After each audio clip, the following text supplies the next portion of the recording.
ẹ náà wọ́n ti lò fún wọn a sì máa lọ gbọ́ fún wọn wọ́n máa ń cut díẹ̀ kan máa gbé jáde. àwọn point tó wà nínú ìtọ́gbéjáde là ń sọ fún ẹ yìí so wọ́n ní wọ́n ló fẹ́ lọ kọ́kọ́ wọ́n ní wọ́n kọ́kọ́ ló wọ́kọ́ ń jà fún royalty káwọn náà tó lọ fẹjọ́ sùn àwọn mọ̀lẹ́bí káwọn mọ̀lẹ́bí tó wá sọ pé no káwọn náà ṣe kíni káwọn gbégbèsè wọ́n ní ìwọ àti àwọn court the same thing pé mú fake DNA wọ́n ní àwọn ìtẹ́mú eyín àti bone ló ń lò pé tíṣù jẹ làwọn fẹ́ ṣe pé àwọn ò fẹ́ lo àwọn nǹkan tẹ̀yìn. kí ni tíṣù kí ni eyín kí ni bone. ẹ tó kú mo padà yín lọ mi lákòókò èpè ní ma fi pa ni náà. ẹ tó bá fi lè kú padà yín lọ mi lákòókò èpè ní ma fi pa ni náà o. kí ni tíṣù kí ni tíṣù kí ni eyín kí ni. Ọlọ́run ẹ̀yin ni mo gbé jáde fún ẹ because ẹ dojú sí mi. Ọlọ́run máa fi ẹyin tẹ́ fún fọdá yín lọ ní àkókò. Ẹlẹ́dàá ọkọ mi, ẹlẹ́dàá everybody ó máa bí. Ìwọ fúnra rẹ tó lọ gbé wa family wa síta báyìí. Tí má jẹ́ sọ pé ẹlẹ́dàá tiwa náà àbí ẹ because mi ò lè imagine ibi tó ti lọ ní oh sorry bàbá ọkọ tó.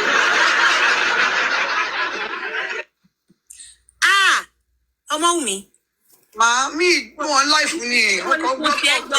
Ikùn ẹ yọ tán lọ́ wá gbé ẹ lọ wípé ẹgbọ́n mo fẹ́ fẹ́ ọmọ. Gbogbo àwọn fọ́tò bíi tẹ́ ti ń pa wọ́n láyẹn ṣé àìní àwọn bíi tẹ́ ẹ ti ń kọrin kí ló kẹ́ ẹ̀ àìgbogbo yẹn. If at this point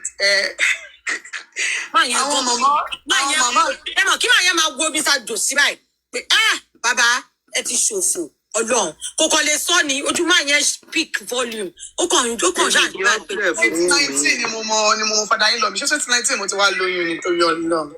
kí ló dé fún Wunmi. no ẹ máa sọ fún lóyún wọn ń gbà wọn ń gbọ́ gbogbo yẹn a máa break it down ni. wọ́n láti 2019 or 2020 tí mo ti lóyún ṣé fada ta ló fún fada yín lọ mi lákòókò. àwọn point jáde ń bẹ̀ ní máa wọ̀rẹ́. ẹ̀yin tẹ́ fada yín lọ mi lákòókò wàhálà lẹ́ ń wá o. Ṣẹ́bẹ̀ talk pẹ̀lú mental health ti bàbá ni. Báwo lè ń ṣe bá? Kí ló ṣe fún bàbá lákòókò mu láti lọ ṣe interview? Ṣé kán lè sọ̀rọ̀ náà ni ẹni kan mú nǹkan? Jọ Gúrẹ́sì ló bá wà lẹ́yìn kìíní yẹn o, Gúrẹ́sì ni o. Gúrẹ́sì ló ní mú kú mu. Ẹlẹ́nu kí lẹ expect lẹ́nu jàgbà. Gbogbo ẹ̀ ló máa jàgbà bíi pé ó ṣe wà yẹn, bí yẹn ṣe wà yẹn, àdúrà ìyẹn bó ṣe wà yẹn. Tí ọkọ mi bá fẹ́ jí gan ó lè lọ tún fún lọ́rùn bí tó wà pé ìwọ sẹ́ẹ̀ nǹkan tó wà bẹ́ẹ̀ sẹ́ẹ̀ háàjì ọkùnrin ni àtijọ́ tí mo nìyẹn wá kiri ń tiẹ̀ fi yẹn lẹ̀ ní ẹ̀kẹ́ tí bá rí yẹn kọ́ ta ní ẹ̀ máa ṣe mí náà wọ́n ti fẹ́ yọ kúrò láyé ó máa ń mì gọ́gọ́gọ́gọ́gọ́. On a straight line a tún ti mú number 3 lẹ́nu. On a straight line a ti mú number 3.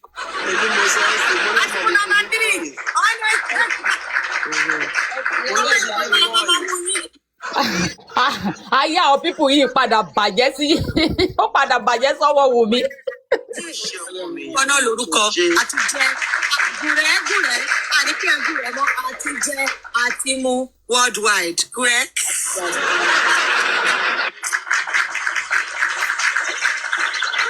àti jẹ́ àti mú worldwide bóyá wàá jẹ́ nìyẹn.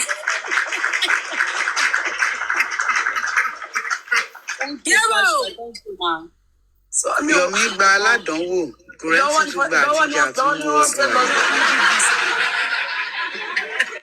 lọ́lọ́dẹ́ lọ sí BBC àti Aljazeera báyìí. ìyẹn ló kù ìwọ náà ló ń tọ́ àwọn ibi tó máa lọ so ìyẹn ni next benzin àgbọn next benzin.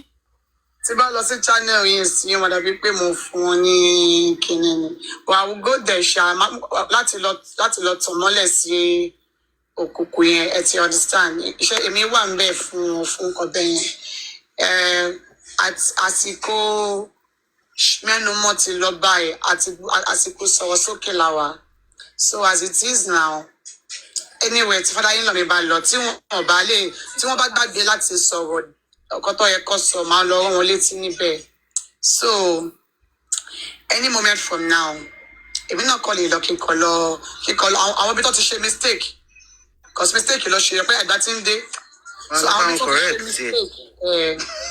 tó ti ṣe mistake Má kọ́ lọ bá wọn tẹ ìmọ́lẹ̀ sí ẹ mọ̀ pé kò ṣe gbogbo kan ni bàbá máa wọ́n ti mọ́ bàbá máa pé 59 ní oṣù ọdún yìí. Tó bá máa di bí anytime ṣe any moment from now. Masha ni sẹ́.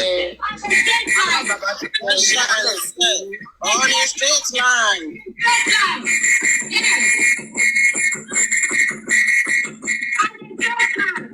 Mommy, if not, I'll pay you a wicked woman. If not, I'll pay you a very, very wicked woman. See the type of song you are playing. You are now telling them that they should be on a straight line. You are playing strange songs. You are telling them that they should be on a straight line. Mommy, if not, you go there on a straight line.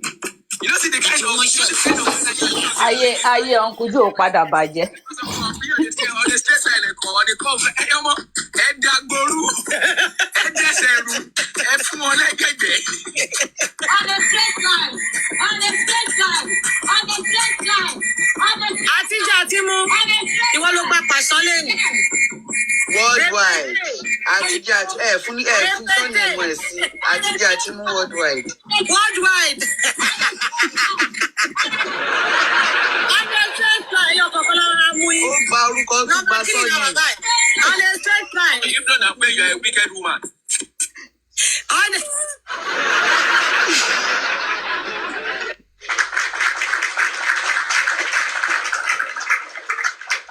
Let me mute prof. Prof ẹ lọ jókòó náà. Màá hàn mute yín níjọ́ later. Èyí ò lè jẹ́ méjì lábàlá. A ní ẹ dúró ẹlẹ́fẹ́ lọ ṣe kí ẹ wá wọlé ṣe wá sọ I miss ṣá. Ẹ wá máa ní kó yá o kọ́ bá yín replay gbà. Àbíkọ́ come back again. Thank you gift àjàre ẹ ṣé. Àyà máa ní kọ́ bá yín replay wo I miss ṣá. Ibi tẹ́ lọ yẹn ẹ lọ. Kàn ṣe kọ́lẹ́ lọ ṣe ń bẹ̀ ní tẹ̀fí ní ẹ̀ miss ṣá. Ah baby, ride on. My sister. Bóyá máa jẹ́ ní àbúrò ẹ̀. Before the lens came I was actually expecting this for a long time. Why don't you work with everybody? She wanted to go down for interview ni àbí kí ló ṣẹlẹ̀? Àbí kí ló ṣẹlẹ̀ gbogbo tó fi pẹ́ báyìí? Láti last week, kí ló ṣẹlẹ̀? Wetin happen? Ṣé wọ́n ló sọ pé kàn máa ṣe interview kiri náà? Wọ́n pẹ́ Ṣé ni. kán wọn lọ ń jẹyìn? Ó kì í pẹ́ o, sorry. And also kò ṣe bẹ̀rẹ̀ ni mo fẹ́ BBC, Al Jazeera, àwọn kan tí mo fẹ́ nìyẹn. Àwọn ilé ìsìn àti lọ́pa ó ti sùn wá. Mi ì fẹ́ yẹn mọ́. Àwọn yẹn ń sin àwọn ilé ó ti ń di you understand? Because repeating, okay, gbogbo kan tó yẹ gbogbo kan tẹ gbọ́n lé mi gbọ́, but repeating náà ló máa wà bẹ́ẹ̀ repeating. Ẹni kò tiẹ̀ papọ̀ mọ́tẹ́, ó tún ti change, gbogbo ẹ̀ tún ti change. Wọ́n wá ní ṣé nǹkan tí bàbá ọkọ ẹ fẹ́ ni pé kán bẹ̀rẹ̀ kéèsì yẹn all over again, ó ní yes. Pé kán tún bẹ̀rẹ̀ beginning again. Gbogbo bẹ́ẹ̀ local environment, wọ́n sọ̀rọ̀ local environment náà. Káwọn tó rí ọmọ àwọn, wọ́n ti embalm ọmọ àwọn, wọ́n ti gbé, sọ pé yọ̀ ni o. Bàbá yẹn kọ́ wọ́n fà. Ẹ ti ibi tó ti parọ́ pé wọ́n fa orí ẹ̀ bẹ́ẹ̀. Yóò ṣe bí reputation tán lánàá. Ó lọ ti fa orí ẹ̀. Mo ti ẹ wá ọlọ́pàá tó máa tẹ invite mi fún fífa orí yẹn. Ẹ mọ̀ pé fídíò wà lọ́wọ́ mi. Even nígbà tí ìṣèbí lọ́yà àwọn náà sọ ní kóòtù pé nǹkan tó sọ fóun tẹ́lẹ̀ ni pé wọ́n ti fa orí. No, kò nídìí. Mo ti ẹ wá tó máa tẹ invite mi fún fífa orí yẹn because I have the video too. Nǹkan tó kọ well gbọ́dọ̀ yín lọ ní máa ìwọ ò ní lọ rojọ́ òjẹ ní àyàn máa kọ wá kọ lọ sí pé okay kí làwọn point tán fún yín kí n clear wá you don't go in there clear it and come out that's just it. I can tell you my life. Àkókò bí ẹ̀yàn ọ̀bẹ yìí lọ́dọ̀ yẹn náà kọ̀tọ́ bá níyà there is an allegation against you, just go there. Okay, it's not an allegation actually, because if it was an allegation, okay, kí la máa pè báyìí. Allegation, the interviewer would have reacted as if like. He didn't even react as one. Like he was just like, Wunmi has all right to come and debunk everything you said here. Ó sọ plain o, ó sọ nínú ọ̀rọ̀ ẹ̀ kò hide. Ó ní try láti reach out sí láti wá. You know the most funniest part of all of this, yeah? There is no way that I have met with this man face to face that he always has the courage to face me. It's always funny. I really wish interview to share say can't make your joke. No. Now why in say ọmọ Bọ́lá nǹkan tó kọ yẹn ti jẹ́ kó lọ. A ò má sọ̀rọ̀ ẹ lọ. Make the two of us sit down like this. Make they talk. If this man talk past 5, now why you thought say no be ordinary high in the take you am la popo ni. wọn ò lè ṣe ordinary normally àwọn tó ń mentor wọn lọ fún wọn pé bàbá nǹkan tẹ́ bá lè sọ pẹ̀lú ojú lásán ẹ jẹ́ ká ṣe báyìí fún yín kẹ́ lọ fi sọ nǹkan tó ṣẹlẹ̀ nìyẹn. And you know the funniest thing is that I will still do what I want to do. Hey, na today, Wunmi, na today, Papa Bingo still talk say. Sasha ti chizu báyìí o, kí ló ṣẹlẹ̀? On top our platform, say na you and the Iyabo dey bring the money come here. Say the gold wey me I even dey sell gone. Say na you pack Mohbad money give me and Iyabo know about am. Papa stupid ni. Olo fẹ́ wá bẹ́ẹ̀ play game. Ìyẹn wá dẹ̀ má worry. Papa stupid. Criminal tí wọ́n wanted tí wọ́n ń wá tó jí owó kó ní Ondo State nígbà ayé Akérédolú wọ́n wá ń wá ọmọ Moráyọ̀ má worry má fún ẹ ní gist yẹn má worry. So àtúnṣe kófùn mọ́ cultist tún ni wá wọ́n nígbà àwọn bàbá ń gbẹ́jọ́ lórí platform. Ọmọ Moráyọ̀ Ẹ̀dẹ́mà ọmọ ẹ̀ ni ọmọ ẹ̀ ó gbé yẹsà kúrò lóńdó lọ tọ́jú yẹ pamọ́ òun náà wá lọ ságbègbè méjì sẹlẹmẹ àti bí Port Novo lọ sápamọ́ síbẹ̀ ibẹ̀ bóyá ìwà òru ló máa ń rìn mo sọ pé gbẹ́tẹ̀ bá máa tó àṣírí yín màá mi sọ pé viewers pọ̀ Papayano sọ pé irọ́ Ẹkúndayọ̀ sọ pé mò ń parọ́ mọ́ ẹ.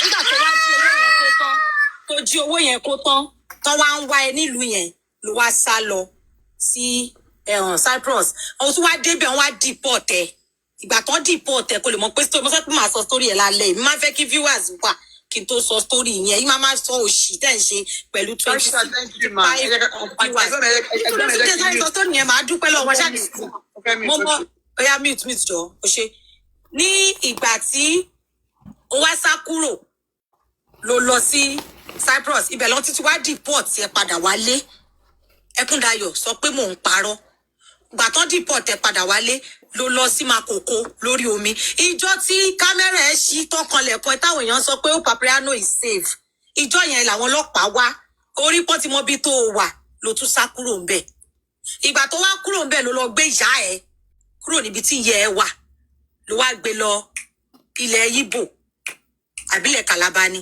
màá porúkọ ẹ̀ jáde lálẹ́ ibẹ̀ ló lọ tọ́jú ìyá ẹ ìyẹn Moráyọ̀ Ẹ̀dẹ́mà ibẹ̀ ló lọ tọ́jú ẹ̀ pamọ́ sí ìwọ wá sá ó sì máa ń lọ Ondo nígbà kan o bọ̀ tó bá máa lọ wàá lọ bẹ̀ lálẹ́ wàá da nǹkan bojú gbogbo gbà yẹn tẹ bá rántí pé gbà tó bẹ̀rẹ̀ justice for Mohbad oríṣiríṣi irun a máa change a máa lo filter a máa ṣe gbogbo gbà yẹn ló sì ń bẹ̀rù pé wọ́n máa mú òun reason tí anybody yín tẹ́ ẹ̀ fi lè ní nọ́mbà ẹ̀ real nọ́mbà ẹ̀ nìyẹn even àwọn tó súnmọ́ kò kí ń gbà kán gbé nọ́mbà òun síta ó máa ṣe kò ń gbà kán pé òun mú ìwà yẹn bí òkú ni so ó ń sá pamọ́ kìdí nísìbà ilé yàrá ẹyọkan tó wà yẹn bíi sẹmẹ kéèyàn lọ kó bọ́ sí àti bọ́ pé nké tó bá tiẹ̀ dé tó fẹ́ mú òun á kọ́ fò sí sẹmẹ bọ́dà ni ibẹ̀ ló lọ gbalé sí ló ń sá pamọ́ sí Ẹkúndayọ̀ ọmọ Moráyọ̀ Ẹ̀dẹ́mà sọ pé mo parọ́ mọ́ ẹ àwa màá ní màá àṣírí gbogbo yín ó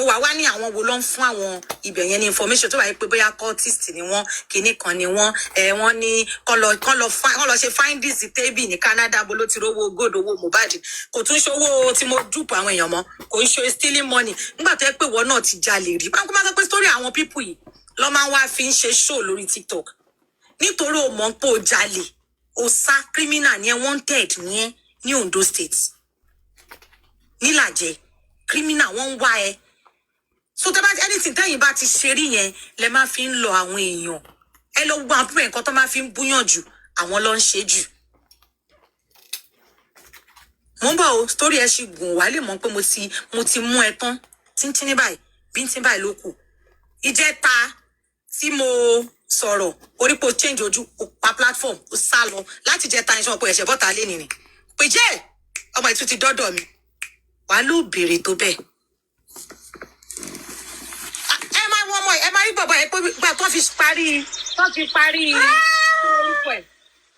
parí inquest ẹ pé kò tẹ̀ kárí ẹ pé kò tẹ̀ kárí ó máa pápamọ́ òun ló ṣe máa ń fà tó máa command àwọn èèyàn pé kán lọ ṣe lè ó mọ̀ pé criminal òun wọ́n ń wá òun ní ò ṣe lè lọ sí anywhere kò lè lọ police station kò lè lọ anywhere throughout tó fi ṣe inquest ẹ rí pé kò bọ́ta nǹkan tó ṣe máa ń dà pé ẹ bá sọ pé ṣèbí Nàìjíríà ló wà kó bọ́ta ṣe rò pé kò wò òun náà kó máa tẹ̀lé wọn máa gba Chile kan 10 kọ́bọ̀ tó ń gbà kiri ni bọ́ toró mọ̀ pé tó bá gbá òun mú òun finish ó lè ńlá lélẹ̀ kó ń ṣe olè kékeré kéèyàn tó lè drop government ó lè ńlá ni o kò ń ṣe pẹ́pẹ́pẹ́ olè o confam gbàgbà olè.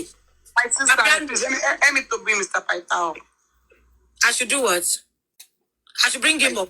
Someone, mo ní comment wọn mo kàn fẹ́ stop nígbà tó ti ní who annoy my baby. Ó kú ẹ̀bí títí ó tún pe baby tèmi láṣànà. Ó tún ní Paita yẹn náà, that Paita tún náà àṣànà. All of them for that platform, they be criminal, they be àṣànà. They be criminal, they be àṣànà. Mr. Paita ò sì ń bímọ. On my request, bẹ́ẹ̀ ti bọ́ta. Do you understand? So, tí n bá máa padà wá mo máa wá jẹ́ ká ṣe ṣó eléyìí ó dà pé kí n fún Wùmí lélẹ̀ kó ṣe eléyìí bọ́ mo kàn mọ́mọ́ sọ fáwọn èèyàn 600 and something tó wà ń bí wípé Papariano ti cast o tó máa sọ do you think àmì kìíní kan on TikTok do you think no o lè gbangba ní títì ẹ gbogbo yín tẹ̀ ń wà lọ́dọ̀ Jossy yẹn most of you are criminals ẹ kàn ń fi justice for Mohbad ẹ fi ń sá pamọ́ ẹ fi ń bá gọ́ọ̀mẹ̀ntì jà nítorí àwọn ẹ̀ṣẹ̀ tẹ́ ti ṣe gọ́ọ̀mẹ̀ntì nítorí àwọn ìwà bí tẹ́ ti ṣe nínú àwọn ẹbí ọkọ nínú àwọn ẹbí ìyàwó òun ni gbogbo yẹn kan fi àwọn ìtìràn wọn yẹ kó jọba tí ò rọba jẹ àwọn náà máa pa ọba o wọn máa rán yín iṣẹ́ wọn da gbogbo yín síta wọn rán yín iṣẹ́ ẹ kàn fi justice for Mohbad bojú ni ẹ fi justice for Mohbad ẹ lọ gbé bùkátà yín ẹ lọ dáhùn gbogbo kéèsì tí gbogbo yín ní olè èèyàn burúkú ló kúnnú gbogbo yín pátápátá lẹ́yìn ọkọ̀ọ̀kan máa ṣí yín bàbá àǹjọ pé láti jọjọ́ ẹ̀ tó tí ìyọwọ́ wá sọ́dọ̀ mi sọ pé mo fi ẹlẹ̀ gbogbo ẹ pọ̀ bẹ́ẹ̀ yẹn o máa mú yín lẹ́yìn ọkọ̀ọ̀kan tó bá ṣe ẹ bá ṣe ń yí ọwọ́ wá sọ́nà bíbà ni máa mú yín ẹ bá ṣe ń yí ọwọ́ wá sọ́nà bíbà ni máa mú yín ṣẹlẹ̀ stupid ni ìwọ sọ pé mo pa irọ́ mọ́ ẹ Papariano ó mọ̀ kó mọ báyìí bá ń parọ́ ọba ìlẹ̀dẹ́ lọ́la àsìkò lè ní tẹ́mi wọ́n fuck you ní ìwà àgò fuck your toto àgbẹ̀jọ́ ọkọ̀ bẹ́ẹ̀ máa ń ṣe nìyẹn ó mọ ìwọ náà mọ̀ pé o ti cast ìjẹta yẹn ojú ẹ pọ́n o pa platform báyìí o bẹ́ dànù pé yé àwọn ọmọ ẹ ti padà wádìí mi tán wọ́n ti rí mi tán wàá bọ́ síta kó tún ṣe ṣú ẹ bó ṣe máa ń ṣe yẹn mo máa dó tèmi ó mọ̀ ju bẹ́ẹ̀ yẹn lọ tọwọ́ máa fi bà ẹ́ tọwọ́ bá bà ẹ́ tán wàá símẹ́ pẹ́pẹ́ àwọn ilé òní wọ́n sìn àti mọbi tá à mú wọ lọ tọwọ́ bá ti bà wọ kéèsì títí ẹ à ń gbé ẹ lọ bí tó ti dáràn ni ibi tó ti dáràn ibẹ̀ ni màá lọ já ẹ sí màá ní kó bá mi gbé ẹ lọbẹ kó lọ bá mi já ẹ síbẹ̀ lóun máàdì ni tẹ́ ẹ bá ṣe fáin tẹ́ ẹ bá lọ wá ẹtọ náà wá ń sọ lórí platform eléyìí is there nobody that can just investigate on this thing why you no fit do am bóyá wèrè ni bóyá má ṣe nìyẹn a máa wá àwọn èèyàn tó máa bá ṣe nǹkan because ó mọ̀ pọ́wọ́ tòun ò clean. Why do you always want people to do it? Kí ló ṣẹlẹ̀ tó ò lè lọ police station with your full chest? Kó lọ report ara ẹ̀. Ebi tèmi asylum seeker lásán. Wá lè report asylum seeker. Kò ní yẹ. Ìwọ ọmọ òdòfúrò yẹn kò ní yẹ. Video gbogbo yín kú mọ̀ pé mi ò parọ́. Ẹ ṣáà mọ̀ pé jọkọ̀ àwọn ọlọ́pàá wá bust ẹ̀. Tó bá yẹ pé èèyàn bá ń parọ́ èmi ò ní sọ̀rọ̀ kí n má lè evidence lọ tó bá jẹ́ kọjá àyè gbogbo ẹ̀ ni màá dà síta yàtì mi òun láì kí n máa dá nǹkan èèyàn síta o màá kọ́kọ́ bẹ package ẹ̀ dáadáa wà á kàn máa wo àwọn fọ́tò tó tiẹ̀ mọ́ pé ó wà lọ́wọ́ àwa yìí abẹ́ ìdá síta màá wá prove fún ẹ tó tọ́ ṣe bó ní cortis ni wọ́n àwọn kan ń ṣiṣẹ́ fún wọn nítorí wọn pa ti mú ẹ ìwọ wá bọ́ta lẹ́nu ní ó láwọn èèyàn kan tó ń fún wọn ní information because you know it's real it's not fake. Ló ṣe sọ pé láwọn kan tó ń ṣiṣẹ́ ọmọ tèmi yẹn is there nobody in Canada that can report that lady?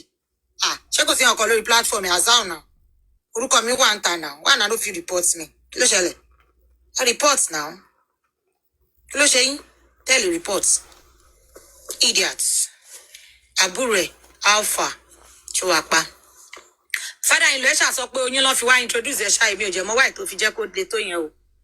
So dídí gbogbo ẹjọ́ ẹ̀sìn òkè ìbára wa ń lọ kí ni way forward. Curtis ní nǹkan tó ń sọ ọ̀rọ̀ Curtis. Ẹbí tún ní àbẹ̀bí àṣẹ kí ni way forward.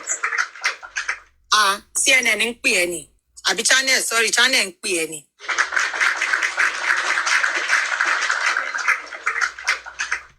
Ọmọ wo máa reach out sí wọn. Bóyá máa jẹ́ kò ṣe ọ. àti ẹ̀rọ àwọn ẹ̀mí. Bẹ́ẹ̀ kò síbi táwa ò lè tẹ̀sẹ̀ àwọn akẹ́rù ilẹ̀. Hello, on a straight line. ọmọ tí ni pé oh don't forget the access to lily pad says that ọbẹ̀ pie like kí ni ọmọ tí mi.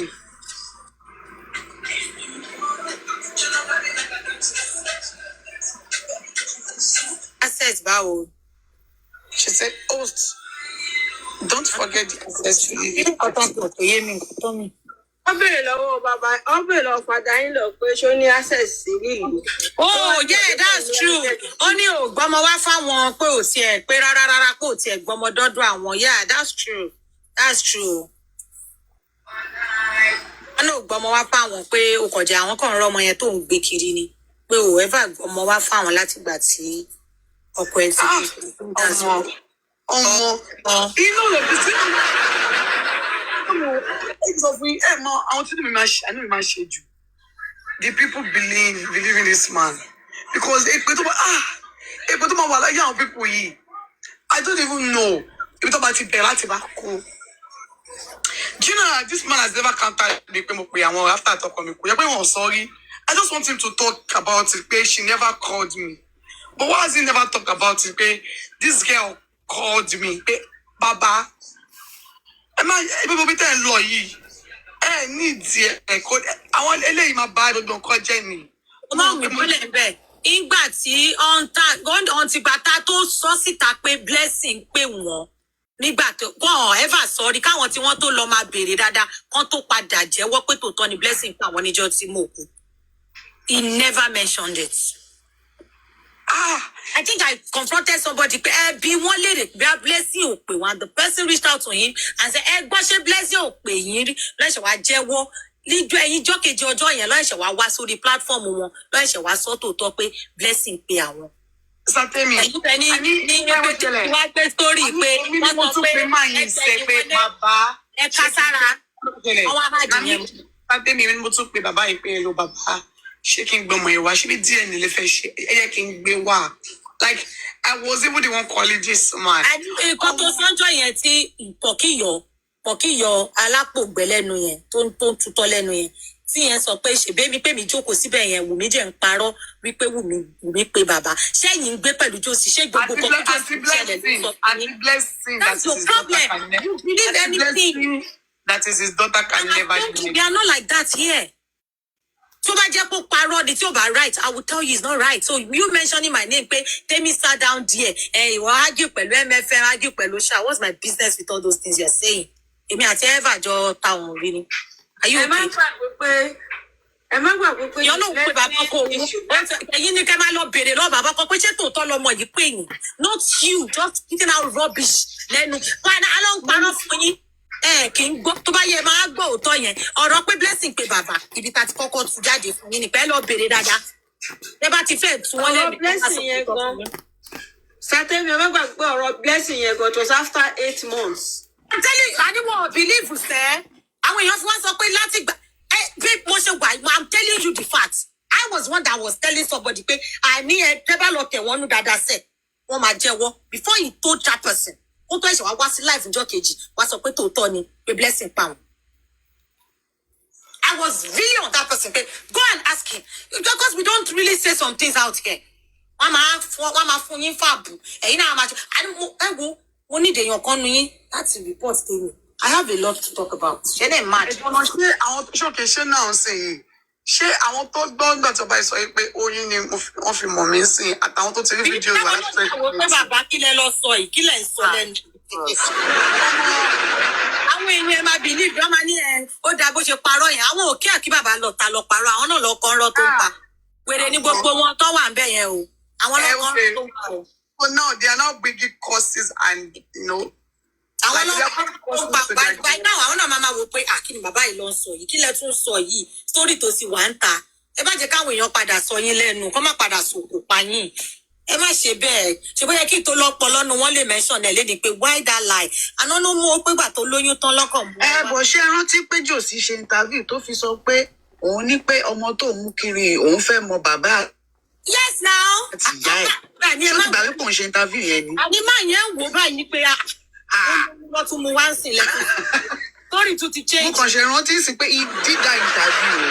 Ẹ̀yin lẹ máa pa Joseph, ẹ jẹ́ kó máa ṣe interview kì í, ẹ̀yin lẹ máa pa, ẹ̀yin lẹ máa júwèé ibi tẹ́ fẹ́. Ó dà pé àwọn tó rán yín bọ́ta wá bá Joseph. Ó dà pé àwọn yẹn wọ́n ti sọ Láti lè bá fún mi mi ṣe pé ẹ̀bùn kan. Ẹni pé mo need Al Jazeera, BBC, CNN. wọ́n ń gbọ́ ẹ, gbogbo wọn wà bí wọ́n ń gbọ́ ẹ, wọ́n ń record ẹ, wọ́n á bí ẹ lọ́wọ́. Ready. Àwọn eléyìí sì, okay, tẹ́ bá ti sọ ní ọ̀la àtọ̀tún náà sí ó máa stop. Wọn ò ní sọ mọ́. Ẹ bó síbi trending news. Ẹ bó sí Al Jazeera tó yẹ pé world, like the whole world. Channel eléyìí sì tẹ́ bá ti ṣe analysis lọ́la ń sìn ọ̀túnla ó máa stop. Ṣé ẹ fẹ́ máa ṣàṣedànù ni? Because mo yín Nítorí wọ́n ti sáré, àní wọ́n ti sáré drag àwọn channels, wọ́n ti pa live. Wọ́n àwọn kan ti sáré drag channel. ibi tẹ́tí lọ waste owó sí wọ́n fẹ́ ré mi lọ́fẹ̀ẹ́. Ṣé tí rí nǹkan bẹ́ẹ̀ ṣe? Wọ́n máa jẹ́ nìyẹn. Ìyẹn ló jẹ́ kó bí wọ́n ṣe ń drag àwọn èèyàn, àní kíákíá sì sí, wọ́n ti drag wọn.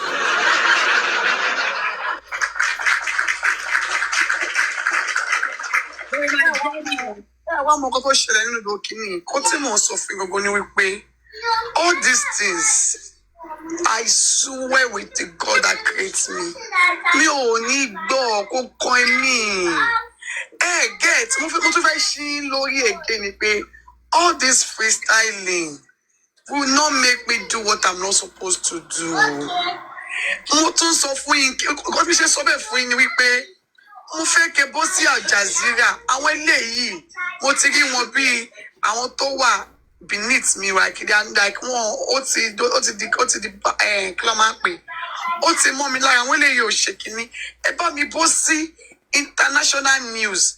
Ṣé gbogbo connection àwọn kí ló kọ àwọn tó máa ń tọ́ nípò wà ní UK tó fẹ́ manipulate díẹ̀ ni.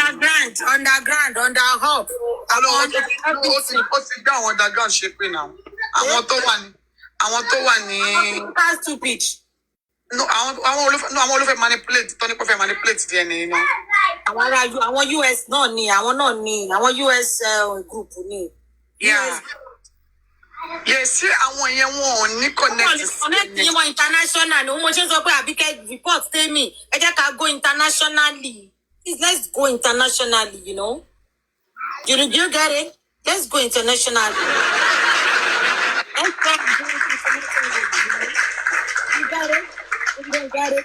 Forget about it. Gbogbo àwọn ibi tẹ́ ń lọ yẹn kò yẹ kẹ́ ṣe bẹ́ẹ̀ náà. Ẹ jẹ́ ká lọ àwọn ọbẹ̀ yẹn wọ́n ti bẹ́ẹ̀ sì máa wà tá a máa gbé sílẹ̀. Gbogbo ẹ̀ tó ti wọ́n fún yín ní 20 minutes. Dédò dé tó ti fẹ́ wíṣọ 20 minutes lè kà ní. Ẹ wá lọ wí. Ọdún mẹ́ta tó jọ. Tó tọ́ ni. Wọ́n ní pé nísìnyí báyìí sí wọ́n máa pè mí lọ́fẹ̀ẹ́. Wẹ́wẹ́ ń ṣe báyìí, àgọ́ dáná. Ẹyin tẹ́ ń stress padà yín lọ mi, Ọlọ́run á bí yín o. Wọ́n sọ fún yín o. Ọlọ́run á bí yín o. Wọ́n ní kò fi 8 minutes, náà ní kò fi 8 minutes, ó kù sí má yọ kúrò. Ẹyin tẹ́ ń stress padà yín lọ mi, Ọlọ́run á bí yín o. Ẹlẹ́dàá gbogbo àwa tó kù ó máa bí yín o. Because gbogbo nǹkan tẹ́ ń ṣe yín sìn yìí, ẹ jẹ́ kí padà yín lọ mi máa sọ nǹkan tó yẹ pé ẹ jẹ́ kí padà yín lọ mi máa wà níbi 98 kó máa wà backward. Ṣé kó máa rí bẹ́ẹ̀? Wọ́n sọ kọ́tọ̀kọ̀tọ̀ ni. Nísìn àwọn tó ti rí fídíò wa ní 2020 nsìn, wọ́n máa sọ pé padà yín lọ mi yà láyín. Kí ni gé ni? Mi ò láìkẹ́ o. Ẹ wá ní kọ́ pẹ̀lú pé oyún lọ gbé oyún tó yẹ pé padà yín lọ mi kan ló rìn kiri pé sẹ́ ojúdọ̀ lóyún sẹ́. Kò síbi tí padà yín lọ mi ò lọ tán. Ẹ̀bí wọ́n ti sẹ́ padà yín lọ mi náà ti sọ́ọ̀rì náà ní live kan náà. Kò síbi tí wọ́n lọ tán, kò sómi tí wọ́n gbé wá, kò sí everything. Ẹ wá kí padà yín lọ mi máa kò dáná. Nísìn ẹ fẹ́ káwọn èèyàn máa ṣe before and after sí voice padà yín lọ mi. Kí ni gé ni ẹ sọ fún mi? Kí ni gé ni ẹ wá fẹ́ kí àwọn 3 platform kó wá fi padà yín lọ mi ṣe yẹ̀yẹ́? Ẹ dáadáa ló gbé wa á dá fún yín o. Orí wa á dá fún yín fọwọ́ tẹ́ ṣe yín.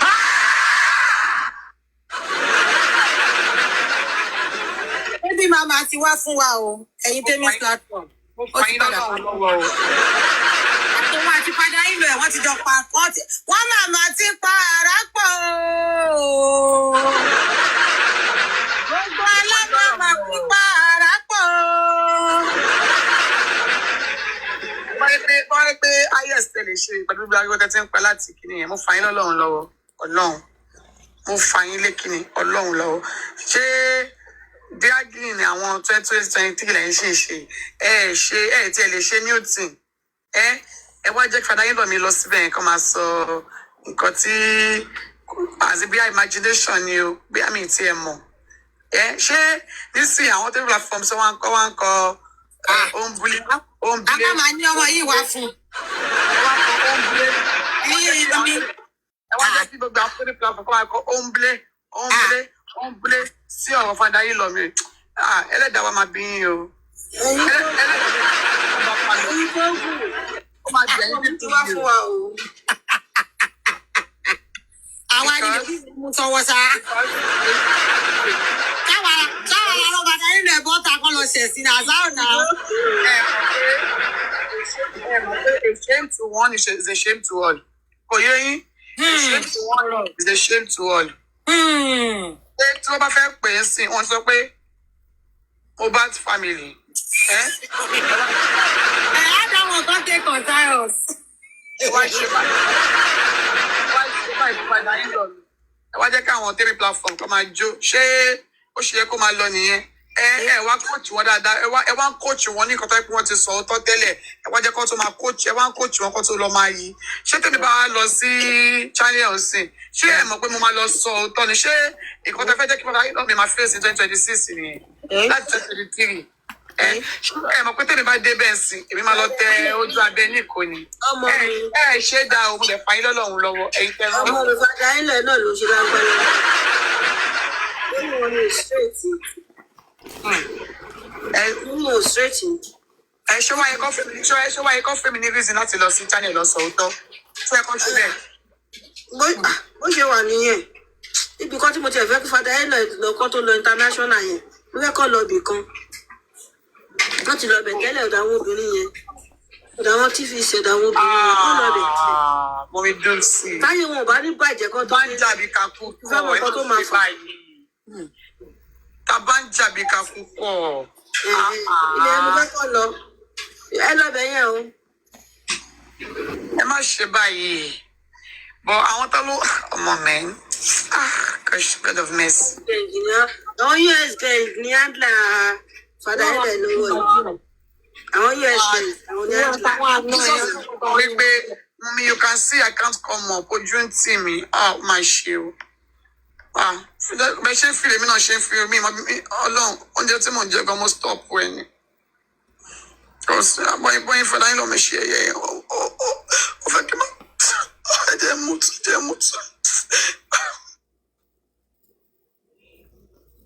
Ọlọ́run á bá yín yanjú ẹ̀ ní fámìlì àwọn ọkọ ẹ̀. Wọ́n kú fẹ́ sòkò náà ni oyún ló kú gbé lọ bẹ̀. Ìyẹn náà dáa. Ọtí ẹ̀ kúkú sanwó pé tẹ́lẹ̀. Wọ́n sanwó pé gan tẹ́lẹ̀. Aláìkẹ́dẹ̀ family fada yín lọ wá. Imagine ọ̀rọ̀ fẹ́ parapọ̀ mọ́ fada ilẹ̀ wa máa búlì wa. Fada yín lọ mi náà san owó mọ̀dá yín lọ mi. So lifestyle ni. Lifestyle ni.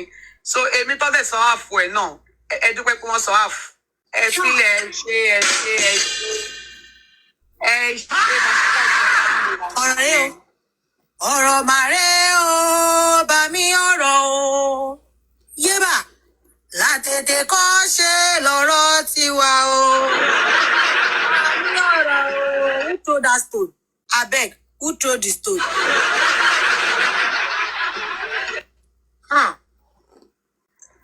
Fada yín mọ̀ mi ò mọ láì dáa. After ọsàn yẹn gan-an. Ọkọ bá dàbí pé wọn ṣe ni. So normal. Kí lẹ sọ? Ní ṣe òkú ló ká ọmọ tó fi sọ àfù yẹn. No, torí love tán ní sinmi gbà yẹn. Ilé mi sọ̀rọ̀ ọ̀pọ̀ yìí. Ó ti fẹ́ ọgbẹ́ mọ́ kó ń bá ẹ jẹ́ kí n jù. But why ti fada yín lọ mi ṣe wá sọ pé mo fẹ́ gba property làwọn ṣe lọ fún. Baby mama ni ẹ́. Ó ní baby mama. Tàbí àní late Mohbad's wife. Online lọ wà. Padà yín lọ mi lè sọ bó ṣe wù wọ́n. Court of law gangan ni real deal. Ọba pè mí ní cripple. Ọba pè mí ní blind. Gbogbo normal thing, lifestyle ní gbogbo ìyẹn normal thing. Ẹ fi Padà yín lọ mi lẹ ẹ ṣe àdúpẹ́ mọ́mí dúpsì ẹ ṣe. Náà mọ́lá ìdá bó ṣe máa ń sọ nìyẹn. Mi fẹ́ kí wọ́n bú Padà yín lọ mi lọ́la mo ṣe support Padà yín lọ mi. Torí mo pé tí wọ́n fi lè kúrò live ẹ máa fẹ́ bú Padà yín lọ mi ní ìdẹ̀ láìkí ẹ̀. So ẹ ṣe. Sátẹ́mi ẹ̀yin náà ẹ ṣe gbogbo yín ẹ ṣe. Ọmọ àjẹgbà. tó tẹ̀lé fún wa jẹ lẹ́mi ọtí ní àjọ àgbà wọn ní ẹ ṣe ẹ wá máa lọ ọ̀rọ̀ fámìlì mi. On a straight line Aloba family on a straight line ẹ jáde lórí TikTok on a straight. ẹ kò tẹ̀lé ra níbodè on a straight.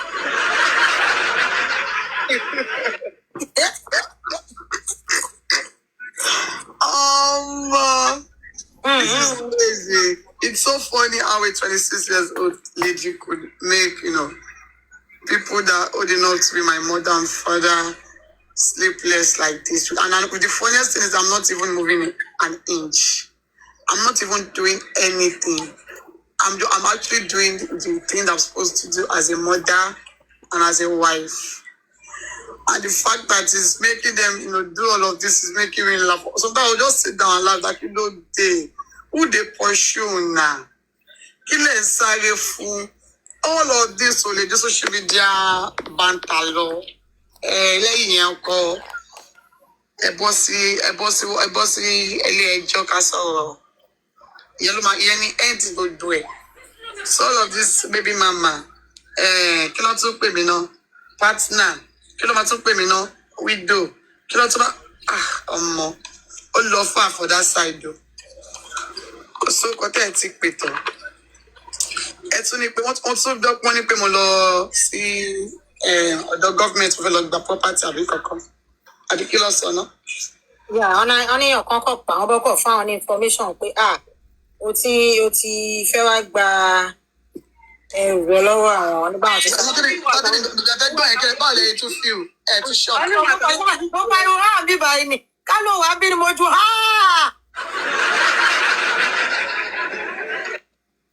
ọmọ àwọn tó ń Father yín lọ for the past 2 years wọ́n try you. Ẹ wọ́n ní comment kí ẹ máa sọ kí wọ́n máa ment wọ́n máa fúra bíi báyìí wọ́n ní fúra kẹ̀. Oríṣiríṣi dimension ni. Ẹ wọ́n ní kó máa fúra ẹ wọ́n ní kó máa pa ẹwọ́. Bó jẹ́ iná ni èèyàn kan ṣe orúkọ báyìí fún 2 years tó dẹ̀ ń da orí yín rú. Èèyàn ni wà náà. Ẹ lè má jìnnà délé sí ẹ bọ́ sí kíní ẹ lọ sọ pé mo fẹ́ lọ gbà kankan àwọn fámìlì. So àwọn fámìlì yìí máa dé probate court tàbí ó yàrá kí gbogbo fámìlì tẹ̀lé wá dé probate court náà kọ́ wá jà ṣebí fámìlì ni mọ bó ṣe ń lọ. Ẹ̀yin tẹ́kọ̀ wà ní àwọn tó kọ̀ wà ní láìpẹ́ ẹ kọ́ máa fún yín ní wọn ẹ kọ́ máa wáìn ní kẹ́yìn máa pariwo kẹ́ máa stress kẹ́ máa fọ fún kẹ́ máa wú kẹ́ máa yú gẹ́gẹ́ lọ́rùn. Ó social media differ from you life. So mélòó ni bàbá ti ṣe ń ṣe ẹyọ kan àbí? Sátẹ́mi. láti ìgbà tó ti command wọn ìtàn ìṣẹ̀ṣe náà lọ ṣe lónìí. ẹ̀rọ ìṣẹ̀gbéṣẹ́ mi lé wọn lọ́wọ́ ní báyìí sọ wọ́n ṣẹ̀ bẹ̀rẹ̀ ni. Àwọn ní 2 1 ni mo ṣe rí náà. ó ṣìṣe ní lẹ́yìn ìgbà tí a ti dé láti corona ẹyọ kan. Just 1 why? níbo wọ́n ti ṣe first one. ok ṣé ti immunizer bóyá wọ́n ka ti immunizer mọ́ but after immunizer ni Wunmi wà náà. Sátẹ́mi exit. So 1. Yeah, so 1 that's what I'm saying. Okay. It did just ọ̀rọ̀ riffraff mọ́ nǹkan tá à ń kà náà. X. Wọ́n ní oyin mọ́mọ́.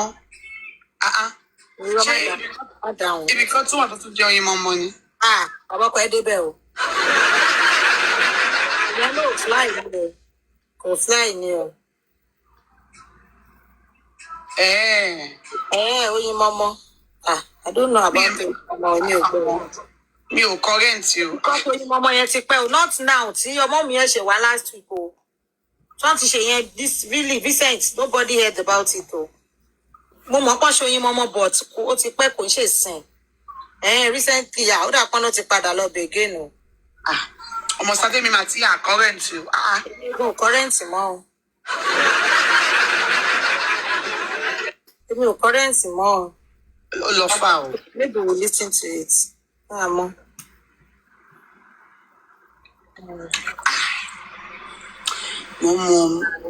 Mo fi mọ́tì jógẹ̀ bí mi ṣe sọ̀rọ̀ ẹ̀.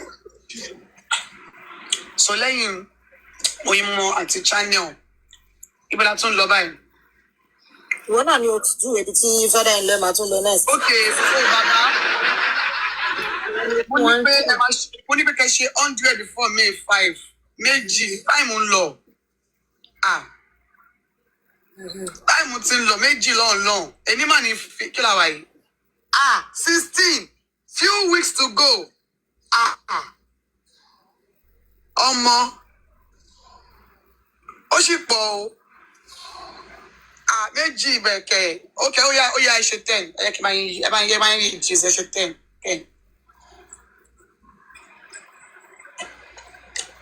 I should 10 to tell along. Go to the May 5. I can prove me wrong. More like person prove me right. Because you might see me about interview. But thank God we prove me right. But just go post I want to see channels and let's see. About me, so tell me. The share will come for me. The money be people come by me lost it and. Al Jazeera bí CNN. Ẹ jọ̀ọ́. Èmi tí ń bá wọn sọ̀rọ̀ báyìí. No, understand. Like I must scream every day.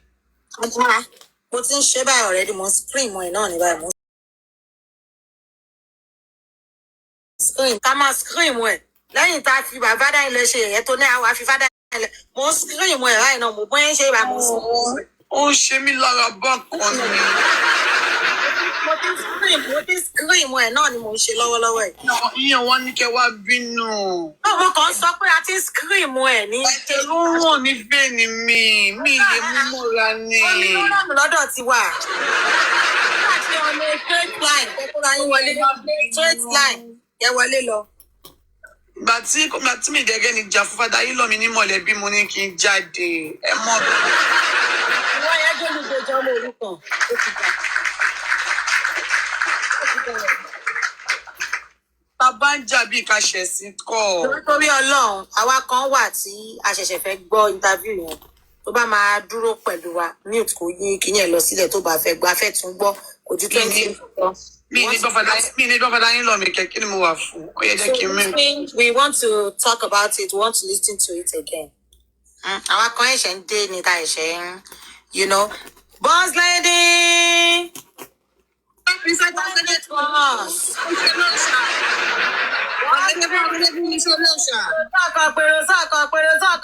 stop. Bẹ́ẹ̀ ni. Joseph Aloba go stop.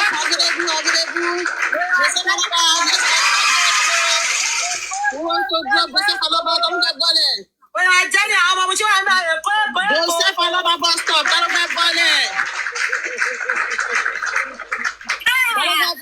Joseph Aloba bus stop. My girlfriend bus stop. Ìzà tẹ́mi àtàbúrò ẹ̀ ò ní ṣàpàyàn. On a straight line, ẹ kóra yín wọlé ẹ̀yìn àti tani on a straight line.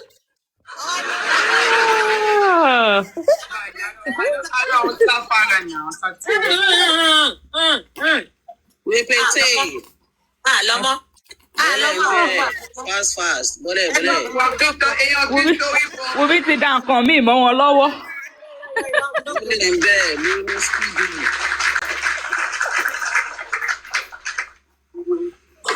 Let's go there. Ṣáná sílá òdì yìí mò ń bọ̀, òǹblé.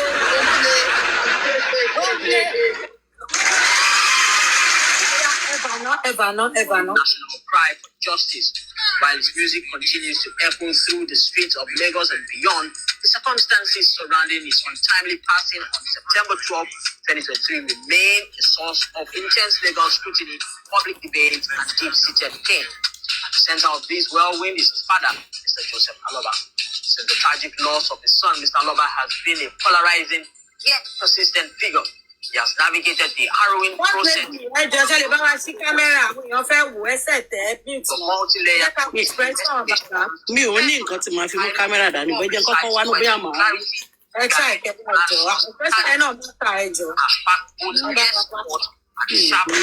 Ni ó dà yìí. Ẹ̀bẹ̀ lọ ṣọ́yàn mẹ́ta o. Ní sẹ́ẹ̀sì o. Ní ṣọ́ọ̀ṣì dáná. Yeah, I want to buy your thank you. Many thanks for joining us on the program. I must say that that you must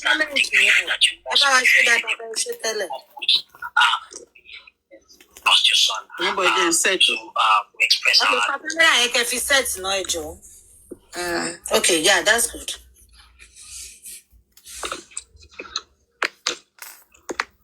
Okay. deepest sympathy and condolences to you. Thank you very much. All right. So personally, within these 3 years, it's been 3 years of a lot of uncertainties, a lot of controversies, and all of that. How have you been faring? How are you? I'm trying not to get it. Really, I'm not feeling all right at all. Let me just use that word because I face a lot of injustice concerning this issue. A lot. Because sometimes when I listen to the media, there was a particular woman, the senior sister to. My father-in-law me to do. Have you that? I want to come out on Sunday. I was surprised when I carried the. Have you been faring yourself? How are you personally? Really, I'm not feeling all right at all. Let me just use that word because I face a lot of injustice concerning this issue. A lot. Because sometimes when I listen to the media, there was a particular woman, the senior sister to mobile baby mama. He was saying they are using 100,000 with a bottle of a wine to settle police. I was surprised when I carried the case of disembowelment to the police station. They just dismissed it. Since then, they did nothing. What empowerment case? The empowerment is when I met mobile body was already empowered. I was confused. When you first saw I the body? saw the body. The very first time? Yes. Before he was first buried? Yes. It was locally empowered. I was confused. When somebody dies, not up to 2 hours, it was embalmed. That is why I can't say it was on the 12th that Muba died. It may be on the 11th. According to the testimony of the driver that take Muba to the show on Sunday, he said on that Tuesday morning, which is on the 12th, they called him around 9 o'clock in the morning that he should go and report himself to the police station. So with this testimony, it's wrong idea by saying it's on the 12th.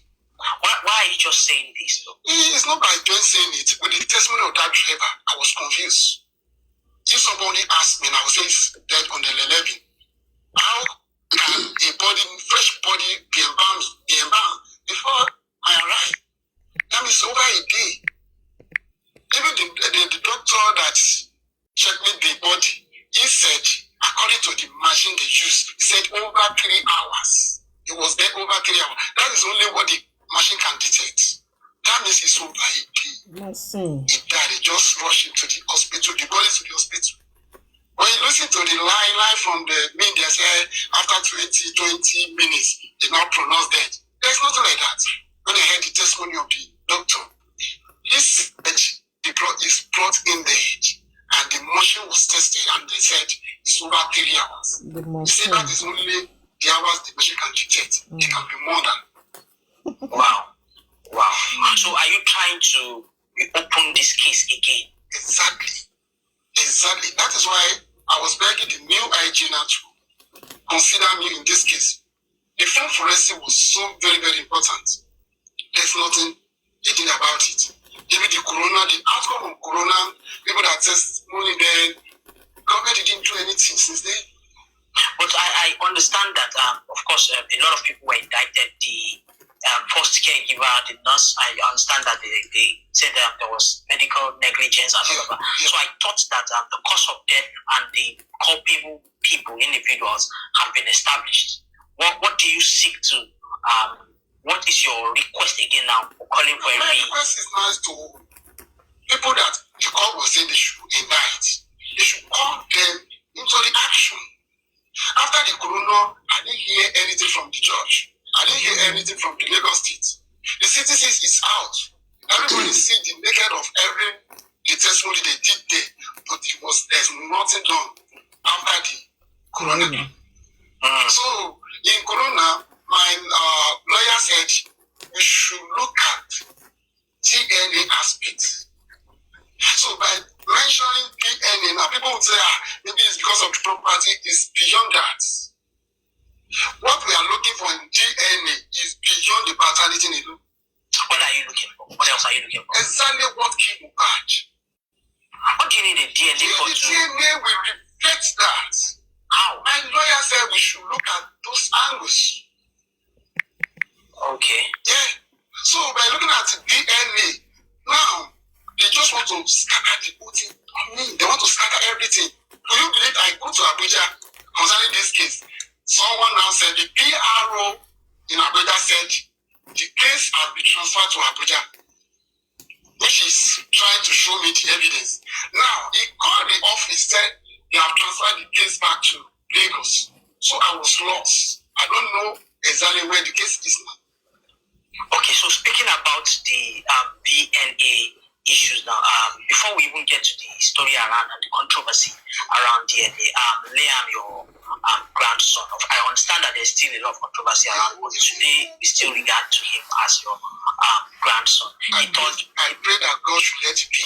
Okay. Because I love children. Yes, but he told to recently, just a couple of days ago, do you have any relationship with him? Have you ever seen him? Are you able to say, I have been in touch with him or the mother? Or... There's nothing like that. There's nothing like that since when Mohbad was dead.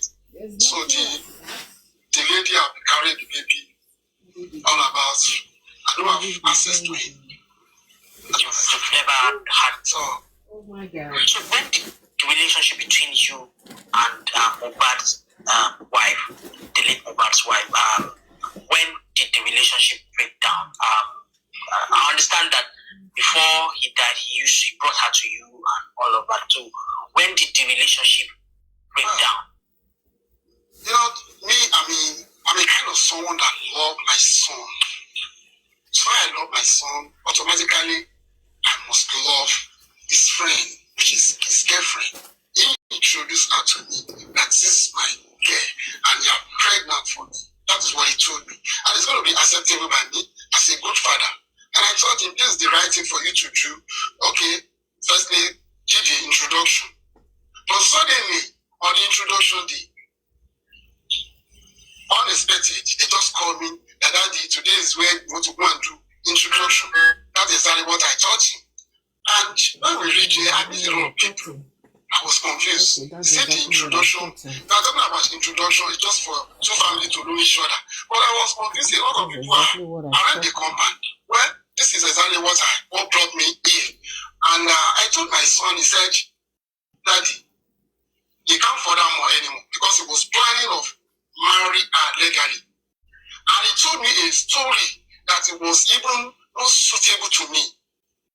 I don't know whether I can share this story. Yes, what story? Okay, now he said he detected his wife was cheating on him. In the next room, how did you detect? He said, there was a day he prepared an indomie for him, and the girl now put a dose, sleeping dose into the indomie. After eating, he now enter another room to meet a man. And I said, how did you detect? You have slept already. How did you detect that somebody was having something in the next room. He said the girlfriend to that guy that is in the next room was the one that dictated the two of them together.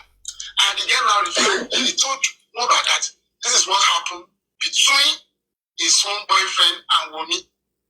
So, with this evidence, he now said that he can't furthermore to do any legal marriage with her.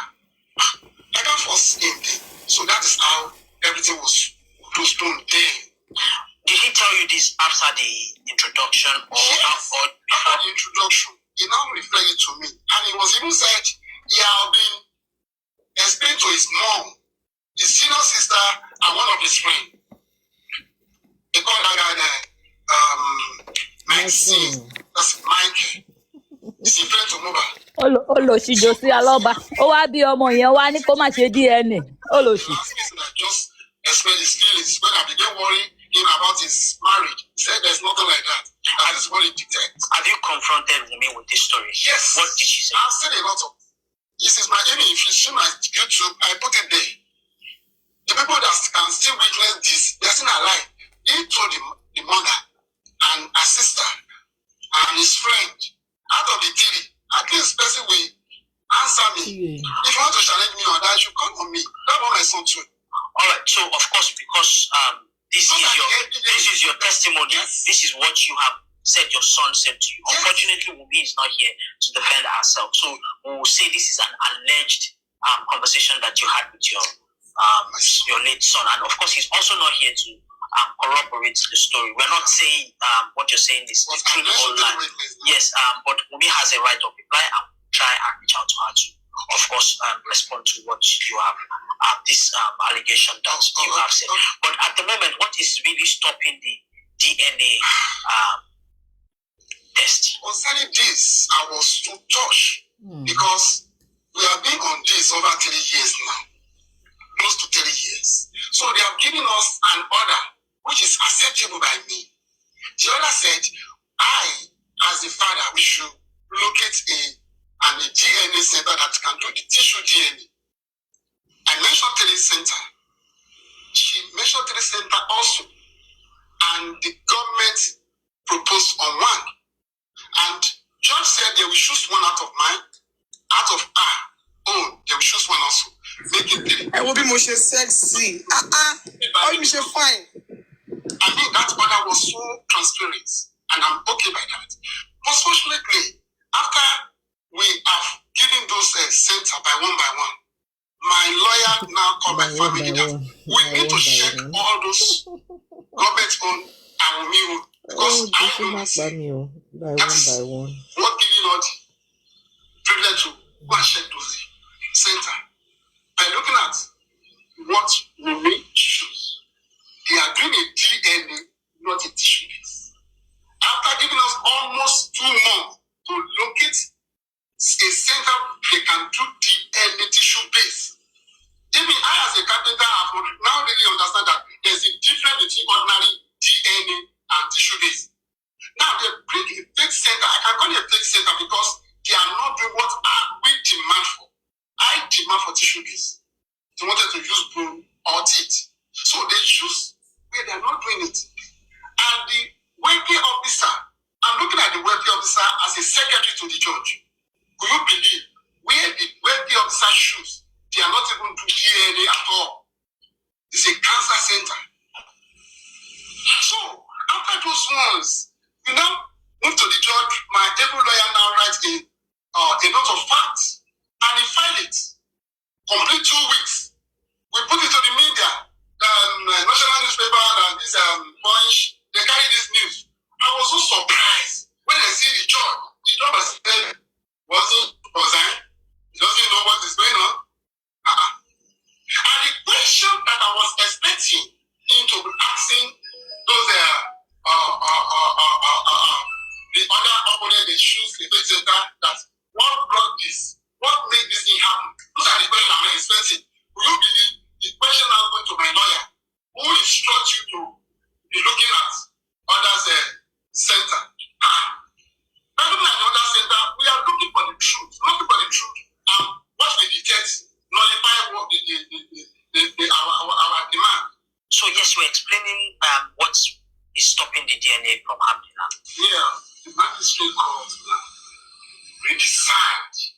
change the order, at least that former order was okay. I shouldn't take center.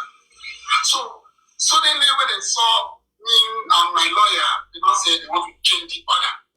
So what they change the order to, I'm not arguing with them. What I needed is to just involve me in this order that whenever they wanted to take the sample to go and do their own test, they should allow my own pathologist to take sample also. So that when the result come out, at least I will believe in that my pathologist. If I don't believe in government, I don't stop them because of what transpires cannot make me believe in. What is that? What's that then? See, the ID officer that's just like a secretary to the church, bring a big center. If I don't detect that, what do you think is going to be happening? What happened to the pathologist that did this global test on the toxicology? They bring the same inconclusive. So what am I going to be expected when the welfare officer of the standing for representing Lagos State bring a big center? Well, I don't rely on those workers. Betray me by bringing a big center. I can understand. That's why I said they should involve me whenever they want to take the sample. My own pathologist will be there so that they can take the sample to do my own IPT. And have you heard any? Is anybody against you doing yours privately? Yeah, there's nothing like that. Even the magistrate said, I should from my with the Mohbad girlfriend that should allow me. By hearing that, at least I was expecting they should compel her to submit to that charge because we are looking for the truth, nothing but the truth. I'm pleading to the whole. I want to have my grandson to know the pattern, whether it's for me or for another person. But recently, Wunmi herself has spoken about the controversy surrounding the DNA test. He alluded that while online you're speaking a lot about DNA, and DNA, she alluded that you're more interested in Mohbad's estates and properties. That it's not the DNA that you're really interested in. That is what some people are not really understanding. This one is beyond the property. I said it earlier that this is what led to the death of Mohbad. My lawyer said it on court that I don't know whether you heard that program. Meaning you need to search everywhere if you're looking for something that's lost. It's the your paternity alone. What came Mohbad is what I'm searching. But I thought that has been established. No. Even the bomb police didn't do anything concerning that. I was so shocked when I hear this on media that they have brought a bottles of wine and 100,000 to dismiss the environment case. It was online. He said that the elder sister of Wunmi, which is Karimo, he said it online.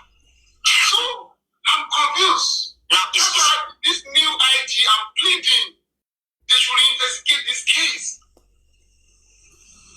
Is there a remaining avenue for this to be at least for reconciliation in the family afterwards? Say after all of this, even if Liam has is eventually found out to be your grandson, the way this thing has drawn out, is there an avenue for the family to eventually reconcile? So I'm a man of vision. My vision is to know exactly what came over. After that, we can reconcile. I will call on them. I can even go to many media to let them know this is my grandson, this is for me. I will do so. But now, I can't do that because they're still looking for. We are still in the war front. What came over? So is the DNA controversy the reason why the remains of Mohbad has not been buried? Exactly. Because that body is an evidence. By burying the evidence now, the DNA does not have any study again. That is why I was crying to the whole world that they should allow me to go and bury my son. Over 3 years, a baby, and Yoruba land is a taboo. That is the first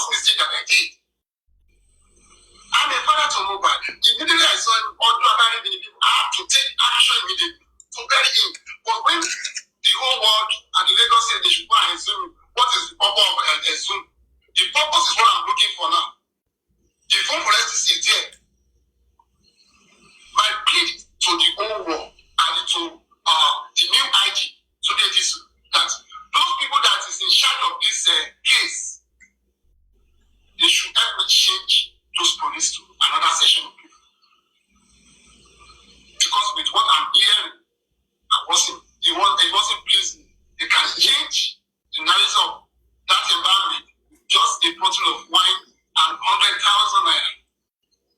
What is bothering me?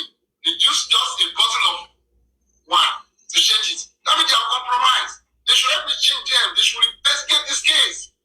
Phone forensic is there. They don't do nothing. Over a week now, I was unable to sleep when I hear the judge, the magistrate court said they want to order another one. What happened to the former order? The order is split by me.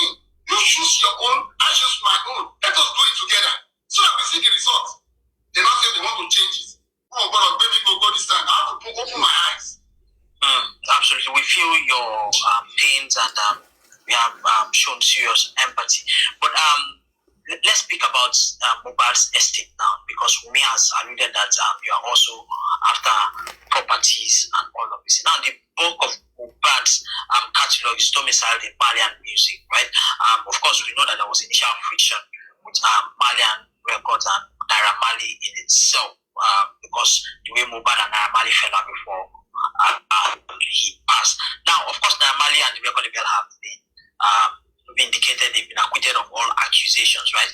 Do you have any relationship with Naira Marley at the moment, and who is controlling all of the resources that's coming out from Mohbad's catalog? You believe all those questions are new to me? I don't know anything about it. What concerning me now mostly is what came back. So are you saying? Hold on. Now, someone called me over 3 months now, said Wunmi and some group have claimed that they wanted to take over what belonged to Mohbad in court. When they now invited me, I was so shocked. What is going on there? Who give them instruction how to go back home to call the Aloba families? This is what I've been passing through. This is what happened. They now give an agenda out that we Aloba family, we don't trust them to claim any property. We are still looking for what killed Mohbad. They have gone beyond me. They are smart. Have you been in touch with Naira Marley, or have they reached out to you? No. We didn't see each other since all this. Have they reached out to you? No. But now, I've detected a lot of things that these people, they just want to expand me to claim what belongs to Mohbad in court. They have been on it, and the Aloba family now bring its own resolution out that we Aloba family Kí ló ń dáhùn? Oh God. Till further notice. Till when the baby was to know whether it's for me or not. Really? So as it stands now, can did without the back. Because we can use her as part of the family. But let us put the right thing at the right time. It's very necessary. so as it stands now, you do not know if any royalty has been paid to anybody from I Mohbad. don't see anything. I don't know anything. No, before Mohbad died, 12 days to his death, he called me and said, Daddy, I bought a new house. Very soon, you come and pray over it. Nobody told me.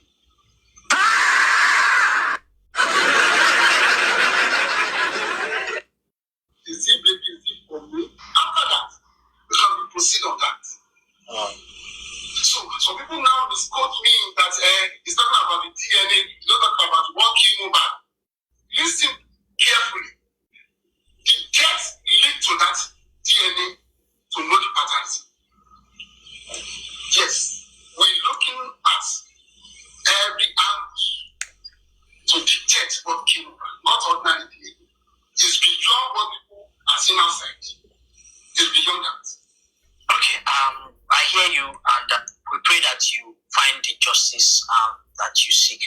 But finally, before I let you go, recently, or late last year, you released a song yourself. How has that been, and did it provide you any form of comfort expressing yourself through music the way Mohbad used? You know, I have a decision. I thought Mohbad had to say you can confirm it. It's online. Even he himself said it to do that. My dad is a role model. He's the person I'm looking at. Now, when Mohbad died, a lot of things will stop for you. I'm a carpenter. You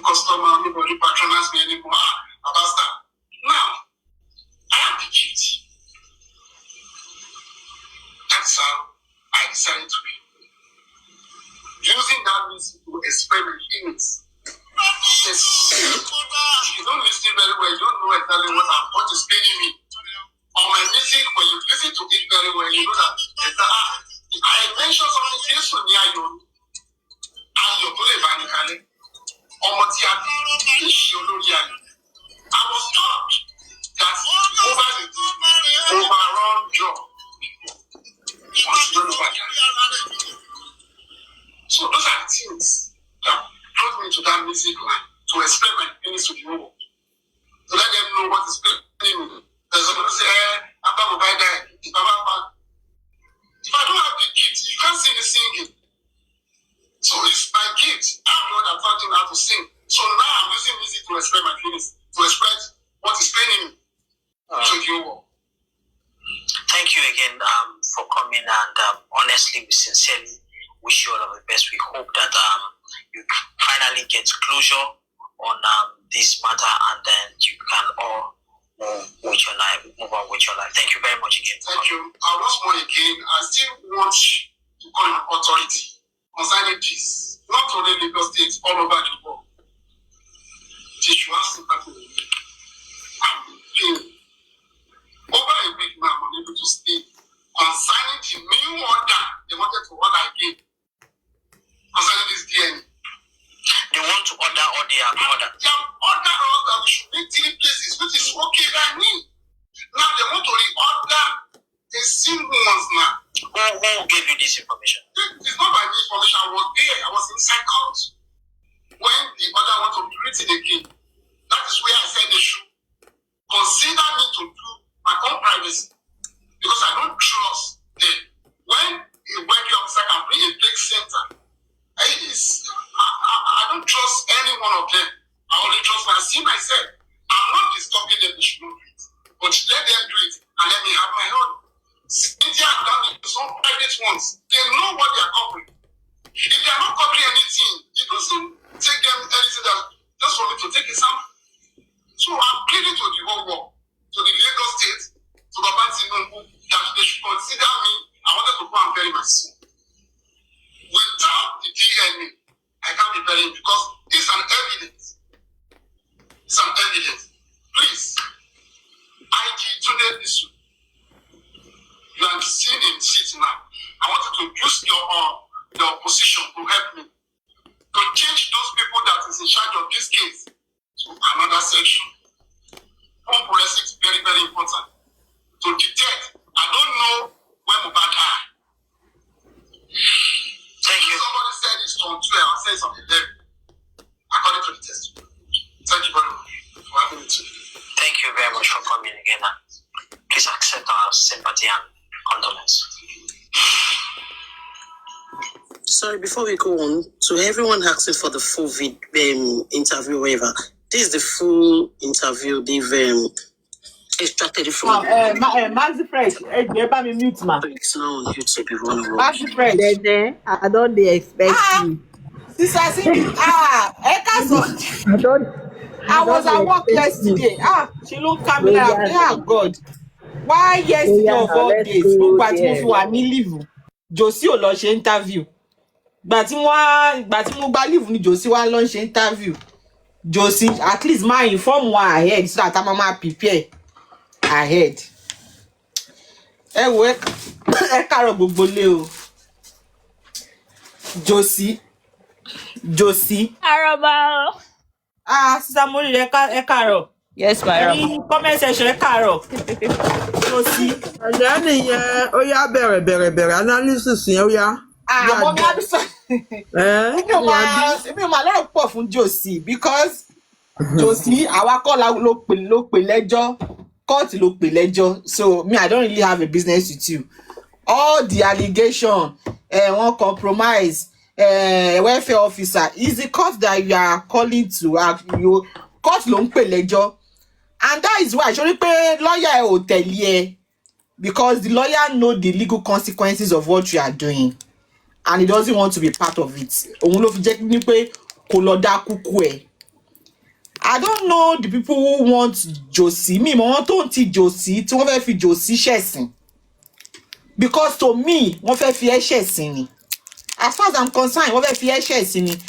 Torí ẹnu ẹ ló máa kó bẹ́ẹ̀. You are a lawless person. You've always had your way. What you are doing now is like a toddler whose toys has been snatched away from him and he's throwing tantrums gbogbo nǹkan tẹ́mi rí yìí tantrum ló ń throw, because I don't know why you think channels can force Wunmi, when Disu can force Wunmi, or the court of law is going to force Wunmi. How? Where in the world is that even possible? So interview tó ń ṣe, to me, ọkọ fẹ́ fi ẹ̀ṣẹ̀ sí ni, because from the interview you did that yesterday, even the blind can see, the deaf can hear, that this is a smear campaign against your daughter-in-law. Ó máa ń sọ pé àwọn tó máa ń coach ẹ, bóyá emotions ló fi máa ń coach ẹ ni o. Because all what you've been saying, you went to one room to go and be eating Indomie. Ọmọ ẹ sọ pé he went to one room to go and be eating Indomie. And that same girl lived with your child up until his death. Who are you deceiving? Ta ló ń ta zobo fún? Ta ló ń bẹ mú? Up until the death of your son, that same person tó sọ pé ó ṣe Indomie, ó ṣe kinní kan, he was still living in that house. And you said something, you said when you went for, it was introduction they told you. When you now got there, when you got there, what kilo bambe? Kilo jẹ́ bínú. So, okay, kò ń ṣe introduction ló bambe, kilo bambe. Why can't you tell the interviewer that it was an engagement customary where bride price was paid, that lo bambe instead of introduction according to you? Why are you giving the interviewer the half part of the story? Why are you not giving the interviewer the full part of the story? Only pé interview lọ sọ fún ẹ, but ìgbà tó débẹ̀ ọ̀tọ̀ nìkan tó bá. So why don't you tell the people tó débẹ̀ o, ó ṣe wá ní pé ó bá ẹrù ìyàwó, ó bá pé ó ti sanwó orí, ó ti kọ list. Why don't you tell your people like that? So you own contradictory. You are calling the so-called person a baby mama, the so-called person whose introduction led to engagements. You are just a clown. Òun sọ pé àwọn tó ń tì ẹ́ wọ́n fẹ́ fi ẹ̀ṣẹ̀ sí ni. Ọlọ́run wọ́n fẹ́ fi ẹ̀ṣẹ̀ sí ni. Because, and you made a statement, bàtọ́ bèrè pé bàbá, how have you been managed? Ó ní pé this justice for Mohbad, pé you've not been feeling fine, wọ́n fìyà jẹ. Ìyàwó ló fi jẹ Joseph Aloba. Talent tó ti kú, ọmọ mẹ̀kúnnù wo ló ti kú ní Nàìjíríà? That public rally round, bí wọ́n ṣe rally round ẹ̀. Mẹ̀kúnnù wo ló kú ní Nàìjíríà tí àwọn èèyàn ṣe GoFundMe fún, and they raised more than $25,000. Mẹ̀kúnnù wo ló ti kú Nàìjíríà tó yẹ pé wọ́n gba odidi SAN fún. Apart from SAN, wọ́n pààrọ̀ lọ́yà tó mẹ́rin fún. So what ìyàwó gangan ni wọ́n fi jẹ́? Privilege tó ní, the opportunity you had, the support you had, even against your daughter-in-law, nàka sókè, point somebody in Nigeria to need that level of support. Because you are trying to portray yourself like you are helpless, they left you, you are all alone, you are struggling. As you are struggling, they are bringing you down. Jossy, you are not a victim. You are a master manipulator, you are a master planner. So stop the foolery. Àwọn tó ń fall fún ẹni, I don't know, mi mọ̀ wé tó ń fall fún ẹ. In this same J4M, I'm feeling sad, kini kan. Ṣebí all your videos are on your TikTok page now. Orí TikTok la wà, tó ní pé ó ṣe birthday fún àwọn ọmọ, bó ṣe ń pààrà aṣọ kan, ló ń pààrà míì, bó ṣe ń yọra bẹ́ni tó ń ṣènáwó. Orí TikTok yìí la wà, tó máa lọ ṣe Palm Sunday, tí wọ́n máa invite ẹ from one church to the other.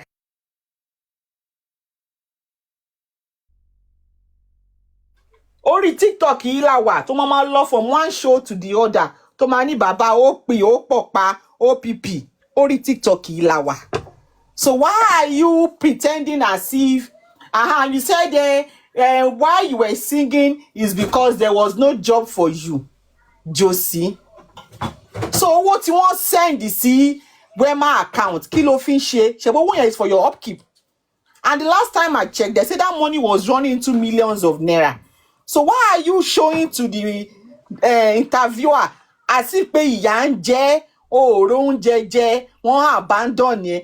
Joseph Aloba, your life transformed after the demise of your son. In your interview, in your own mouth, wọ́n sọ pé ṣé life wẹ̀ dá after ìgbà tọ́mọ ẹ kú, you said yes. You said yes. So tó bá ní pé ta ni òkú Mohbad pay jù, ìwọ ni. Tó bá ní talent tó benefit jù from the demise of Mohbad is you, Joseph Aloba. So you trying to pretend as if ìgbà tó kú yẹn àyà jẹ́ gan, nǹkan tó fà á tó fi lọ sí studio tó fi lọ record nìyẹn. You are just a liar. And people who are your supporters, except they are lying to themselves, they know that you are lying. So gbogbo èmi ní court yẹn ó lọ sí DNA, kò yẹ DNA ló ń ṣe ń bẹ̀, whatever sample ló ń ṣe ń bẹ̀, àárín wa àti court yẹn. If the court feels that you are maligning their name, they know ways to go about it and fight for themselves. Àwọn akọ́lá máa jà fún court. So it's between you and court. And that is why ṣe pé lọ́yẹ̀ ò tẹ̀lé ẹ lọ, ó gbà kó lọ dá kúkú ẹ ni. Òun mọ́ sọ pé sórí àwọn báyọ̀ tí wọ́n ti ẹ yẹn, àwọn ló máa rún ẹ lọ sí okùn òparun, àwọn ló máa rún ẹ lọ sẹ́wọ̀n. Ó sì máa ṣẹ̀wọ̀n lórí J4M yìí, Joseph Aloba. Ó sì máa ṣẹ̀wọ̀n lé lórí. Because you were saying after the corona inquest, the court did not carry you along. Joseph Aloba, you are lying.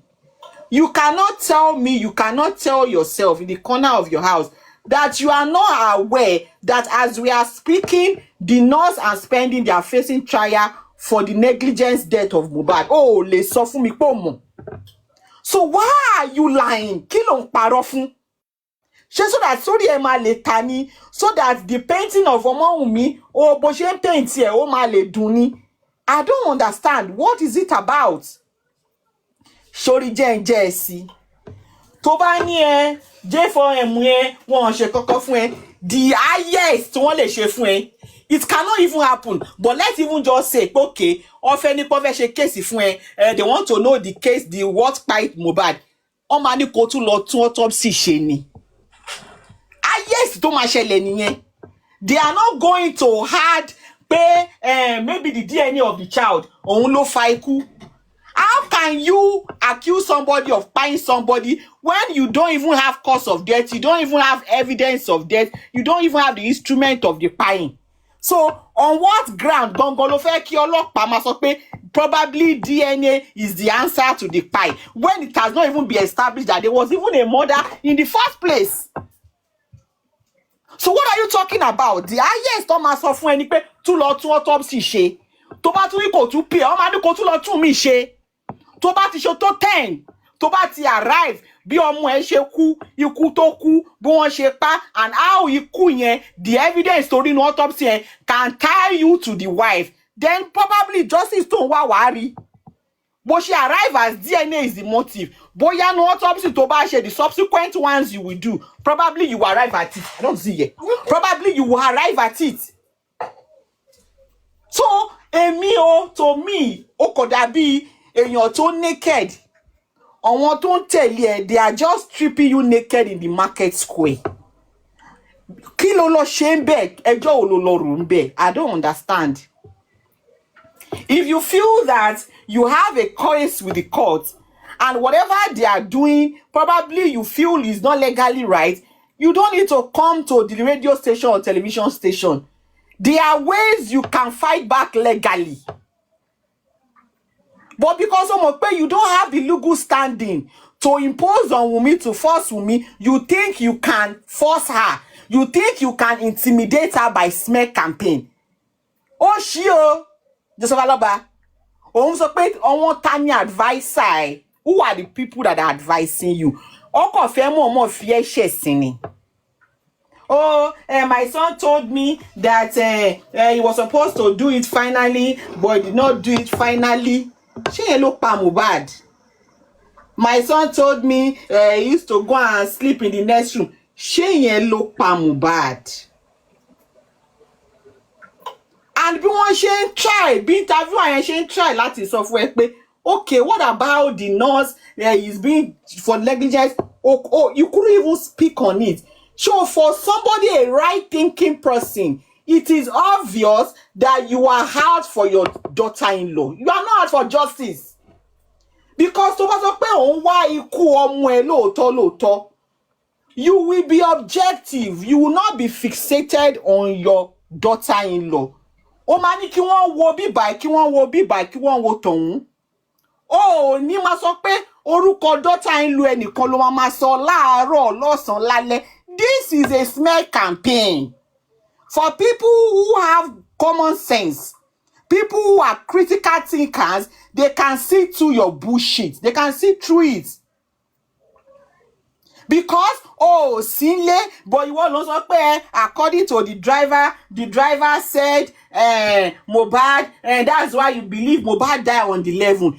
The autopsy that you did, what date of death ni pathologist yẹn sọ fún ẹ?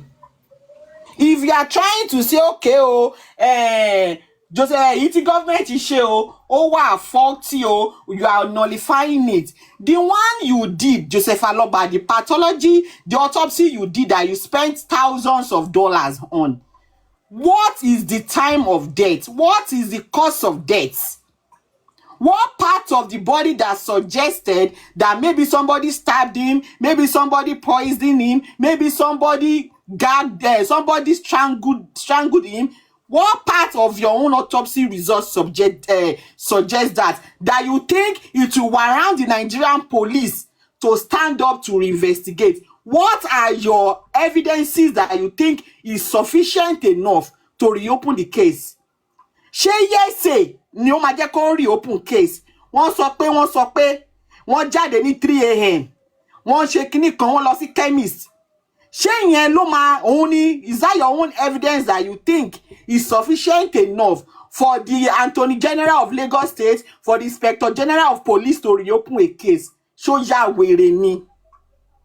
Ṣé atẹ́gùn fẹ́ sí ẹ lọ́pọlọ ni Joseph Aloba? Ta làwọn wèrè tó ń advice ẹ? Ta làwọn tó fẹ́ ba yí ẹ jẹ́? Ta làwọn tó fẹ́ fi ẹ ṣe ẹ̀sín, Joseph Aloba? The said driver you are talking about, whatever testimony he has to say is irrelevant because he was not in the house and he was only there a day before the nurse came in. And when the nurse came in and the witnesses that were still in that house, Mohbad was still alive. So whatever the driver has to say, it has no bearing as to the cause of death of Mohbad. So how is that difficult to comprehend?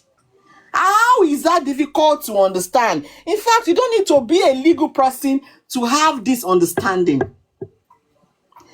Mo saw all the time pé Joseph Aloba ò ní ọ̀rọ̀ lẹ́nu as to the cause of his son's death, or he does not have any sufficient evidence.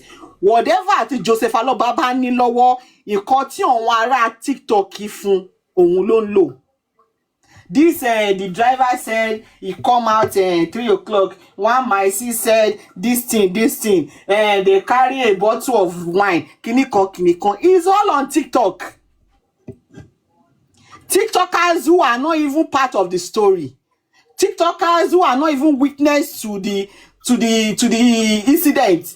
TikTokers who live miles apart from Mohbad. Àwọn ni wọ́n sọ fún bàbá ọmọ bó ṣe máa jà fún òkú ọmọ ẹ̀, bó ṣe máa evidence tó máa lò, nǹkan tó máa sọ, nǹkan tó ò ní sọ. And you want the Nigerian police to take you serious? Are you for real, Joseph Aloba? Are you for real? Are you kidding me? Like, I don't understand. So you want the Nigerian police to abandon all the witnesses and they should hold on to your own testimony that you derived from TikTok? Stop shebe. Mama shebe. Could make sense. Òpònú ni wọ́n àtàwọn followers ẹ̀. Could make sense. I want to pay. Show interview yẹn. Bí ọmọ Wunmi ṣe sọ, ó sì máa lọ sí CNN. Ó ní dúró sí channels nìkan. Ó sì máa lọ sí CNN. Ó sì máa lọ fà. CNN yẹn kò make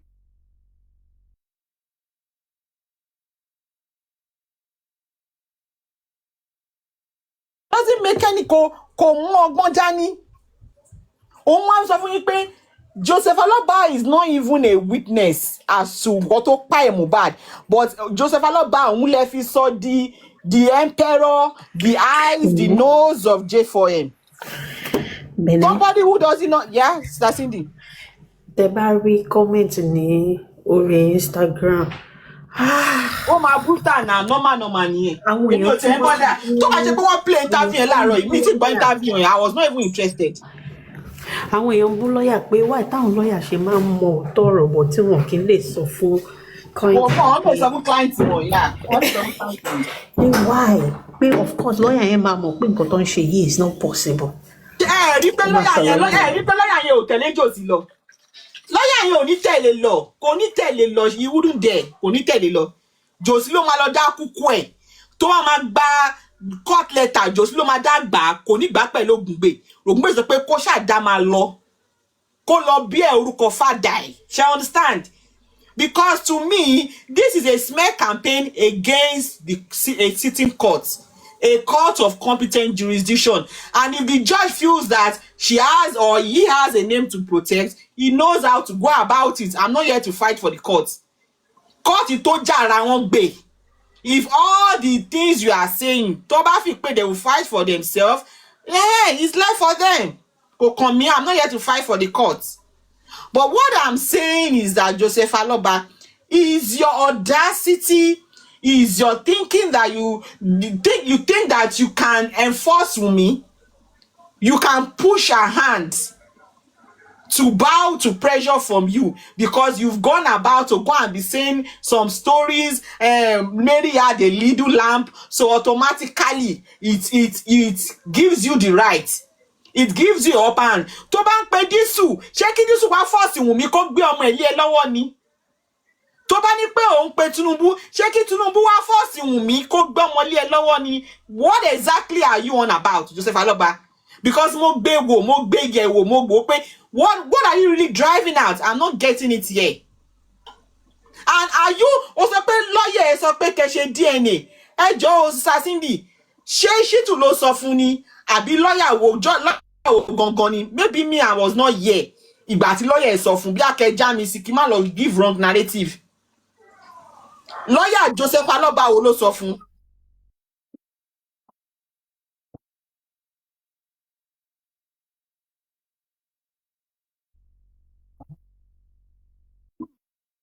So ṣé Odúmọ̀sí ló sọ fún pé DNA ló máa mú cause of death àbí kan tó pa Mohbad jáde? Ó máa mú 1+1, á mú gbogbo ẹ̀ á jókòó lórí VDM. Okay, yẹn ló dá. Okay, they said Shitu suggested it at the inquest, but Shotobi shut him down. Okay, that's well explained. But what I'm saying is that it is on J4M that the woman rí wípé ẹ̀yin tẹ́ jẹ́ tẹ́ mọ̀ ń pa iṣẹ́ ọlọ́pàá lẹ máa sọ fún ọlọ́pàá what should be the motive, what you think should be the motive. I don't understand. How can you establish that there's a motive when you cannot even ascertain if this person was actually pied? If this person was actually pied, because at the time Thomas autopsy fún ara ọmọ yẹn ti deteriorate already gone, so they cannot even get the best samples. But from the autopsy result, they said due to the signs that was presented, there's a likelihood that he had an anaphylactic shock, which corroborate the signs that he was exhibiting up until his death. So ṣé àpálẹ̀ rí lára ẹ̀ ni pé ẹ rí pé wọ́n gà lọ́rùn bóyá àwọn kíní gbogbo throat ẹ̀ bóyá wọ́n snatch ẹ̀ ni o àbí wọ́n gun ládàá ni o? What exactly gangan do you want the Nigerian police to stick on to say, okay, oh, this is the reason why we think there is a motive? I don't understand. Josie feel pé ṣé mo bí ọ̀rọ̀ family tọ́rọ̀ máa ṣẹlẹ̀ tó máa pé àwọn baálé ilé ìyálé ilé ó yẹ jókòó báwo ló ṣe jẹ́ ó yá gbọ́mọ lọ fún bàbá ọkọ ẹ̀ ó yá lọ ṣe kinní understand rú àwọn settings bẹ́ẹ̀ yẹn bí ó dà pé bí Josie ṣe ń feel nìyẹn o. Josie is an authoritarian. He is an authoritarian. he has always had his way. People, he doesn't take a no, he doesn't take no for an answer. So and he thinks he can do that for Wunmi. And Wunmi is saying no. To ba ma ṣe ba lele lórí àwọn family ẹni. So that's the problem. Yeah. Good morning. Have you taken time to go through the interview To be honest, I'm not interested though. I only heard about it this morning. I would rather go and pick beans than listen to his interview. There's nothing Joseph Aloba wants to say. This weekend, this is your stuff. You know, go enter too much if you don't listen to him. They played it this morning. I will listen to it now. Okay. Continue. Okay. So as I was saying, ọ̀rẹ́ ò yé mi, and I'm glad of all what you said today. Ó sọ pé o mọ bí ọmọ yẹn ṣe ń jẹ, o mọ bó ṣe ń mu. You don't have any, you've never looked after that child. I'm happy fún ara ẹ ló fẹnu ara ẹ sọ fún public pé o mọ bí ọmọ yẹn ṣe ń jẹ o, bí ọmọ yẹn ṣe ń live o, so that it will be a precedent. If everything after DNA and everything, I want to see the bó ṣe fẹ́ face ọmọ yẹn, because internet never forgets. Internet never forget. So definitely fún ara ló fẹ́ nu ara ẹ sọ gbà tó ń béèrè lọ́wọ́ ẹ̀, because they believe the logical thing for a grandfather to do, if not that you practically declare war against your daughter-in-law, is to still look after your grandchild up until a DNA test prove otherwise. So it's a logical question. The interviewer was practically setting you up. That okay, have you gone to look after that child? Have you gone to care for him and everything? And you said no. So to bá yẹ pé o bó ṣe sọ pé o love ọmọ yẹn, o love ọmọ yẹn Mohbad, o ṣe gbá, you will still take care of that child, holding on to benefit of doubt. But okay, I'm still going to do my duty as a grandfather in the absence of my beloved son, up until a DNA result prove otherwise. So it's not, you don't even love Mohbad, because you cannot say you love me and you hate my dog. How much more a child? So which love gone are you talking about? Do you even have the heart to love? So the motive tó ń sọ pé DNA is the motive. Where was this outrage when you already buried your son? So DNA is probably a motive. You believe there's an hanky-panky, and it was Lagos State that had to step in. In fact, you said they would dig that body over your dead body.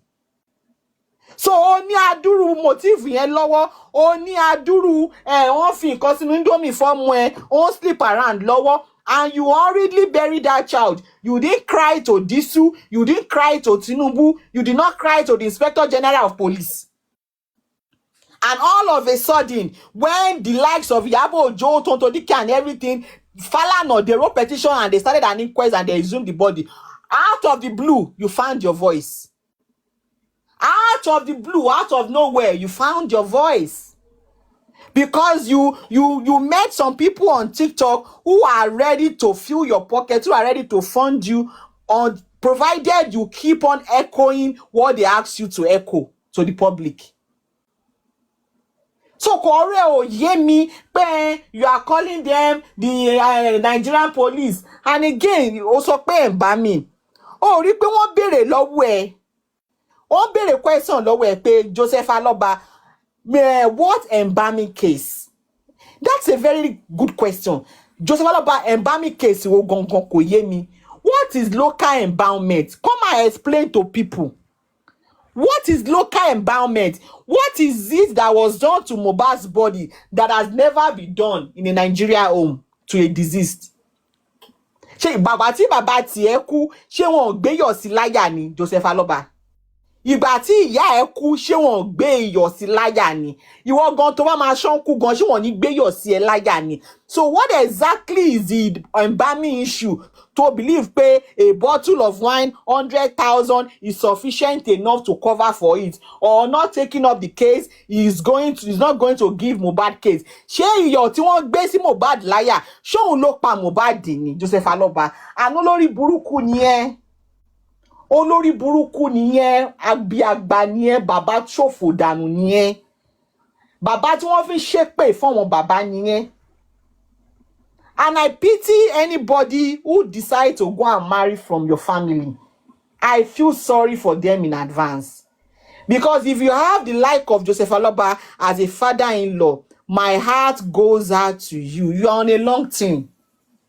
You are on a long thing. The only way to feel survive Joseph Aloba is to buy a kushenye.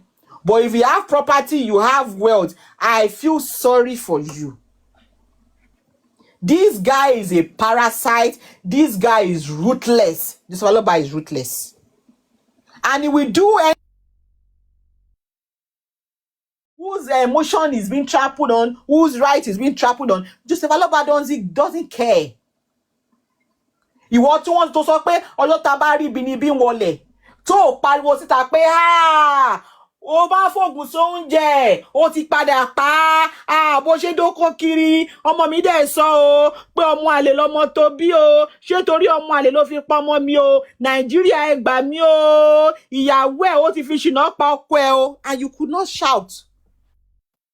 Tó bá tẹ̀ lè pariwo sọ́wọ́ Nigerian police àwọn tó ní pé ó ní 100 people ló bá nu ilé yẹn gbà tó lọ síbẹ̀ ó lè pariwo síbẹ̀ kó yaṣọ mọ́ wọn yàn lára ń bẹ̀ pé ìyàwó ẹ̀ ti padà pa o ó máa fògùn sóúnjẹ ní o tó máa bẹ̀rẹ̀ sí kà bòròbòrò tó wọn yàn wọn máa fa aṣọ bù ẹ́ lẹ́nu pé bàbá ẹ má sọ ilé yìí mọ́.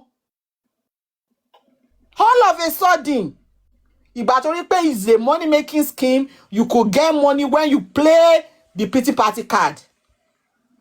Then you started to dance to their tune. Àwọn TikToker ló wá sọ fún ẹ ọjọ́ tó ọmọ ẹ kú, ọjọ́ tí wọ́n rò bí ọmọ ẹ ò kú, kinní kan environment bó ṣe environment ẹ bí wọ́n ṣe gbéyọ̀ sí lára, bí iyọ̀ yẹn ṣe yọ liver ẹ̀, bí iyọ̀ yẹn ṣe yọ gbogbo placenta inú ẹ̀, bí iyọ̀ yẹn ṣe kó bó ṣe kó chemical sí gbogbo ara ẹ̀.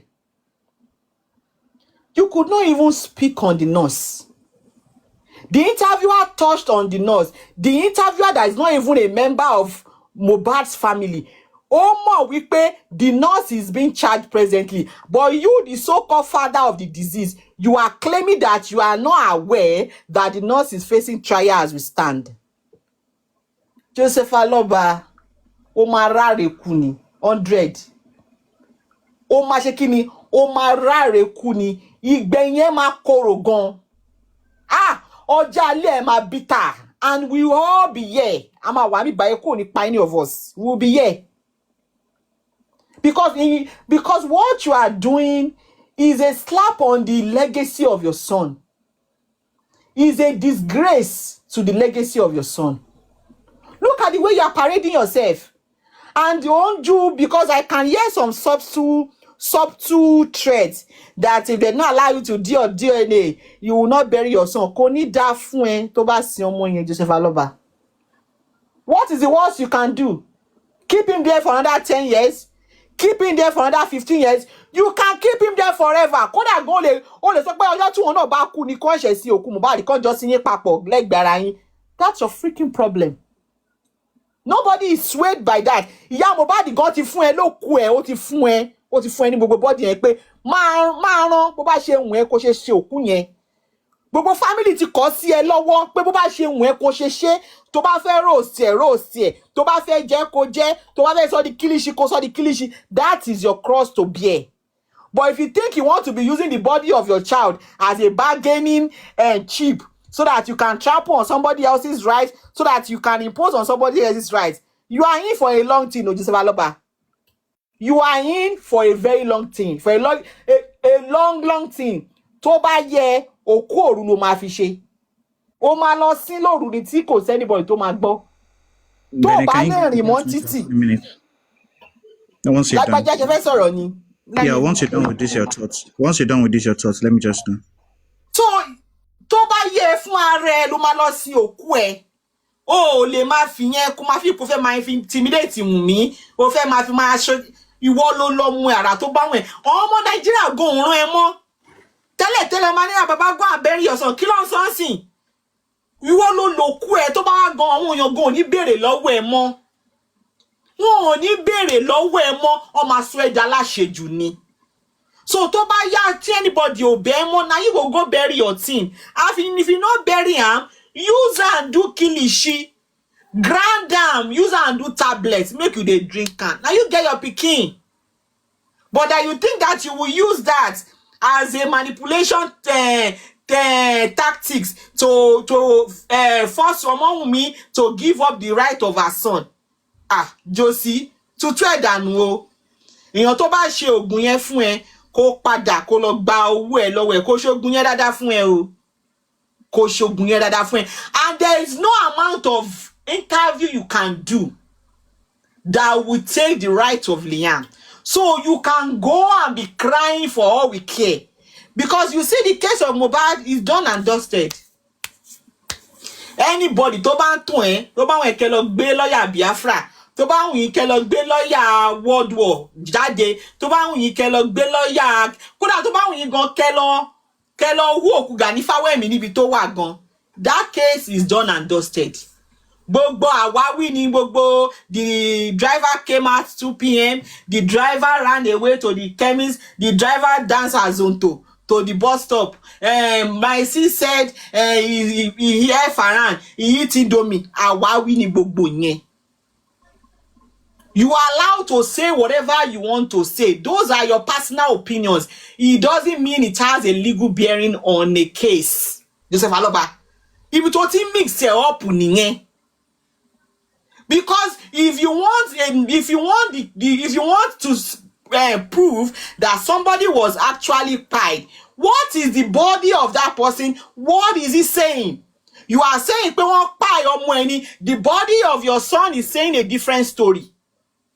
So how can you align it?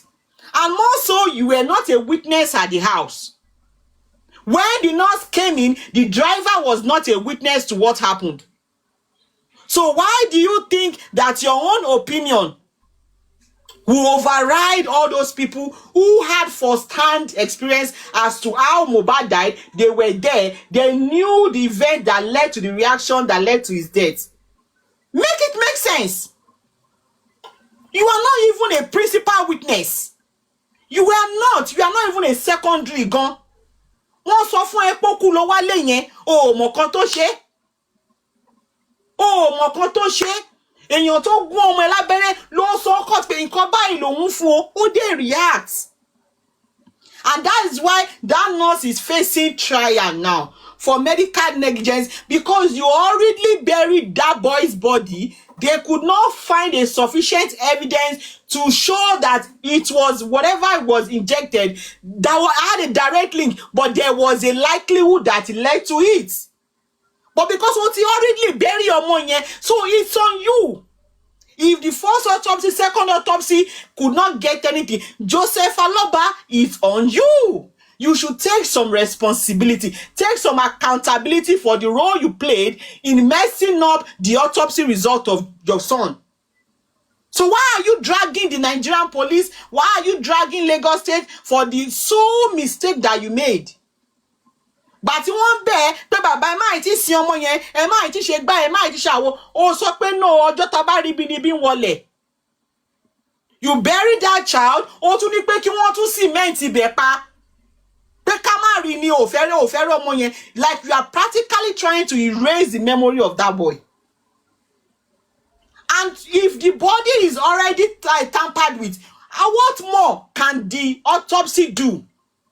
What more can Lagos State do? How is that their fault?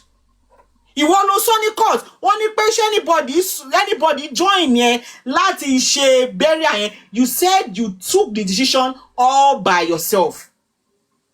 You said it was a sole decision. If nobody joined you, you were fún ààrẹ ló mú decision. So if you cannot get an adequate autopsy result, despite even the one you did, why are you blaming the Nigerian police, the Lagos State government? Why? What more do you want them to do for you? A coroner inquest was set up for your son for good 2 years. All these stories you are saying on Channels TV, you had opportunity for good 2 years to go and say it. You didn't. Something you could not say under oath because you will be liable for it, you are now saying it outside coroner inquest, and you want the court to take you serious. Are you mad? Some Winnie. And that is why they will not answer you. Josie, Surety Lagos State government bá dé lóhùn wá fi ọwọ́ wá fi rẹ́ mi mú. Tí Lagos State police tí wọ́n bá dé lóhùn wá fi ọwọ́ wá fi rẹ́ mi mú. All the people, the Nigerian police, the Lagos State judiciary, they know that you are a clown. You are a jester. You are just a performer. They know. So wọ́n máa fi ẹ́ ṣe yẹ̀yẹ́ ni. Àwọn tó bá rí interview ẹ̀ ń sọ that man don't go again. Now where we go again now? Even your so-called Shitu, he will be in his office, he will be looking at you. That what are this man gotten himself into? Because you are just a performer. Why are you even not talking about the nurse? The involvement of the nurse.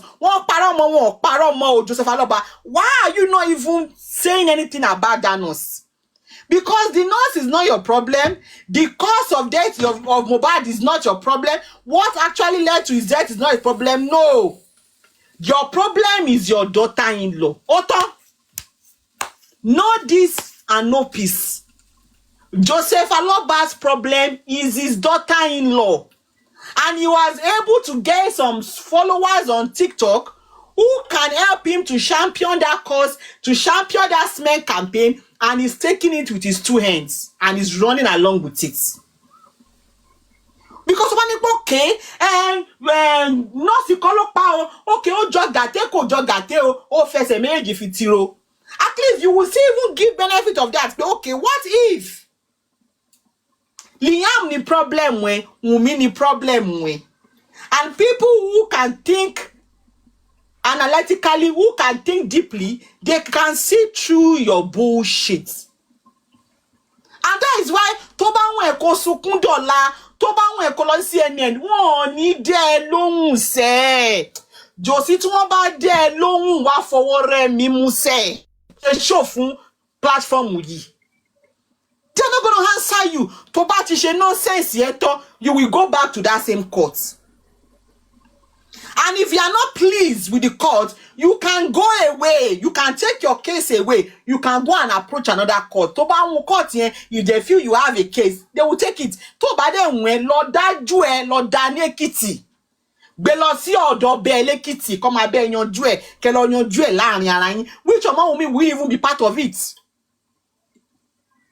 So, interview wo gangan ló ń ṣe because èmi ò understand. Of what effect would this interview have on the stand of Wunmi or on the stand of the court? I don't know. Mohbad case is done and dusted.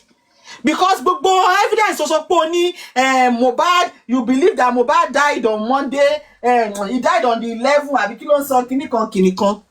So the only evidence you have that your son died on the 11th is the testimony of a so-called driver that was not in the house. Not even the testimony of your own autopsy results, yo. Not the one that Lagos State did, yo. The one you spent millions of naira on. You are not using that as an evidence. Probably they will take it serious. But okay, Lagos State autopsy result is saying Mohbad died on the 12th. But the one Baba did, he said on the 11th. Okay, then they will start arguing it out. You are not depending on that. Oh. What you are depending on is the testimony of a driver. And solely because of that, you want the court to start all over again, the Nigerian police to start all over again, because the whole world revolves around your son. All other cases in Nigeria should come to a standstill. All other people who want justice for their children, for their spouses, you should come to a standstill because Joseph Aloba ló ń kí lọ́wọ́. Josie, lágbájá ẹ sọ̀rọ̀. Before I go into my own analysis, I just want to say that, Bene, honestly speaking, I know how you analyze. But I know you are lenient this afternoon. You are very lenient, honestly, because if you had listened to her, I know No. See, the you'll be thing that seriously Lagbaja, provoked. You'll be seriously provoked. no, Lagbaja, hold on. There's nothing to be provoked because what Joseph Aloba did was a show of shame. So, kí mo fẹ́ máa bínú sí fún? Ó mú kó lọ yẹ̀yẹ́ rẹ̀ ní now. Kí ló lọ sọ́nbẹ̀? He went there to go and do a smear campaign and to go and dance naked in the village square. Why would I be angry at him? Òun ló la rẹ̀ now. So, èmi ò lè kí mo fẹ́ máa bínú sí fún. No. It's not worth it. To be honest, it's not. Okay. Good afternoon, everybody. I've actually multi-botch analysis. Mommy Abistor Shewa. Multi-botch analysis left for the past 6 months, but that be aliano, abi oru aro emoju, what's Nikki Law work pada. And I think, first of all, I'd like to commend my sister who is a lawyer. She has talked about this thing through the law's eyes, the constitution's eyes. But I want to delve into this interview properly and let's see some senses in which this man is trying to avoid. Now, I was writing some of these points that he raised, and for some years now, he has been mentioning this thing, but I think we've been turning a blind eye to it. Okay, he mentioned that my sis girlfriend came to report to him a boyfriend girlfriend ẹni tó ń bá Wunmi sùn ló wá gbà tí Wunmi kún Mohbad lọ́rùn. Let me speak English. I don't think I'm saying it very well. He said in an interview that Wunmi laced Mohbad's foot with a sleeping pill and went to another room. And the girlfriend of the person that was actually having something to do with Wunmi came to report to him. We have 500 plus people on this platform. Ejo, if something happens and you're a woman in your presence, your boyfriend is having sex with another man or with another woman, would you, Jenny, won't you disturb the peace in that house? That is number one. Number two, is it the father-in-law of the girl you report to, or you'd injure the girl and tear her clothes, injure her, pour something on her body, or perhaps you are going to shook her with something, or perhaps you are going to tear her clothes, or shout that the whole neighborhood will come and separate you guys? It is common sense. So the lady left the whole scenario without telling anybody, but came to Ikorodu to start reporting, boyfriend mimba, ìyàwó ọmọ yín sùn, without doing anything at that moment. Irú oorun wo ni Mohbad ń sùn náà fi jí lọ́jọ́ yẹn?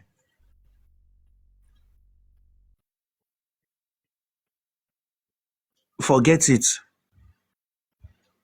Irú oorun wo ni Mohbad ń sùn lọ́jọ́ yẹn? Ni Mohbad ò kí Wunmi mọ́lẹ̀ nígbà tó sọ fún yín pé wá o, nígbà tó sùn o, ẹnìkan báyàwó ẹ̀ sùn.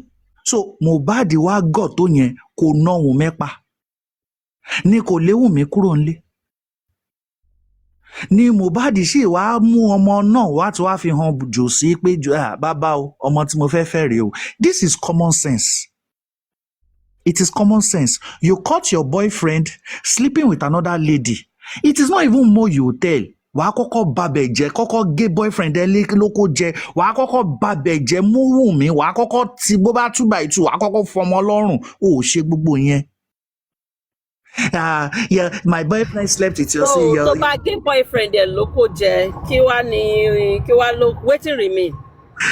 No, Sister Cindy, one man sucking it for some years, as if for so many months since. As in, this thing doesn't make sense, but you keep on you keep on saying this thing over and over, replaying this thing into the minds of gullible people without people letting you know that what you're saying is stupid. Sorry to interject you. Jossy, tó bá jẹ́ pé ọ̀dọ̀ ò gbọ́ English, but àwọn tó jẹ́ supporters yẹn tí wọ́n bá ní common sense, The interviewer said one statement, but also may you find this justice you are seeking for. Oh, Dipo. ọ̀rọ̀ yẹn dìbò. tó bá ń tẹ̀lé ẹ tó bá láròjinlẹ̀ tí ọpọlọ orí inú ò tí bá tòde wọn jẹ́, you see that particular statement pé may you find the justice you are seeking for. Statement yẹn deep. Tẹ́ bá ní àwọn tí ọpọlọ wọn pé ní gúrùpù yẹn, ẹni kí wọ́n analyse statement yẹn fún yín. Oh, they analyze. How many of them understand English? Wunmi tó sọ pé the night my husband died, it's what they analyze it for kini. Yeah, rò pé irú grammar tí bọ̀bọ̀ yìí sọ ń sẹ́ rò pé wọ́n máa fọpọlọ sí. They don't have sense. The guy was very clear. It's very clear that the court is already prosecuting someone. You are seeking for something else. That justice you are looking for, Ọlọ́run á jẹ́ kẹ́ rí.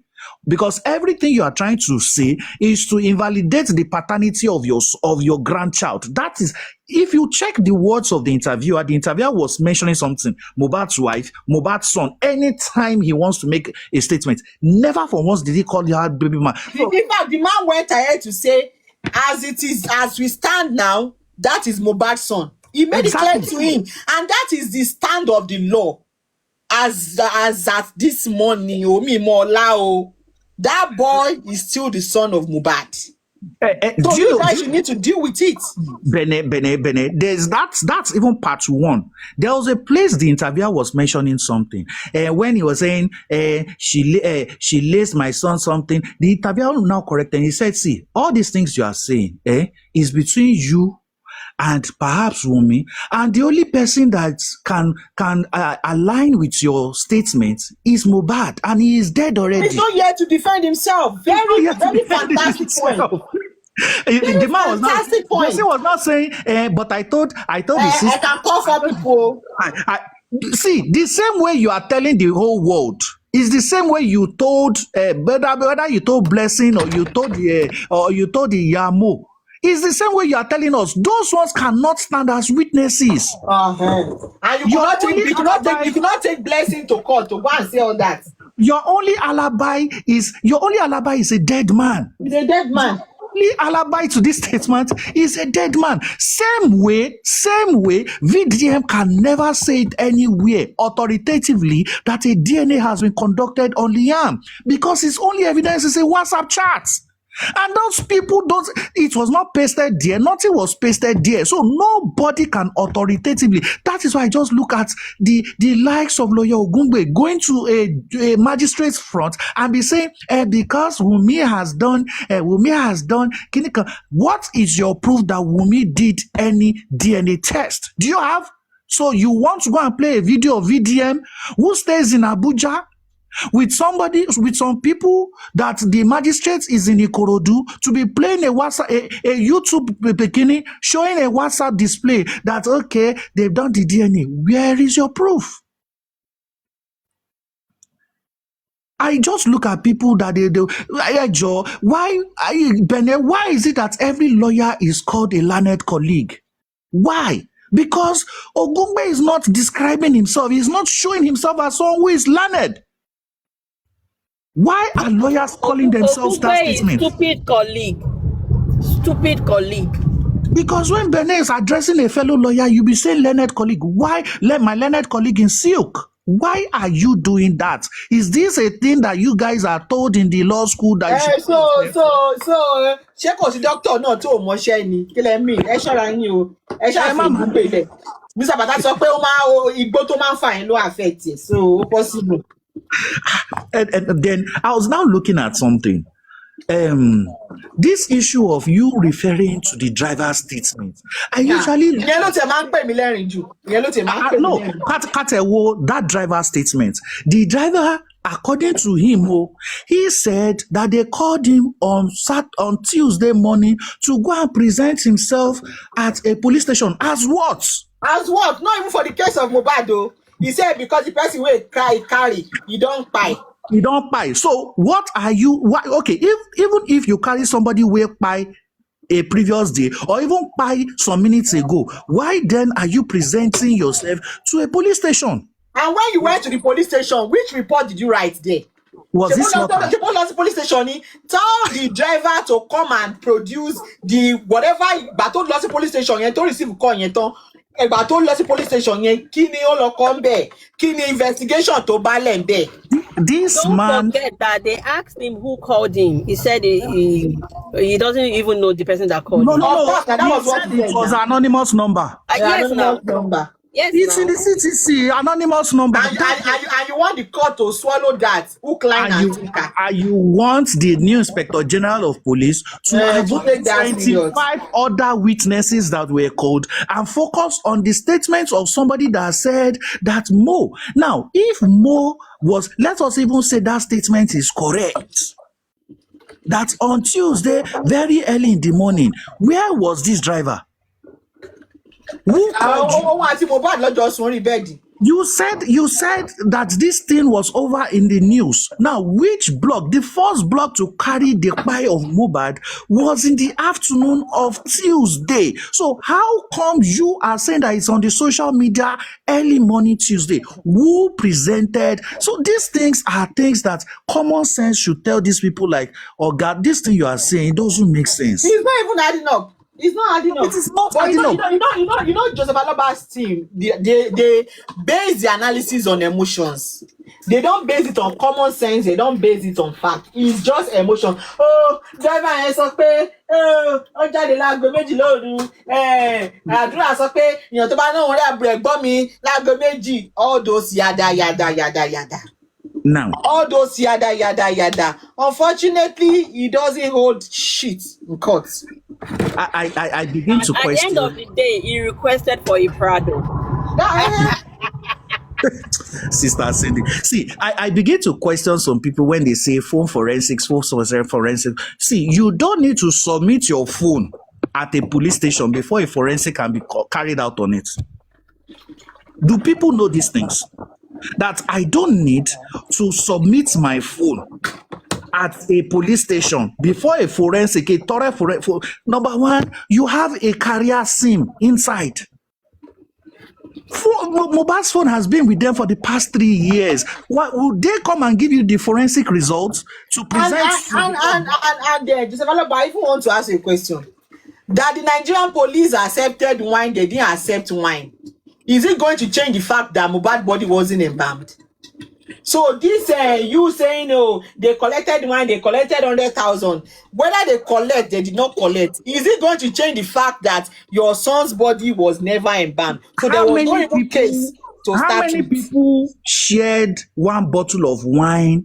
How many people? 100,000 naira. Okay, That's for the Bennett, may I have a question? Please, can they invite Sister those... Cindy. Hold on. I just want to ask the question. Can they invite those people that presented the wine and the 100K? No, Sister Cindy, what really happened? Let me just tell you what really happened. If you read your Bible, Jesus did 5 loaves of bread and is it 10 fishes, and he gave it to about 5,000 people. So it seems that bottle of wine does not dry up, that the whole police force will be drinking it every day. I think that is what happened here. That the 100,000 naira keeps on multiplying every day. That as you take one bottle, another bundle will come the next day. Because how can you say that, the entire police force was bribed with 100,000 naira and one bottle of wine? Are you okay? It's Jesus Christ fed multitude of people with Nigeria police no one useless 2 fishes and 5 loaves of bread, right? Nigeria police gone one party and checkpoint gone. If you never shake body, gone 50,000 jabola gone. Oh, till lost anywhere. It's just laughable. The way he went there to be clamoring on Karima said, Karima that you are saying is not even a principal witness. Karima that you are shouting all over her, she is not, at least she has fought her innocence to a fault that she even displayed her like passport. Karima yẹn kiri. Ó tẹ̀ dábẹ́. Kó máa porúkọ ẹ̀ dáadáa. Lagbaja, are you also aware that they gave Sade 300K so that she can go to Abuja? To go and meet VDM, Abi? No, but táwọn underground in Shishe. So they gave her 300K Kofi get her to Abuja so that a lè lọ sọ pé okay nǹkan tó tún mi rí leléyìí òun rí àǹtí òun nígbà tó ń fọ aṣọ ẹ̀jẹ̀, but unfortunately she collected the money ó dẹ̀ fi rí gé. See, I'm just even learning about that. Now, the thing here is just this. In the interview, you kept shouting empowerment. The guy even asked you, what empowerment? See, the best way for you to defend that empowerment is that you are going to present your own autopsy result to show us that Mohbad was actually embalmed. And that result will go against that done by lawsuit. That Mohbad was embalmed and those people that conducted that of the government were lying. That NMS lab in Pennsylvania was actually lying that there was no embalmment on Mohbad. Shikena, why is your own autopsy result not in public? Why is your own result also saying inconclusive? Why is your own result saying that Mohbad died on Tuesday? You went on, and this was the laughable part. You said that when Mohbad got to the hospital, that what be engine consume Mohbad ló sọ pé 3 hours. No engine was placed on Mohbad except a stethoscope. A stethoscope is not an engine. You said the machine was no machine. Go and check the CTC. They said immediately they even got to, what's the name of the second hospital? Perez. That the Perez hospital, they said it was even immediately there. Go and check the CTC. It is there. That immediately, he said he checked his vitals and he checked this thing. And immediately placed him in a machine. Were you there? The CTC, the doctor came out. Adura said his own. Wunmi said her own. Darosha said his own. These were the people, the eyewitnesses there. They said even the second hospital, it was instantly. Emergency. And you went there to lie that a machine declared it. See, there is no machine. I am saying it authoritatively now. I'm not a medical expert, but I have browsed, I have researched this. That will tell you the time of death except autopsy.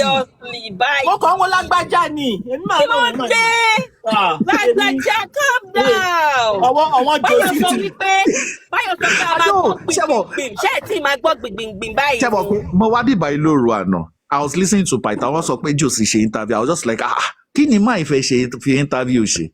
But she CNN lo fake below. It's not that they played the interview this morning. I wasn't even interested. I said yesterday, I say I would rather go and mop the ocean than listen to that interview. As if we should back in here, what be more bad see machine by me koko ba pe nígbà wo sigba o.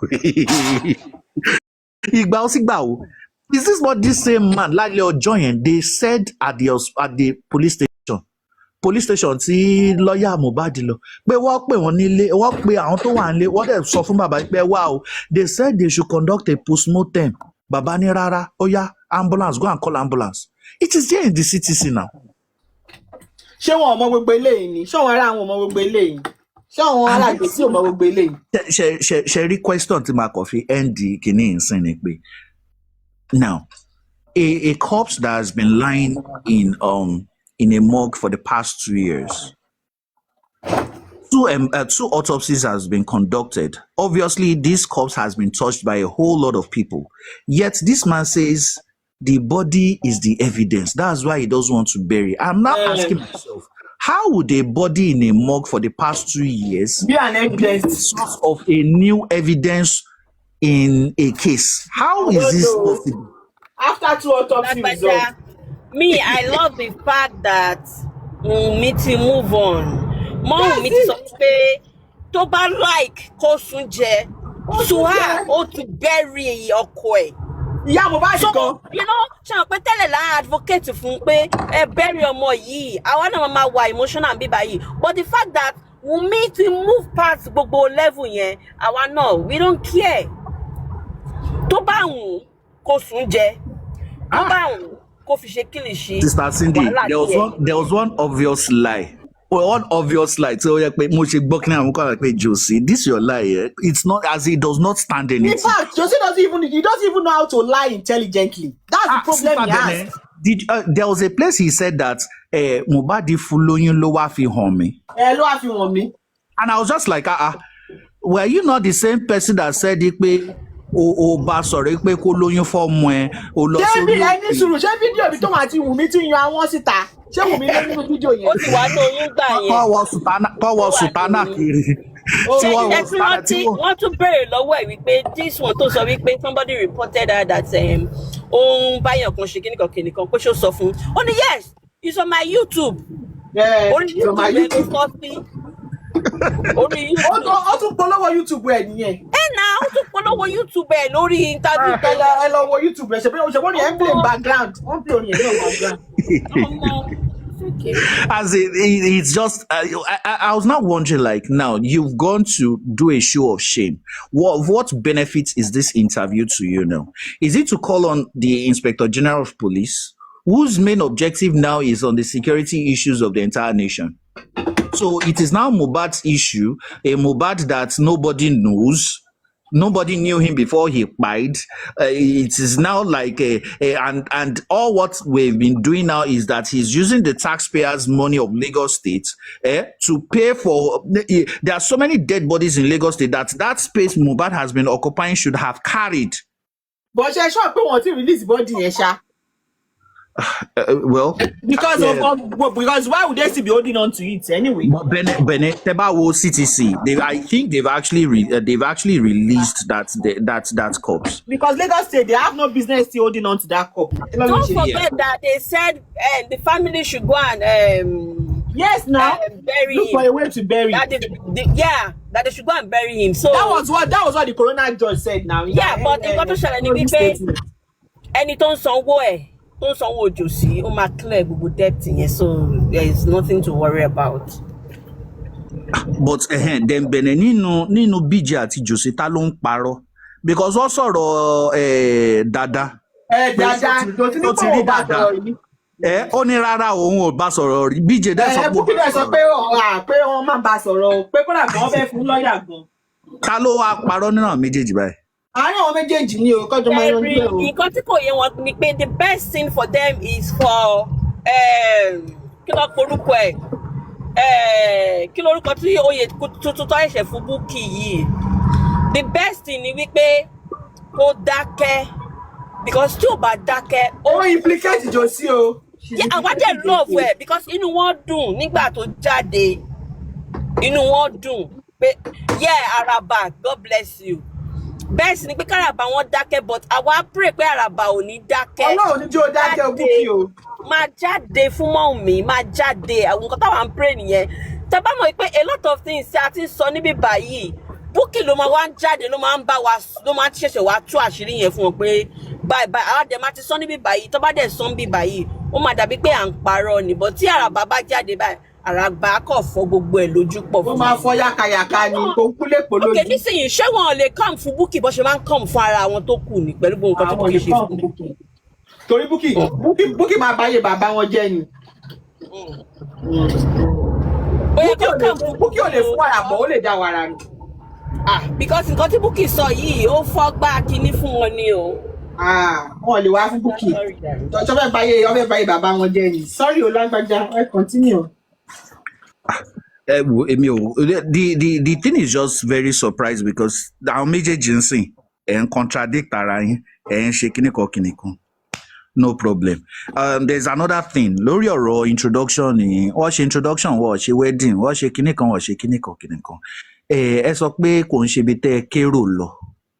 Ẹ débẹ̀ wọ́n gba list kan tó lọ síbẹ̀ yẹn o. That's number one thing I even want to talk about. Now, Josie is always saying that, he only left there, but his own family members were there.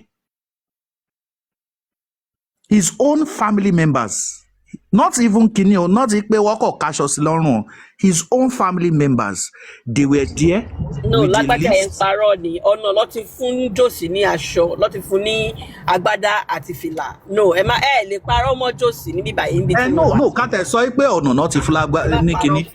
Àwọn tó wá láti Ìkẹrẹ fún program yẹn. Ṣé òjìjí wọn àbí AI ní Kini náà ni kò yé mi o. Because he would actually just say, oh, àti one of his friends là ń jọ lọ́bẹ̀ yẹn. Kí ni àwọn family Aloba wá ṣe nínú? Ọ̀tọ̀ níbi tí wọ́n lọ tẹ́lẹ̀. So bó ṣe wá gbọ́ nìyẹn pé bí Mohbad ṣe pè wọ́n nìyẹn pé kí ni wọ́n ní pé òkè káwọn kúkú fi oko ẹyọ kan pa ẹyẹ méjì. So nǹkan tó ṣe nìyẹn. Yeah.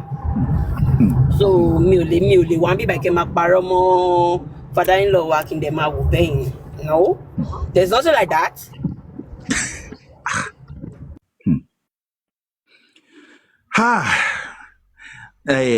Now, the last thing I'll just talk about now is this. The guy was talking about reconciliation. And Josie was talking about can you does he think that all these things he's saying, there are no repercussions, or it's just like and I have a freedom of doing anything I want to do. I have a freedom of saying anything I want to say. I can defame you as long as I like because you're the wife of my son. I can say anything I want to say. Even the child, I can do anything I want to do until he's proven this thing. He was also talking about the probate stuff that he doesn't know anything about the probate stuff. And I was just like, God, why is this guy saying a very obvious lie? As if you've never gone to the probate registry to actually make demands on the royalties of Mohbad. And I was just like, oh God, is this guy just okay? And again, you Josie team, they must pay Yahweh. We can forgive and forget. Ẹ̀yin Josie team tẹ́ bá máa sọ pé the wife owe him duty of care. Ṣebẹ́ ti gbọ́ lẹ́nu olórí ẹbí pé baby mama ni. Tí wọ́n bá bí pọ̀nrín máa pọ̀ pọ̀nrín yàrá yà yín dá. Vengeance àkó. Tẹ́ ẹ̀ bá fẹ́ ṣòfò, tẹ́ ẹ̀ bá kẹ́ mi yín kọ́lọ́hún gé kúrú. Kẹ́ kí n gbọ́ lẹ́nu yín pé ìgbà tọ́kọ ẹ kú ọwọ́ ìyàwó la máa ti bèrè. Ṣebẹ́ ti gbọ́ sí Josie lọ́ba sọ pé baby mama ni. Àbá yín argue ẹ̀ o. Ó pè baby mama, ó tún ní girlfriend. Mo wò pé dẹ̀ mẹ́yọ kan níbẹ̀. So ẹ má máa sọ pé ìyàwó ni tí ọkọ ẹ kú ọwọ́ ìyàwó lẹ́ka ti bèrè ikú pa yín o. Tẹ́ bá sọ ti bá gbọ́ lẹ́nu any of you. Ikú pa yín o, ikú òjijì fall on you o. Benevolence. That's duty of care. Lápáta ẹjọ́ ẹ má bínú ẹ jẹ́ sáré address comment èèyàn kan. Yeah.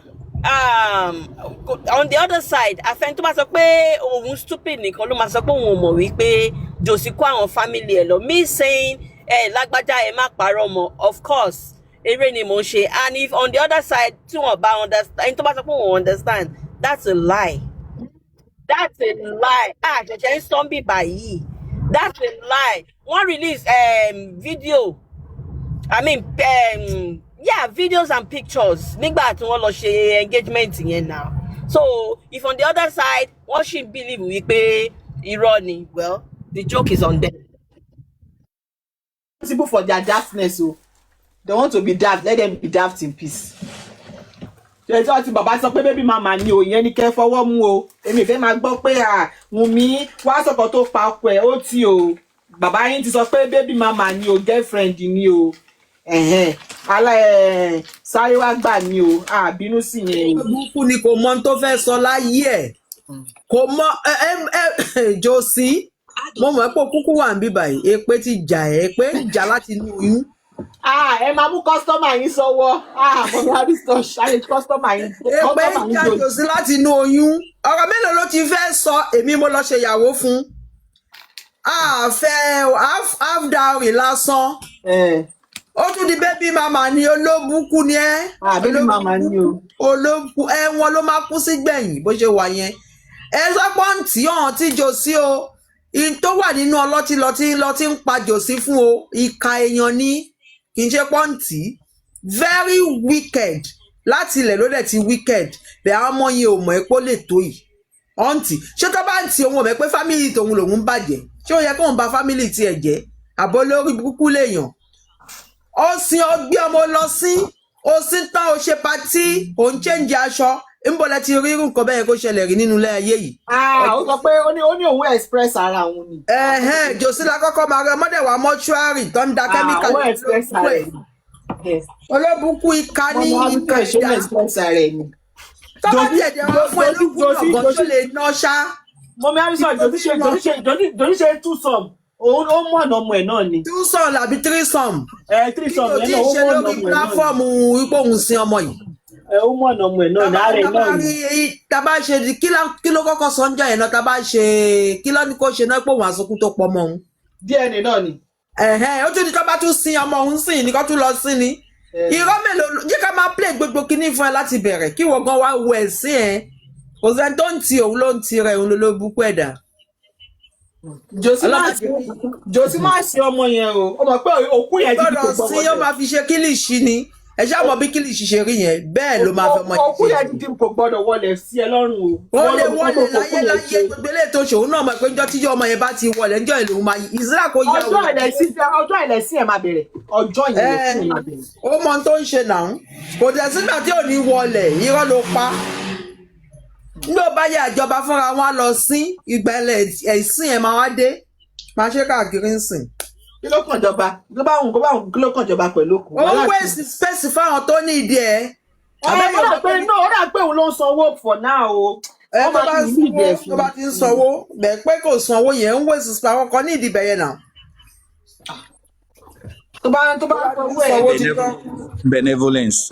All this duty of care. Ẹ ká ti analyse duty of care yìí. Burna Boy tó bá fẹ́ ṣe show ìyá ẹ̀ ń tẹ̀lé káàkiri ni. Davido Chioma máa tẹ̀lé ni. Ìwọ lè sọ pé bàbá star ọmọ ẹ wá ṣe show Kòròdú kó ẹ bó travel out o. Àṣàkẹ́ ń kọ̀ yẹ́ ẹ̀ náà ń tẹ̀lé káàkiri ni. Ẹ tẹ̀ ní sùúrù o. Kò ń ṣe pé ó lọ ṣe show yìí l'Abuja o, kò ń ṣe pé ó lọ ṣe ń Kánò o.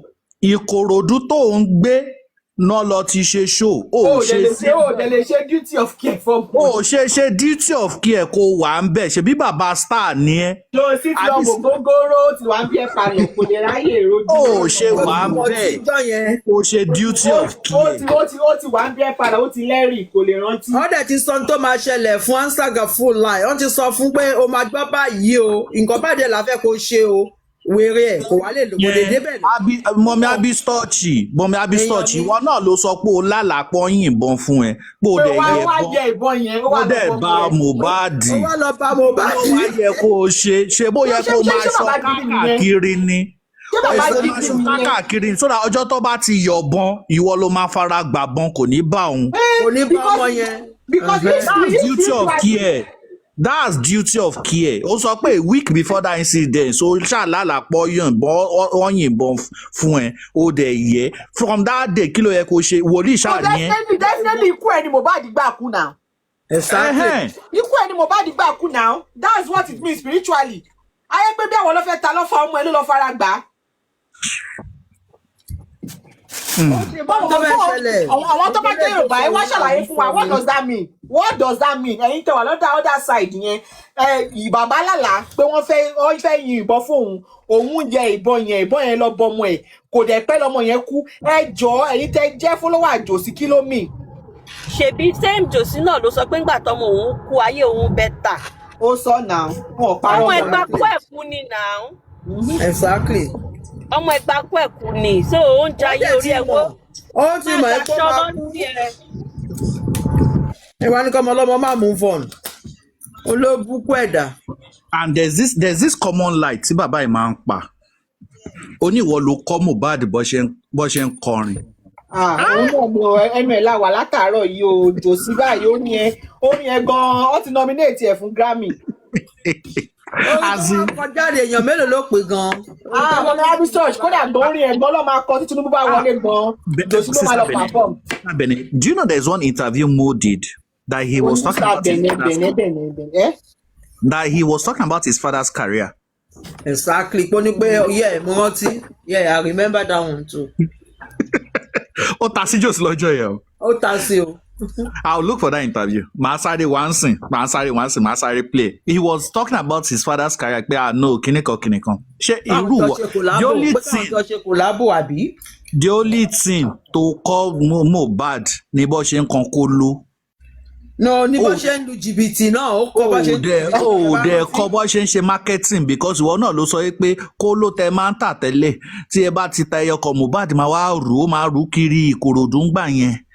Ó máa sọ pé dájú ẹ̀ ṣe báyìí. Ó fi Mohbad ṣẹrú ni o, kò kọ ní kó lò, ó fi ṣẹrú ni. Slavery. Child abuse dẹ̀ ni 11 years. Ó tún ní kó jáde lọ nígbà tó kọ́kọ́ owó tó kọ́kọ́ kó wálé báyìí òun làwọn fi ra TV. Òun ló tún lọ fi ra dùrù fún dùrù táwọn ń lù ń ṣọ́ọ̀ṣì àbí. Òun ló kọ́ ọmọ yẹn bó ṣe ń lù padà. Ó nígbà ògbà tó ń tẹ́kẹ́ gan-an. Ó máa òun ló kọ́ bó ṣe ń tẹ́kẹ́. Òun ló kọ́ tí mọ gbogbo kinní yẹn láti ilẹ̀. So Mohbad has always been an ATM to Joseph Aloba. He has always been an ATM to him. So kò rí ọmọ yẹn as ọmọ, ó rí as a source of livelihood. And that is why he doesn't have this emotional connection to the boy. Unfortunately, that's it. And that is the sad reality of most African parents back home. Especially ọmọ tó bá ti ń gbé ọwọ́ sókè báyìí. Monetary love ló máa ní fún ọmọ yẹn. Ọkùnrin wọn máa lò ó níyàn ní jẹ́ kó ní life. That's it now. So the parental love will automatically disappear. Tábà tí mọ́wọ́ wálé ìtafẹ́ nìyẹn, àní ìdẹ̀jù yẹn lọ. Títí ọmọ yẹn fi lọ tó fi kàgbákò. Because tó bá yẹn pé abiyamọ nìyẹn spiritually gan wàá sì máa jà fọ́mọ ẹ lójú oorun. Ó wá sọ pé ó lálàá bẹ́ẹ̀ kíní wá ń bọ̀ ó wá dọ̀jì ẹ̀. That means ó ń ṣe abiyamọ now. You are not even holding the fort for your children spiritually. If you go jẹ́ abiyamọ tó ní onífẹ̀ẹ́ ọmọ ẹ̀ ó ṣàdúrà fún ọmọ ẹ̀ ìbọn wá ń bọ̀ ó wá yẹ ó wá lọ bá ọmọ ẹ̀. Ẹjẹ́ àbẹ̀ ọ̀làǹdà tó wá bàtàn tó dọ̀jì ẹ̀ tán bẹ́ẹ̀ ni ó wá gbé wá lọ kúkú sí ó ya gbàgbé ẹ̀ síbẹ̀ pé mo kú ti sí ẹ lójú àlá. So tó bá dẹ̀ wọ́n ẹ kó kú lójú ayé kò kàn mí. Tògbà tó láàdúrà láyẹn tọmọ yẹn dẹ̀ kú ó dẹ̀ fi pé gbà tí Wunmi ní kó lọ ro ó wà justify pé kó lọ ro lóòótọ́ torí ó ti lálàá yẹn before then. Ó dẹ̀ tún lọ ṣe the needful náà tó bá yẹn pé ó ti expect ikú yẹn. Àwọn tó máa ń rètí ẹni o àwọn members ẹni èmi kàn máa jẹ́ ẹ̀sìn ni ẹ̀sìn ló lọ ṣe interview tó ṣe yẹn ẹ̀sìn ló lọ ṣe tó bá rẹ́ni bẹ́ẹ̀ sọ ẹ̀sìn ló lọ ṣe. Gbọ́ o a ti gbọ́ gbìngbìngbìn tó sọ pé a máa gbọ́ o gbìngbìngbìn tí Báyọ̀ sọ pé a máa gbọ́ òun ní interview yẹn o ibo ló kàn next. Ẹ̀yin Jossy team ẹ mọ̀ pé eégún tó bá kọ́kọ́ jó ìran ló máa ń wò gbẹ̀yìn o. Kò ṣe pé táwa náà wá bẹ̀rẹ̀ tí wá ń sìn tábà bẹ̀rẹ̀ sí bẹ̀rẹ̀ press conference wa ẹkún máa pọ̀ o èmi ò fẹ́ kún òṣì o ìyẹn ló máa dájà lẹ̀ o. So ẹ ṣe èyí tẹ́ bá lè ṣe ẹ ṣe dáadáa kẹ́ tẹ́ra yín lọ́rùn kẹ́ ganu sí lọ kí bàbá yín kó sọ̀rọ̀ bó ṣe wọ̀n láì ló wà. Ẹ máa sọ pé kinní kan o tí táìmù wa bá wá di ẹ máa ní kinní kan ṣẹlẹ́dẹ̀ ń pa èpè lẹ́ máa gbà o. He was here let him hear o èpè lẹ́ máa gbà o. So bàbá yín ẹ jẹ́ kó exhaust gbogbo interview tó bá lè ṣe o torí eégún tó bá kọ́kọ́ jó ìran ló máa wò gbẹ̀yìn o. Ẹ kí bàbá yín máa gàzọ́ lọ o táìmù ẹ̀ lélẹ́yìí o. Èmi dẹ̀ máa advice yín gbogbo local league tẹ̀ ń gbà yìí kò ó ti ẹ̀kọ́ ẹ̀kẹ́ máa gbá local league yìí ó yẹ kẹ́ ti sún sọ́wọ́ international. Ní líǹkì kankan CNN ní ṣebí Kẹ́mi Olúyọ̀ nípò òun ní líǹkì ní CNN tóun lè fún yín òun àti Bostrat ní òun léyàn ní CNN náà kí ló wá ṣẹlẹ̀ tẹ́ lọ CNN gbogbo local league ṣe mi ò fọwọ́ sí o. Jossy ó ṣì máa gbẹ́nu sí máìkì o ó ṣì máa sọ̀rọ̀ gan o ó ṣì máa sọ̀rọ̀ gan kódà gan mo nípò ó ṣì máa lọ sí lábẹ́ òrun àti nǹkan bẹ gbogbo àwọn ibi tó ń lọ yẹn kò make sense o máa lọ sí lábẹ́ ọ̀run tó máa lọ kódà gan tí kò tó ayé bá wà gan wàá sì débẹ̀. Tó bá ti lọ sí CNN kó bá ní pé kí ni evidence ẹ̀ kó ní pé the driver said 2 o'clock in the afternoon 4 o'clock in the night òun jáde 15 o'clock òun sáré jáde òun lọ handkerchief èèyàn kan pé òun ẹ lọ ròyìn ní CNN.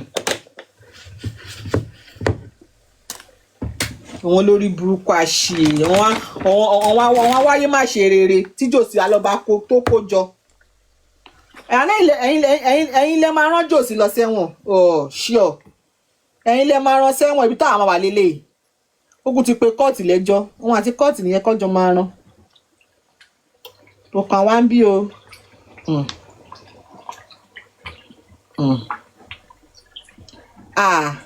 Màá lọ ka kọ́mẹ́ǹtì wọn ní kọ́mẹ́ǹtì yẹn bútà sísásí ní pé ó bútà gan wọn ti rán ti báyọ̀ fádà yín lọ jẹ́ kọ́mẹ̀ntì yẹn. bó ṣe ó yẹ kó ṣe bẹ́ẹ̀ fún bàbá tó sọ ọmọ nù. mo ní wáò kí ló dé. ó yẹ kó ṣe bẹ́ẹ̀ fún bàbá tó sọ ọmọ nù ṣàṣìlẹ̀ nínú ẹgbẹ́ ìyẹ̀wò náà. ó pọ̀ ó tiẹ̀ ti pọ̀ jù ó pọ̀. Kò dá o ẹ̀yin tẹ́ lọ kọ́mẹ̀ntì bẹ́ẹ̀ kò dá o bàbá tó sọ ọmọ nù kò dá o. ẹ dẹ̀ mọ̀ pé he's just an ordinary carpenter ẹ dẹ̀ mọ̀ bẹ́ẹ̀ o. ẹ soft pella. ẹ soft pella o. ẹ soft pella fún fada yìí lọ wá. just an ordinary carpenter o kò dá o ẹ ṣàánú Josí o. ọmọ ni ò ṣáà lè ṣèdí bẹ̀bẹ̀rẹ̀ ká ṣe kinní náà. Ọmọ ni ò lè burú títí kalẹ̀ fẹ́ kún pa jẹ fada yín lọ Wunmi náà ló sì máa jẹ. Ẹ soft pella o ẹ má bàyè Josí jẹ́ o. Ẹ̀rọ ya ṣe pè fún o. Sábàjà bíi ti ká ṣẹ̀sì kan náà. Bẹ́ẹ̀ni o, ẹ̀sìn lélẹ́yìí o, ẹ̀sìn àwọn global lélẹ́yìí o. You see, Sister Cindy, the why Joseph Aloba is on shooter rẹ̀ lẹ́sẹ̀ ni wípé he is making it glaring that he is coming for his daughter-in-law. Àwọn tó ń prep Joseph Aloba were intelligent at all. And it's because you people are not doing justice objectively. You are doing it with ulterior motive and you are doing it with vindictiveness. This is a personal attack. It's no longer J for him. And that's why when you go on platform, when you go on interview to go and talk, your personal vendetta against Wunmi is so obvious to see. People can see it. And that is why they will forever continue to come for Joseph Aloba. They will come for him. Because when he talks, he cannot hide the hatred he has for Wunmi. He can't hide the hatred he has for his grandchild. So àwọn tó bá ní ọpọlọ, they can see through it that this is not justice. This is a family vendetta. This is a family rivalry going on here. Wọ́n máa ṣépè fún Joseph Aloba o. Ẹ láwọ́ yín kẹ́ fomi lò ó. Wọ́n máa ṣépè fún Joseph Aloba o. Báyọ̀, má lọ sí Instagram lẹ́ni o. Má lọ for now. Jọ̀ọ́ tó Ọlọ́run sọ di next week. Because èmi sọ pé ẹ kọ́ lọ gbé Josí lọ ṣẹ̀ sí ni. Profile ta ni ní Instagram yẹn. Kílẹ̀ wí. Profile ta ni ní Instagram. No, I don't know. Ebe Lord Cindy. Me, I've not even been there today. But Monty made a post too about Joseph Aloba and people were commenting too. And the comment was not, I don't know, Sha. Justice for Josie, Sha, Maso. Justice for Josie.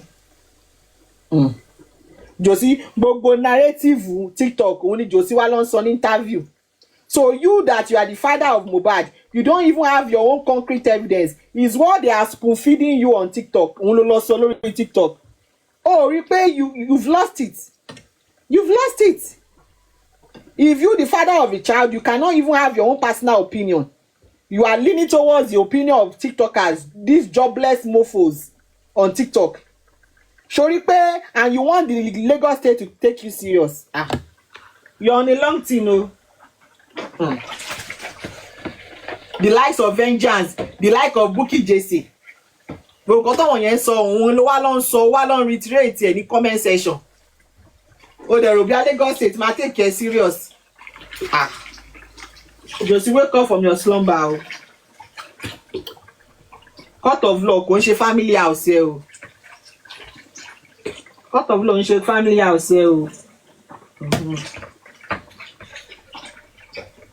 ó ń sùn káàkiri báwo nìyẹn ṣe wà relevant sí nǹkan tó pa Mohbad ọ̀hún yẹn máa ti rí pé this is family vendetta now ó ń sùn káàkiri ó ń sleep around from one room to the other family beef tí wọ́n ní ó dẹ̀ lọ ṣe ìyàwó fún ọmọ àgbẹ̀ family beef tí wọ́n nìyẹn o ti pè ní baby mama. òun náà ló bá wóyún o òun náà ló ní kò lóyún o òun náà ló lóun ṣomi fún o bóyá ó tẹ̀sí gbàgbé gbogbo nǹkan tó sọ yẹn. o ti sọ pé you sleep around o ti pè ní baby mama fún ẹnu ara ẹ o tún sọ ní interview yẹn pé o béèrè Liam fọjọ́ kan báyìí. You shut yourself in the leg now. ọmọ tó ní pé ìwọ ló bá wóyún ìwọ ló jẹ́ kó lóyún ìwọ ló gbómi wá o ò tún béèrè ọmọ yẹn mọ́.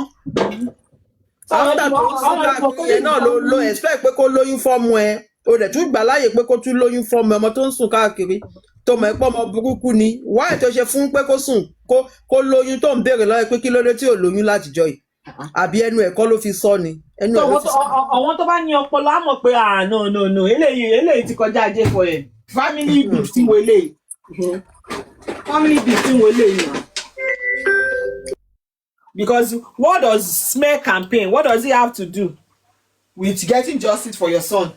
You are not talking about the nurse, the role the nurse played. You are not talking about what the autopsy result said. You are not talking about the autopsy result Lagos State did. We are not speaking on that. The only thing you are going for is Wunmi's character.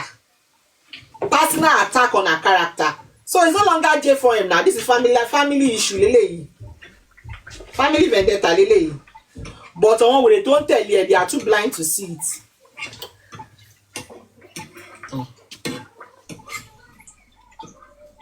Looks good.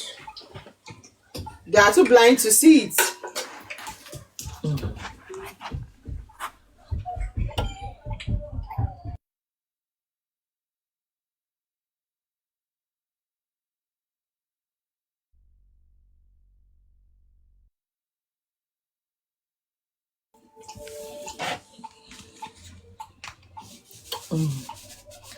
Maxi Fresh, elle continue to stream. Of course now, it's just out for smear campaign as start, okay? Ó wà obvious now.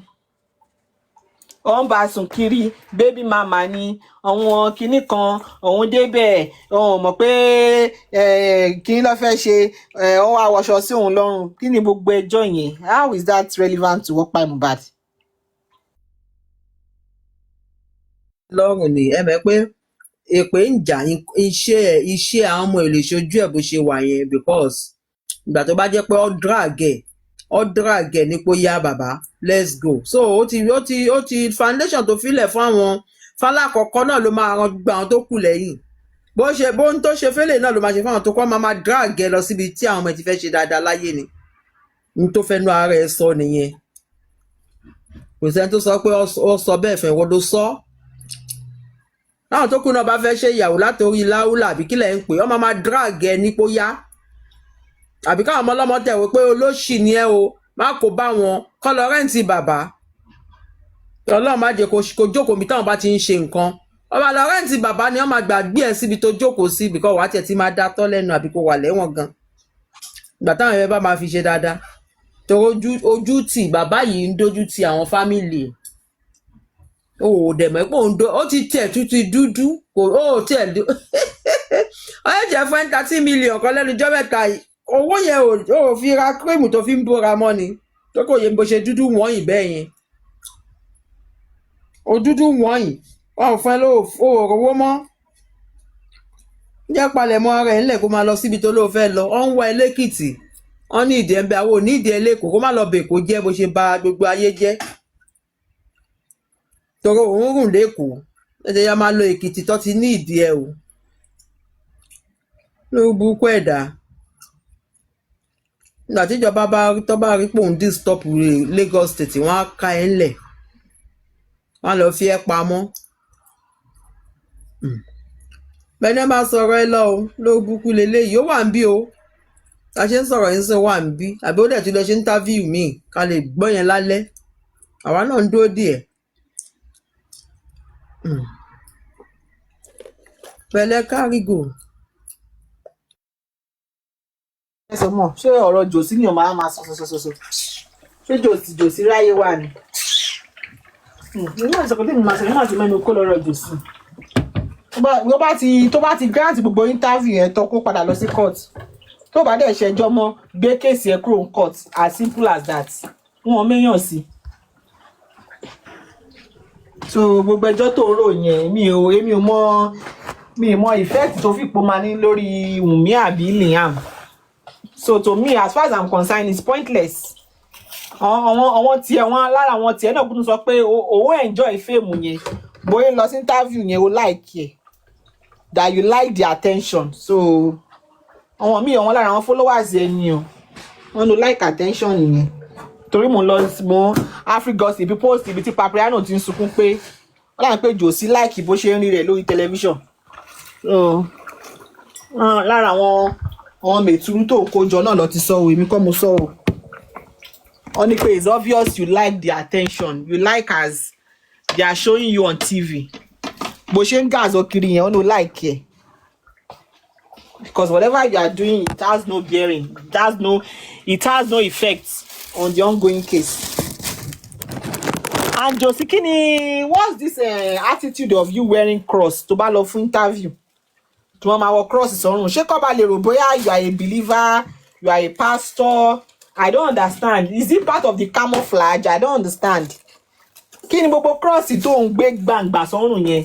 Ṣé kó bá lè máa passive way as if you are a pastor? I don't understand. Fashion logo ni fún Josie. It's not maybe whether they should know him as a good pastor. It's just a fashion logo for him. No. It's not a fashion logo. This is if you understand psychology, he's trying to play a game with that. I know what I'm saying. For him, that's what I meant. Though it's for him, not for anybody. He's trying to put on a facade like he's a well-respected man. Believe whatever comes out of his mouth.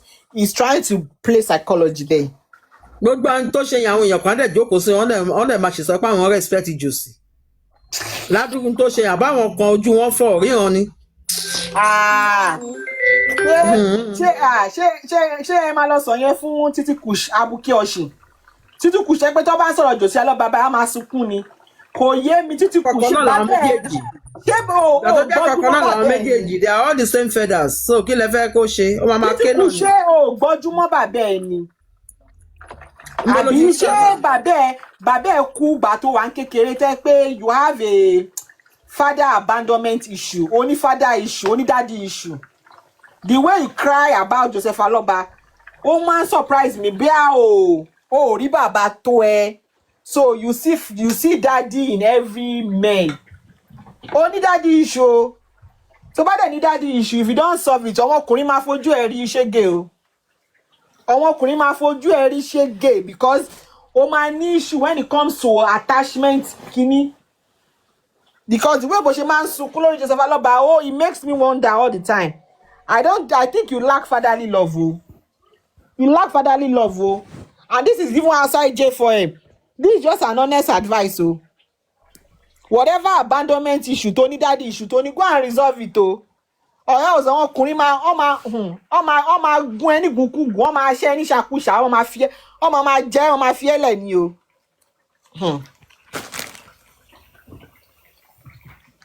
This is not even about J4M. The way mo ṣe rí ni o. Má fi etí ọ̀tẹ̀, má fi gbọ́ nǹkan tí mò ń bẹ́ẹ̀ sọ o. O mọ̀ pé àtùpà òun rí di ara ẹ o. Àwọn aráàta ló máa rí ẹ tán o. You have serious daddy issue. Only serious daddy issue and you need to check it o. Or else. Àwọn ọkùnrin ayé sìn yìí and they can perceive people who have daddy issue from afar. Ó máa exploit ẹni o. Má fẹ́ tí ìjà gbọ́ o. Advice ni o, woman to woman o. Tèmi mọ̀ pé tí ìjà ló máa fi gbọ́.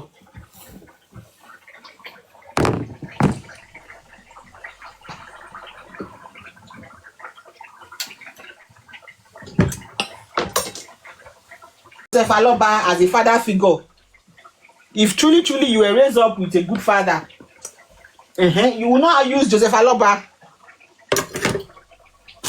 as a father figure in your life to the extent pé tó bá sọ̀rọ̀ Joseph Aloba wàá máa sunkún bíi pé ayé ẹ̀ ti fẹ́ bàjẹ́ ni.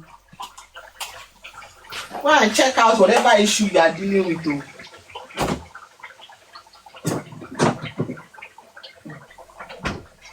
Wá dẹ̀ wọ̀n kó fetí ìjà gbọ̀n wọ́n ló mọ ẹ̀mí nǹkan tẹ́mi mọ́ ní kí n sọ fún ẹ lálọ́sàn-án yìí nìyẹn o.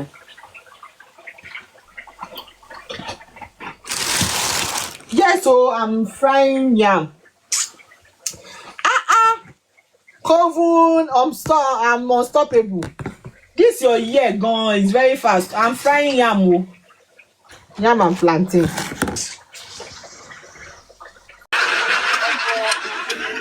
Yóò gbà kó tẹ̀ ń ṣe yìí o, bẹ́ẹ̀ mo máa gbọ́lẹ̀ o.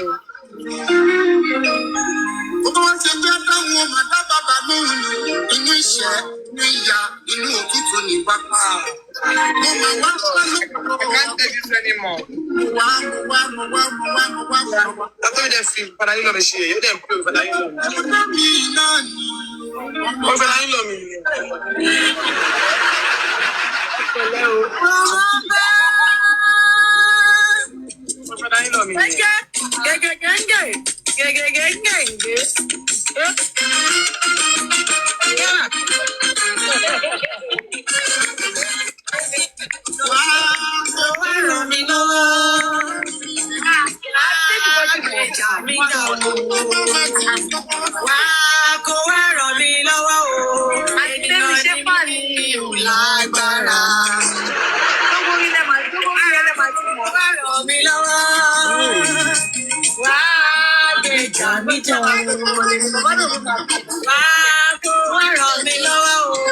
Ènìyàn ni mí, mi ò lágbára. Mi ò gbèrò láyé rí ó bàbá. Bàbá. Mi ò gbèrò láyé mọ́. Jáwọ̀. Ẹ̀rọ tí àdúrà bá gbà. Oníyàn tó bá dúrà á gbà. Ohun tó ti bàánú ṣe fún mi. Máa di fresh ẹ̀yin náà ń kọ́ ni. Jòsí oníbàǹdì bí o. Wọ́n máa fi rí gbogbo ṣẹ́kùn. Ọlọ́run méjì á máa lọ́ba. Àmú ìmàlù sọ mí gbàgbọ́. Na sister Temi dey sing. Fẹ́ jogún ẹ̀ o. Ọlọ́run Fresh náà ń kọ́ pẹ̀lú wọn. mi ò lágbára. Wá kó wá ràn mí lọ́wọ́. Wá gbèjà mi já o. Wá kó wá ràn mí lọ́wọ́ o. Ènìyàn ni mí, mi ò lágbára.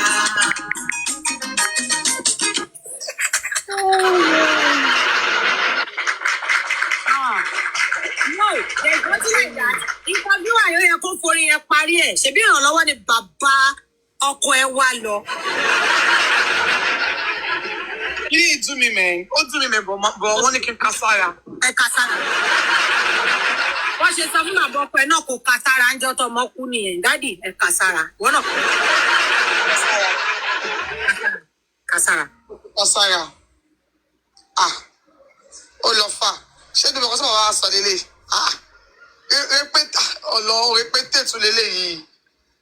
Ewo lẹ gbọ́ nínú gbogbo ilé báyìí. Play with swag wa, àwọn swag kankan díẹ̀ wà ń bẹ wá. Ìyẹn tá a gbọ́ rí ni pé oyún náà fi introduce yẹn. Lọ́wọ́ ẹ̀ báyìí. Ìyẹn náà gbọ́ rí. That's new development. Like, over so many things. Ìjọba wa clear bẹ̀yẹn, bá wa clear. Má sọ many things o. Wálé clear. Láti fi debunk ọmọ yóò ti kí ló dé bàbá yóò ń wà tì rárá kí ló dé ìgọ́fà kí lẹ́ni pé kì í sọ ọ́ wọ́n ní pé oyún lọ fi gbé mi ká. Ìjọba wa clear bẹ̀yẹn. Mọ̀ ẹ́ sóyún lọ́ fi lọ introduce ẹ̀ tó tọ́. Wọ́n nígbà tó lóyún lọ́pọ̀ mọ́ ẹ wá bá wọn. Onídìí kì í sọ̀rọ̀ náà bọ̀dí ó. no video ní January 2020 wà ní life now tí mo lọ sílé tí mo lọ sọ pé bàbá wọn ibi tí I don't want to go too much. Bàbá ò mọ̀ pé bàbá ibi tí bàbá yìí ṣe bàbá ò mọ̀ pé mo sá. Má wọrí. Táwọn ọ̀rọ̀ bá ní ẹ̀kan wá báyìí. Bàbá ò mọ̀ pé small sign. Bàbá ò mọ̀ anything. Èmi yìí ni mo lọ sí ilé 5th day. Was it 5th day? After tí mo wá side pé hello bàbá. No need for debunking now, Pegbo. No need for debunking. No. You don't do that. It go far o. I'm not debunking ni. Tó bá sọ anything sọ bá máa lọ next kí nígbà yẹn lọ tún máa gbé lọ. Tẹ́lẹ̀ kan tí mo sọ, ṣe bí fídíò wà tí fídíò náírà ló gbé ọmọ fún mi àyàm ló tẹ̀mí náà ń jó lẹ́yìn tí wọ́n lá wọn tó ń pa wọ́n lá tó ń lá wọn 2020 ni. Tó ń ya wọn bí ìṣègbè. Kò wá yé mi àwọn mọ̀tàkọ̀ wà gbé lásán. Because wetin be this one like this many gists but I still find my peace. Ebi ló kọ́ mi kọrin yẹn fún. Eléyìí lọ fà o. Kí ló dé? Ẹsẹ̀ máa ṣe déédéé náà. Gbogbo tábìlì ẹ̀kọ́ pa mí lẹ́yìn látàárọ̀ ní mi ṣe ń gbọ́. Àwọn òyìnbó yẹn lásán ẹ̀ lè rí ní dictionary ajé.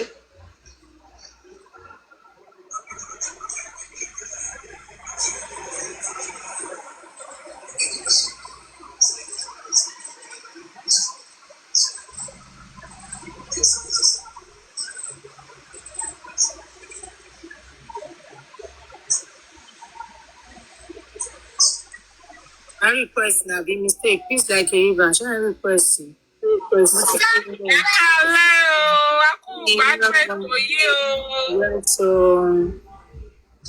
Ètò ni ètò wa dùn o. Ọmọ òbí mi tó pretty. Oh God, you. I can't enjoy Baba ọkọ ẹ lọ. It's so wonderful.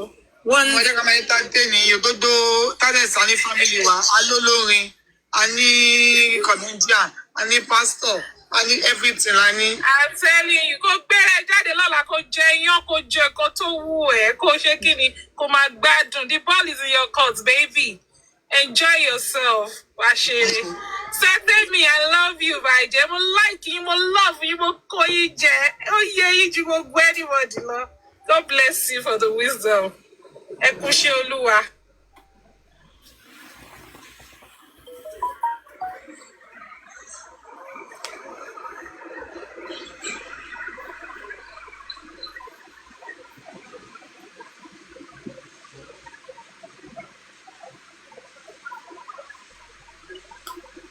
Well, my yes is my yes and my no is my no. You can only try. And you will keep trying. I did for you. Anyhow you want them. If not big, you will collect that big. If not calmness, you will collect calmness. I mean, what's the law? Go top tire.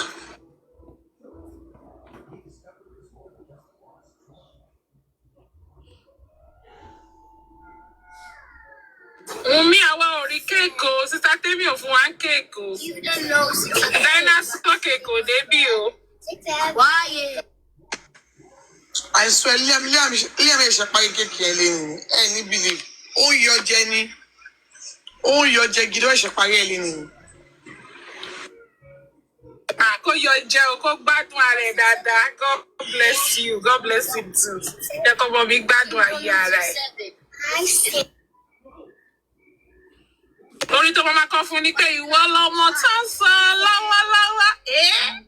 Ìwọ lọmọ tó ń sọ lọ́wọ́lọ́wọ́. Ó yàtọ̀ jọ́. Ìyá mi yàtọ̀ sọmọ kó ṣe ọmọ lásán ọmọ ńlá ni ọmọ ológun ọmọ olóríire. Ọmọ tó gbogbo wá látọ̀run.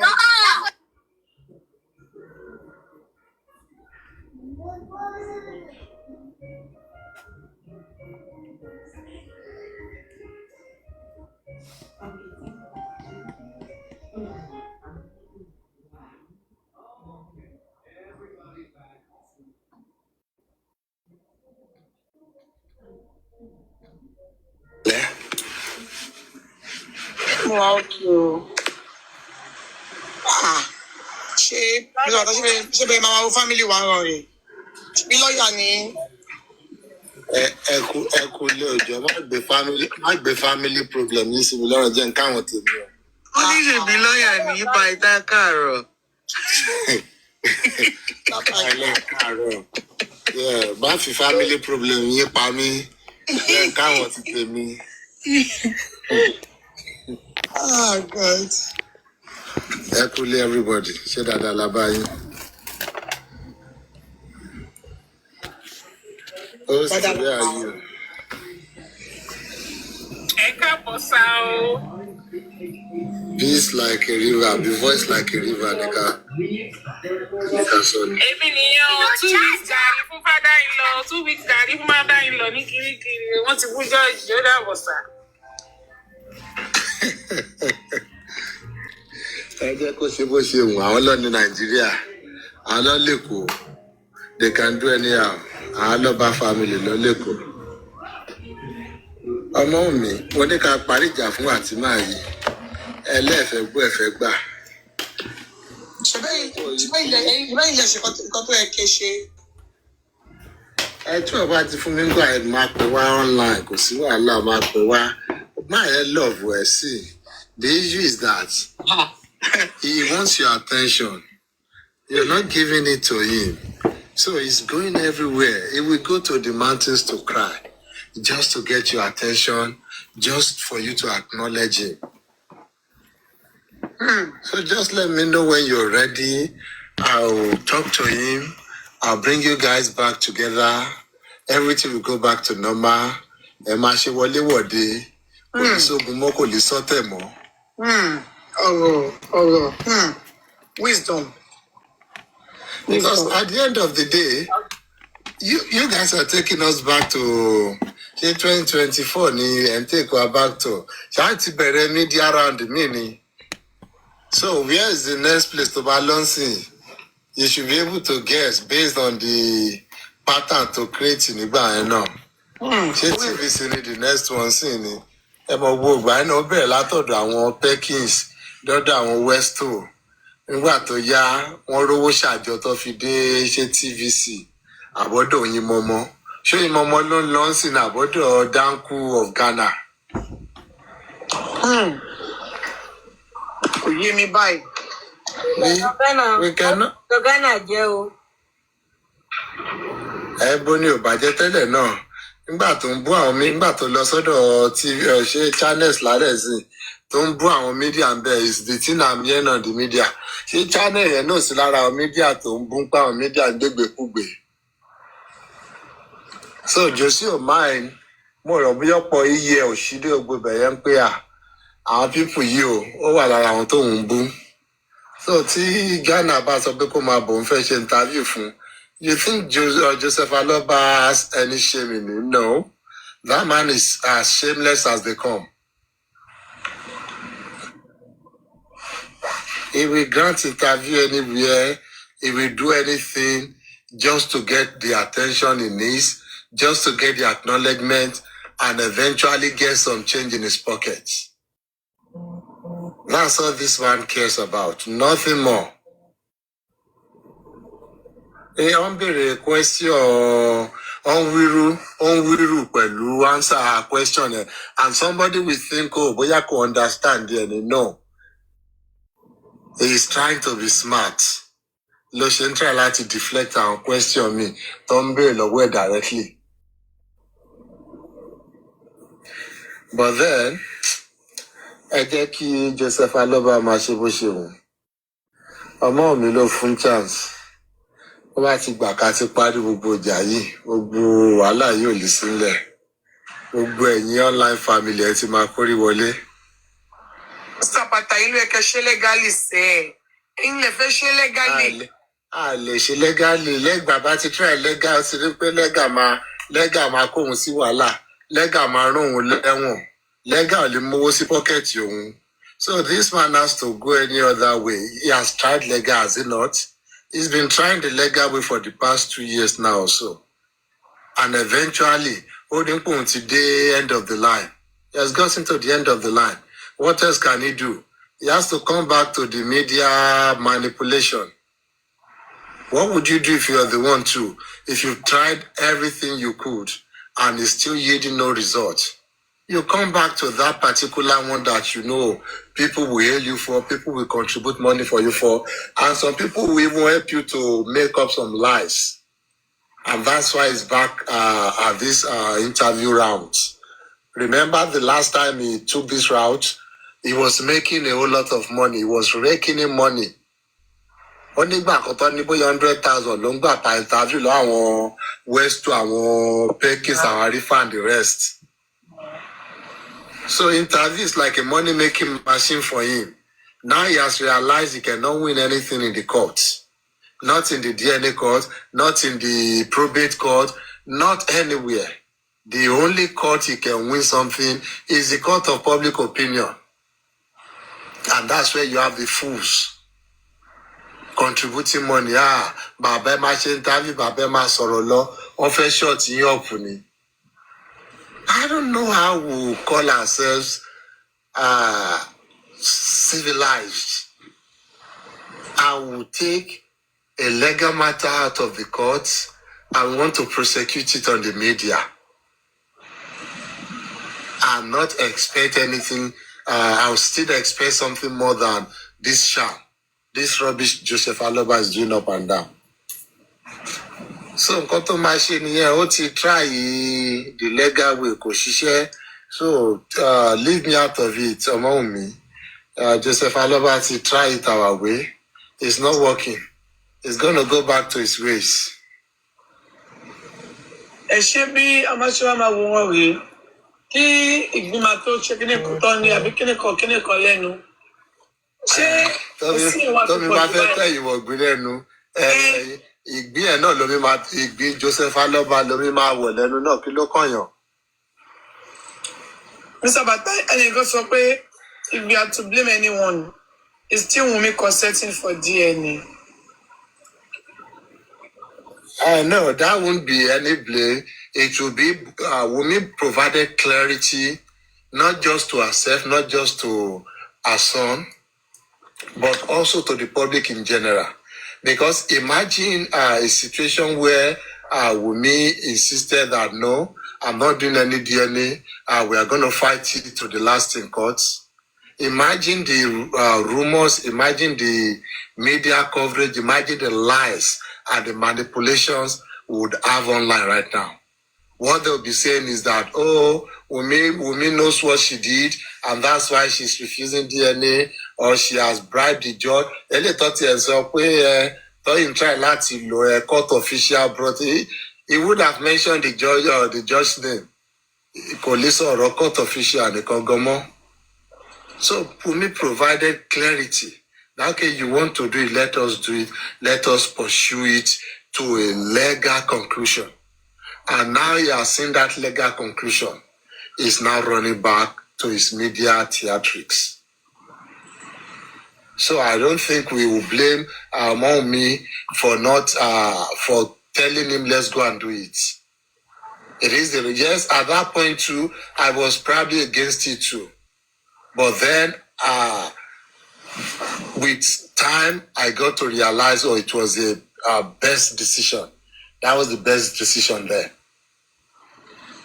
Because it would have generated a whole lot of, misconceptions, misinformation out there. Exactly.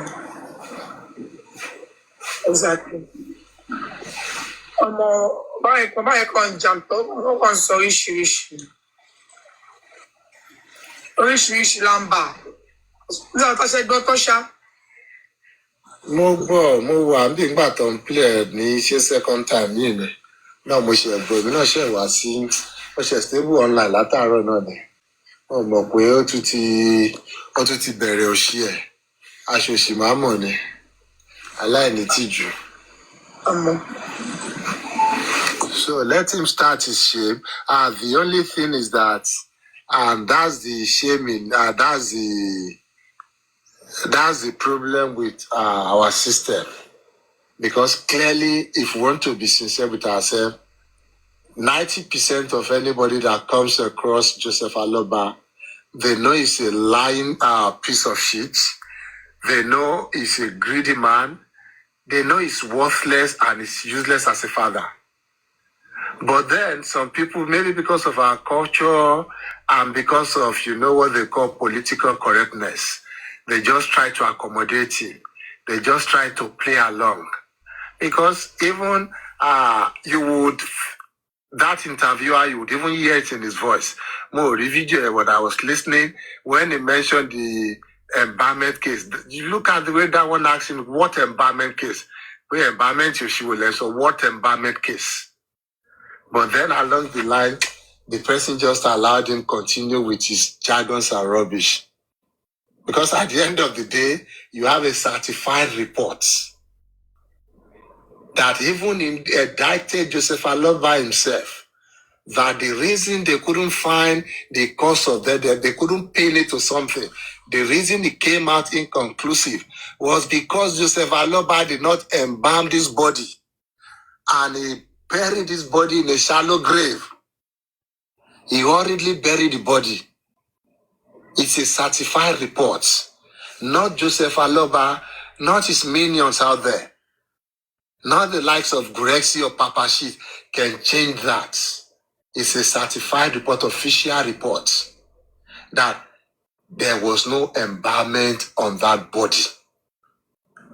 As at the time they exhumed the body and they started autopsy and toxicology on it. And that was the major reason the result of the autopsy and toxicology came back inconclusive. So how will somebody now say is now taking a case of embalmment to the police officers that they embalm the body? How would any police officer with half a brain listen to that and not throw the case away? Whether they want to make it about the first thing is that, does the story even make sense to begin with? The story of they're not embalm in your near. Where is the chemical to inject? All these things we've gone through it. They just want to revisit this line of argument again, so that people will continue going back and forth and they'll continue distracting. But they know no matter how much they distract us, our own eye is always on the targets. Exactly why I am just so pissed about these people. Like, can they just smell the coffee? Can they just accept the fact that won't wake up from their slumber. Will stop whatever I have to do? Like, I really don't know how else to put these people that I bypass all these ones people that they do. There is nothing you want to do that will change my mind. More English, what is so English, so you want to PG. Being to my brother,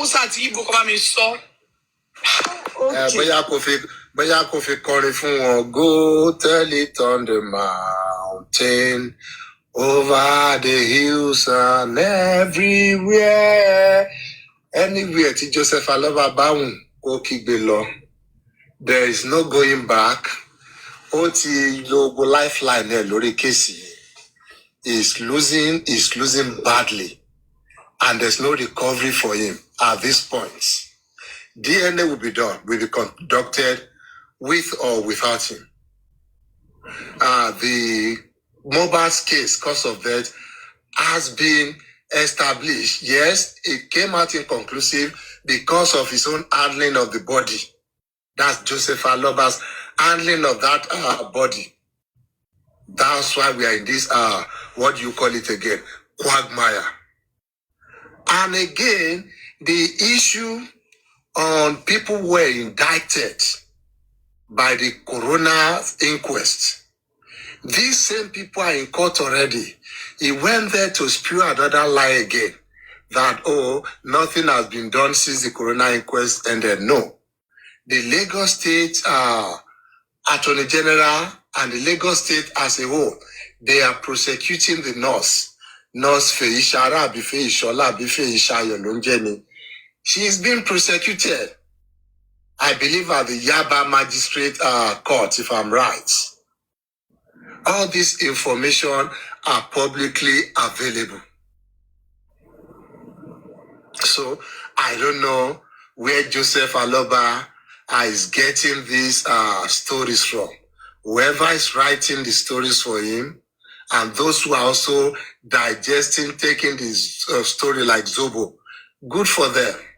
But at the end of the day, this, whatever media rounds is doing now, it will not change the facts.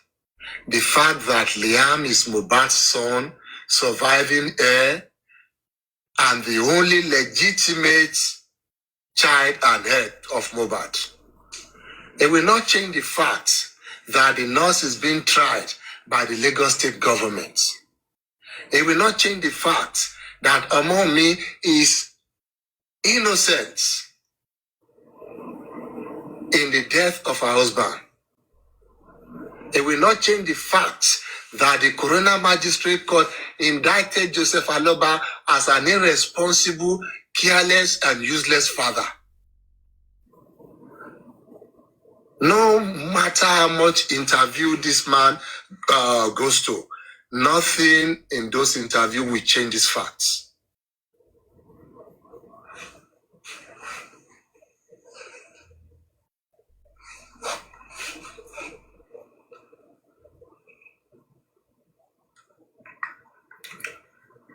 Labraja, how are you doing? Ekale. Good morning, sir. Well, I was enjoying your discussion. I didn't want to interfere. I only have a question for you, Pythagoras. Since Donald Trump is enforcing or going into world politics, can Donald Trump actually force Wunmi to to do this DNA?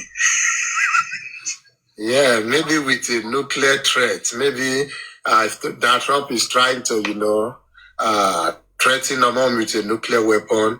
I don't know at that point, maybe for the sake of the world or for the sake of the region, I mean Nigeria and West Africa, because, the use of nuclear weapon in Nigeria will not just affect Nigeria alone, it will affect, other countries surrounding it.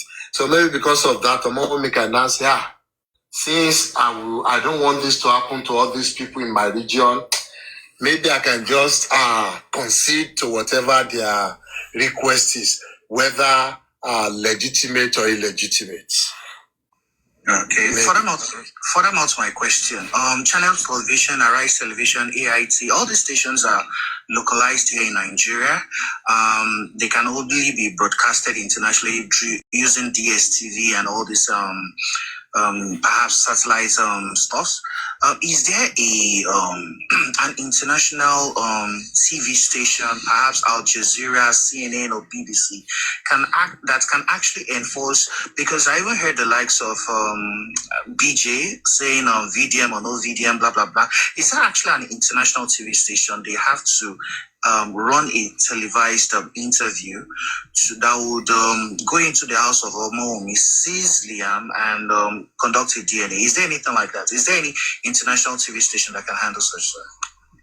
No, the truth is that while I'll still give some credit to our local stations and all that, we still need to let them know that most of the times they're still not professional enough.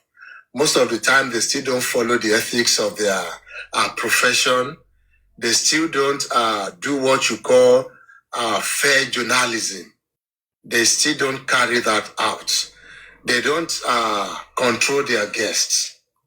They open themselves up for a whole lot of liabilities. But because, again, it's Nigeria, most people don't pick on these little things, or maybe because they know the system won't work as fast and as efficient as systems in Western or other places. Otherwise, no interviewer will sit there and wait for Joseph Aloba to make all his defamatory remarks before interjecting him, before now letting him know Wunmi has a right to reply. And by now, Wunmi's phone should be buzzing already. From then, begging her to come and give a reply or to come and respond to that.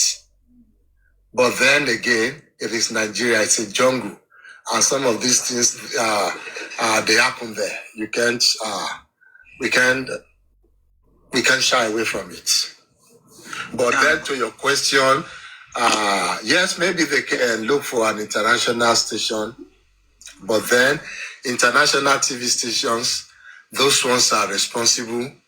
They won't expose themselves because they want to make some few thousands from one Joseph Aloba, an insignificant fellow.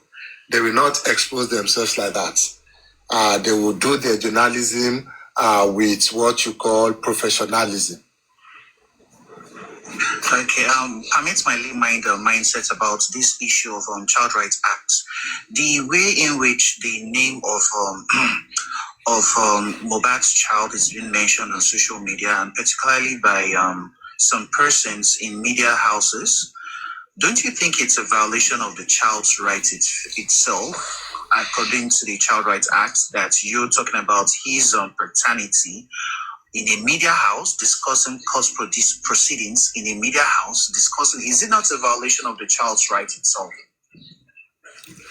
Yeah, it's a gray area, to be fair, because except it amounts to the abuse of the child itself, the exposure of the child to abuses or to harm, that's when you can start talking about the Child Rights Act being enforced.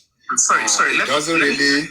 Let me break it down, sir. Because some months ago, a particular blogger like that, BJ in particular, was actually mentioning for the child to be abducted in court premises, and is here to be caught or something before policemen appear there. Is this not a violation to the child's rights itself? The recording of such was actually aired. It's actually saved on our Facebook page, and it's something recorded, and we have such recordings like an attempt to his life and a violation. To be more broader, that's not just even an issue of Child Rights Act. To threaten an abduction, a kidnapping itself is a crime under the criminal code itself. But these people, they are criminals, to put it in quotes, because they have criminal tendencies. They say these things, they do these things, they carry themselves in this way with reckless consideration to the law. Because, of course, they feel because they're not in the country, the laws don't have power on them, they cannot trace them, they hide under their, what's the word now? Anonymity. They hide under that, and they commit these vile crimes and all that. And that's one of the things with these bloggers, because they are not in the country, they do these things, knowing fully well that people might not be that motivated to come for them, maybe because of the financial implications or costs in coming for them. But eventually, whether they like it or not, sooner or later, the law will take its full course. They will dance to the music eventually. But back to your question, yes, it's a violation of the Child Rights Act, and it's a violation of other laws in Nigeria and even internationally. Thanks for the clarity, sir. Almost to my last question. According to the Nigerian Constitution, how long does it take for if a person is wanted by the police, how long does this tag of being wanted, how long does it last? That somebody wanted is now walking freely on the streets of Nigeria. How long does this wanted tag last on a human being, on a suspect? No, until the case is resolved, until the wanted person is either apprehended or they submit themselves to the authority, they are investigated and cleared of the offenses for which they are wanted for. The wanted tag will still remain. So you mean a wanted person going for movie premieres, going for movie shots, even escorted by the police? Does that mean the person is wanted? Your guess is as good as mine. And anywhere such a news or such an assumption or what's the other word now? Congestion is coming from, it's coming from the pit of hell. It's coming from the mouth of a liar and from the group of liars or people who have been manipulated or people who are dumb enough not to understand these little things. So you can only hear such rumors, such narration or narratives in their midst. Okay, to my final question, sir. If an Inspector General of Police is newly appointed, does it mean that every case in Nigeria has to start from the beginning?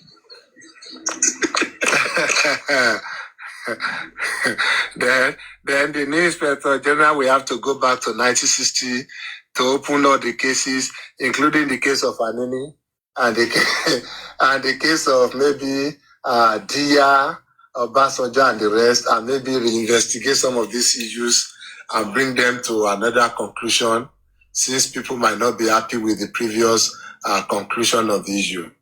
See, there's always continuity in government. If people don't understand this by now, then you know the kind of people we are dealing with.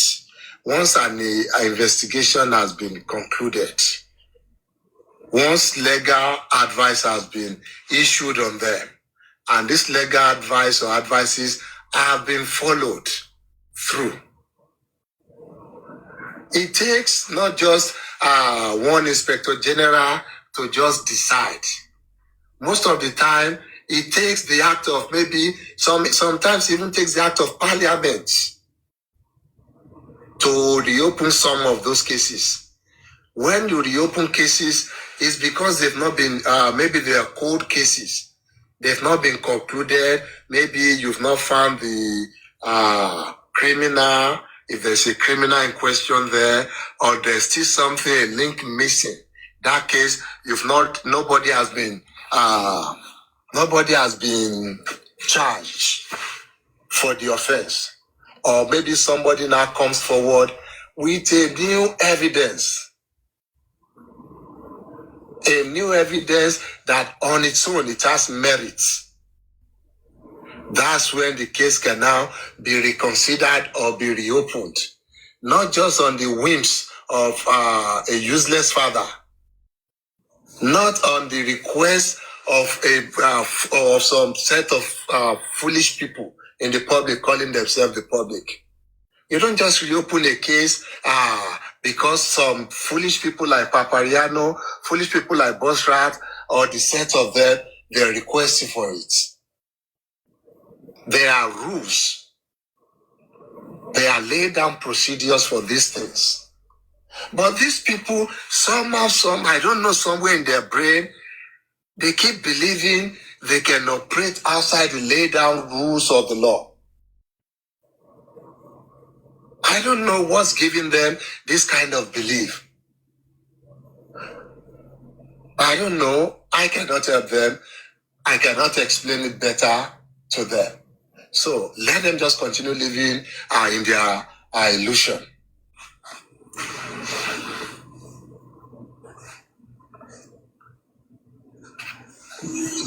Sir, I would actually need some clarification on something, like you just said now.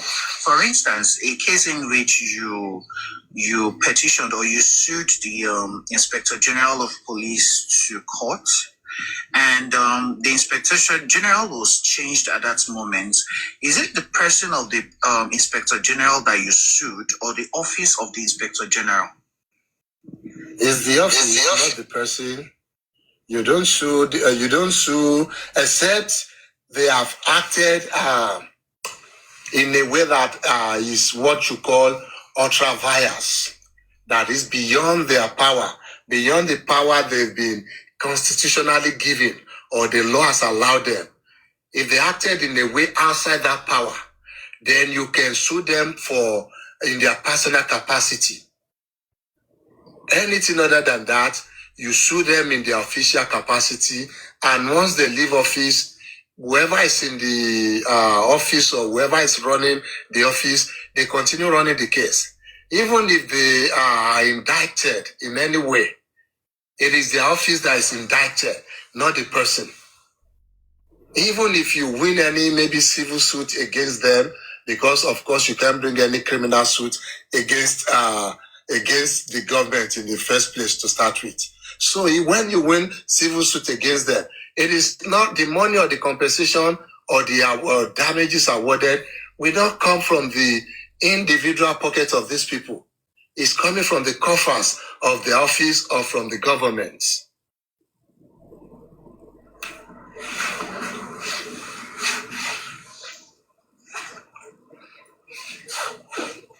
Is there any other panelists wishing to continue the discussion or having a question? Because I don't want to choke stuff like that.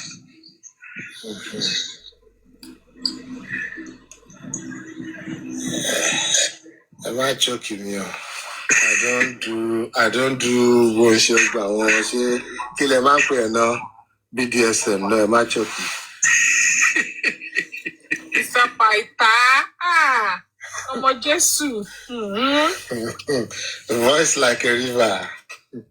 Ó ń ṣàn lọ ní obi odò, ó máa gbé jòsí lọ. So Josie is actually pathetic, you know. You see him, he's sounding like a broken record already. He keeps repeating his lies, hoping somehow, somewhere else, at a point in time, they'll start making sense to him. I want to believe maybe at this point, his lies are making sense to him already, but he's too smart for that. He's too smart for that. He's just sticking to his script. Or they update the record. You see him keep changing stories. Introduction leading to engagement. Introduction. He keeps mixing up the timeline intentionally to confuse unsuspecting people or fools that are his followers. Ó máa mix timeline yẹn, ìgbà ló ná sọ̀rọ̀ fún ẹ tó bá tiẹ̀ sọ̀rọ̀ fún ẹ. Nígbà lẹ lọ ṣe introduction. Ṣé ilé Naira Marley lẹ ti gbà lọ ṣe introduction ni? Ṣé kò tí kúrò pé lọ́dọ̀ Naira Marley dé tó bá ní ọmọ ẹ sọ̀rọ̀ fún ẹ nígbà kan ní pé torí òun ò ṣe kò òun ò fẹ́ ọmọ ẹ mọ́? Ṣé wọn kúrò nílé Naira Marley lẹ́yìn ìgbà yẹn? Àbí wọn tí kúrò ní rẹ́kọ̀dì Naira Marley lẹ́yìn ìgbà yẹn?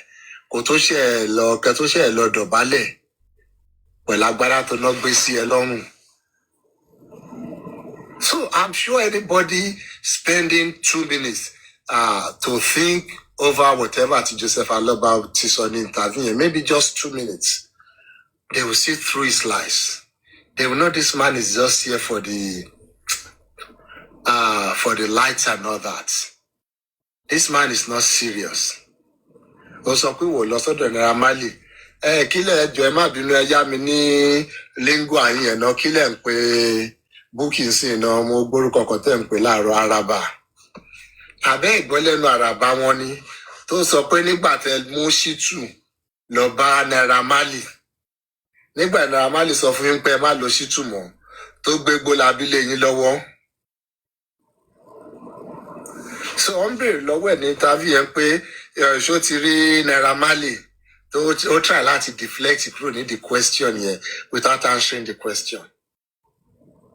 Àbí kò ṣe the same time àwọn sister tèmi ti rí fídíò tí ìyá ẹ̀ ti ń rùdí tẹ̀lé jòsí lẹ́yìn lọ sílẹ̀ Naira Marley lọ́jọ́ yẹn.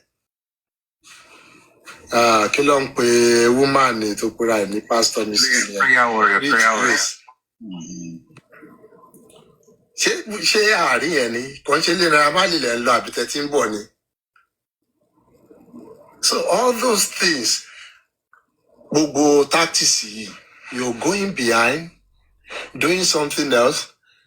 Kò ń ṣe gbà kan náà lẹ decide lẹ ṣe family meeting wèrè kan kangaroo meeting. Tẹ́lẹ̀ yọ àwọn chairman láti jókòó tó gún ọmọ lọ́mọ. Láti gba owó tẹ́bẹ̀rẹ̀ sí ní kọ lẹ́tà kiri lẹ́ ń pé ẹni tó bá jẹ Mohbad lówó ẹ̀dí kan máa kó bọ̀ wá bá. People keep forgetting all these things. Did you not go to the probate court trying to get a letter of administration? You're saying you're not interested in property. We have your timestamp. We have everything you've done that will clearly show that this is what you've been interested in from the very day one. The very first day, what were you asking from the lawyer and even from the friends? Ileda, Iwe Leda, Iwe Motoda, Igbada Woda. That's what you were busy asking for. Even when the boy was still there lying cold. Internet. So tell me, you have been interested in the property from the very beginning. And the only two people in your way is Liam and Wunmi. And you've been trying everything within your power, Joseph Aloba, to get these people out of your way. Up to the point that I'm with a con, ètò ṣorí rẹpẹtẹ bí àwọn tó ti ta bọ́ǹsì ẹ mọ àwọn Ìgbò tó máa ń fi show glass ta bọ́ǹsì tó máa ń lù yẹn bó ni wọ́n ṣe máa ń rún síwájú yẹn bẹ́ẹ̀ lórí woman ní kí ni wèrè yẹn ń pera ẹ̀ ná tó pera ní Sunday Maloba crunching slave tó wọ́n sì tàn pé kọ́ yọwọ́ ọmọ kan láwo because they were playing along with your vision. They were moving in tune with the vision of their general. You created the vision, you created the mission statement. The mission statement is that get these people out of the way by all means. Your vision is to grab that inheritance for yourself. So why denying it? Take it with your full chest. This glory, this your tactics, it belongs to you. Take it. Don't deny move any. Don't deny your play. You're now trying to say you want to know Kuto Pomwe. You want to know Kuto Pomwe. You went ahead. You rushed. You called them at Ikorodu, Sheikh Akwe Cemetery, Nikonshi Cemetery, Ilete Toti Shekini.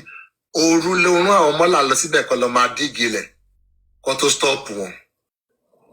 Why were you in that much hurry? Oru. Meaning kò ti commission wọn at a point kò tó kúrò lé ọ̀bọ̀yá láàrin ìgbà tó kúrò lé kò tó débẹ̀.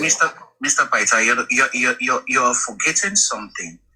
From the CTC, the lawyer of Mohbad himself went to a police station, called him from that police station. Because they were actually telling him that, let us do a postmortem. They were saying that in the CTC, and he said no. Exactly. They offered you the what will you call it now? Should I say the English one? And they still offered you the Yoruba one, the local one. Eloru, Onoro, Ejeka Bulos Hospital can share autopsy, can share everything. Ologba.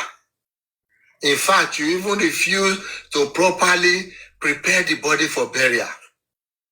And because of that, the autopsy eventually turned out to be inconclusive.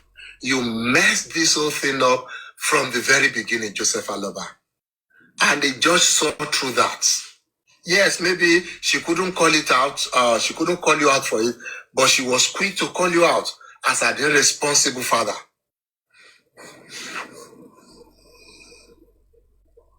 Now suddenly you want to claim to be the champion, looking for justice for Mohbad, when you were busy putting on his clothes, busy defaming this your so-called beloved son, tearing him down in the public. Everything he has built, everything he stood for. If not for this young lady, your mommy, you were ready to tear everything down. Nothing. You didn't want to preserve anything. You open there. Open drug use awaju ogbabe. You were going far open Yahoo boy. Kò sí nǹkan tó pè tán. Lọ́mọ tó bí ni ẹ, lọ́mọ tó love, lọ́mọ tó ń wá justice fún. Wọ́n dẹ̀ jókòó, àwọn èèyàn dẹ̀ jókòó, wọ́n jókòó sórí life where they were there calling Liam all sorts of things. Let's even say, for argument's sake, for this discussion, Liam ko Jomo Kotoko was so dwelling. Let's say Batogoni. For the mere fact in Potiri omo imo omo o ti gbe omo ile e lowo.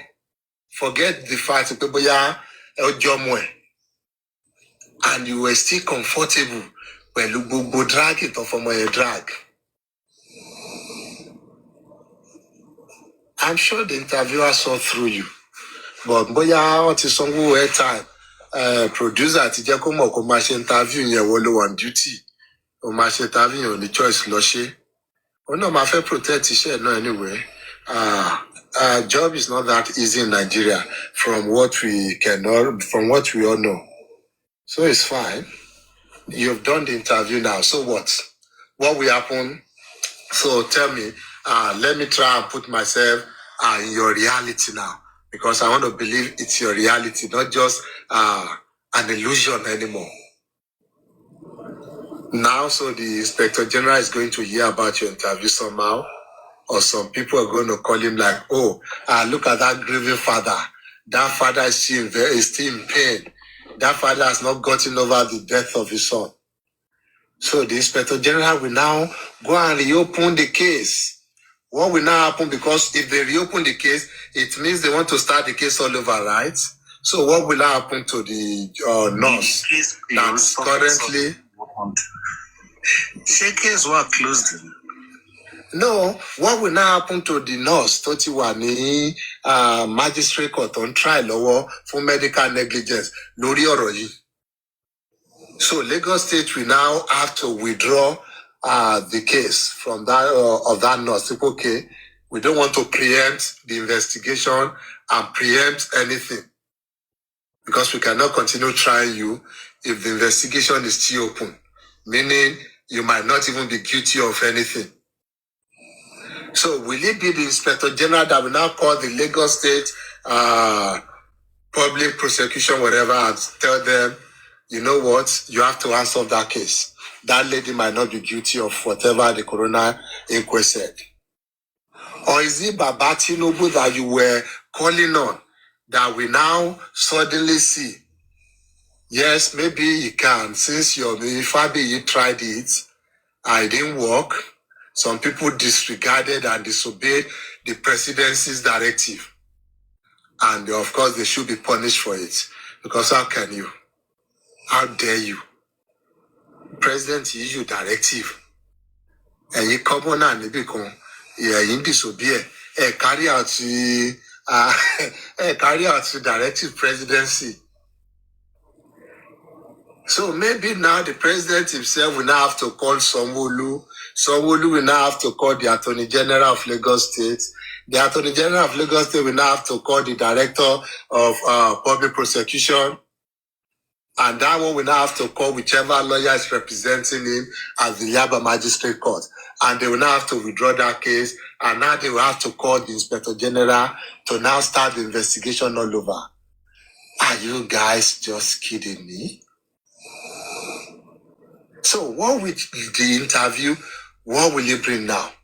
You just want to keep dragging this thing in public. Because that's all at this point Joseph Aloba can do. He has threatened to withdraw from the case of DNA in courts. Because, of course, he knows the court is moving ahead with or without him. So, in that front, there's no winning for him. He has tried the probate court. They have told him, Mr. Man, get out of here. He has tried another court, hoping to take over Moba's case there. They have told him, no way. He has tried his hands on different cookie jars, and he is not succeeding on them. The only one he has tried, tested, and worked for him is this media tussle, this public narrative. That's the only one he has tried in the past that worked for him. Now he's coming back to it. But the good thing there is that We know all their stories, their storyline.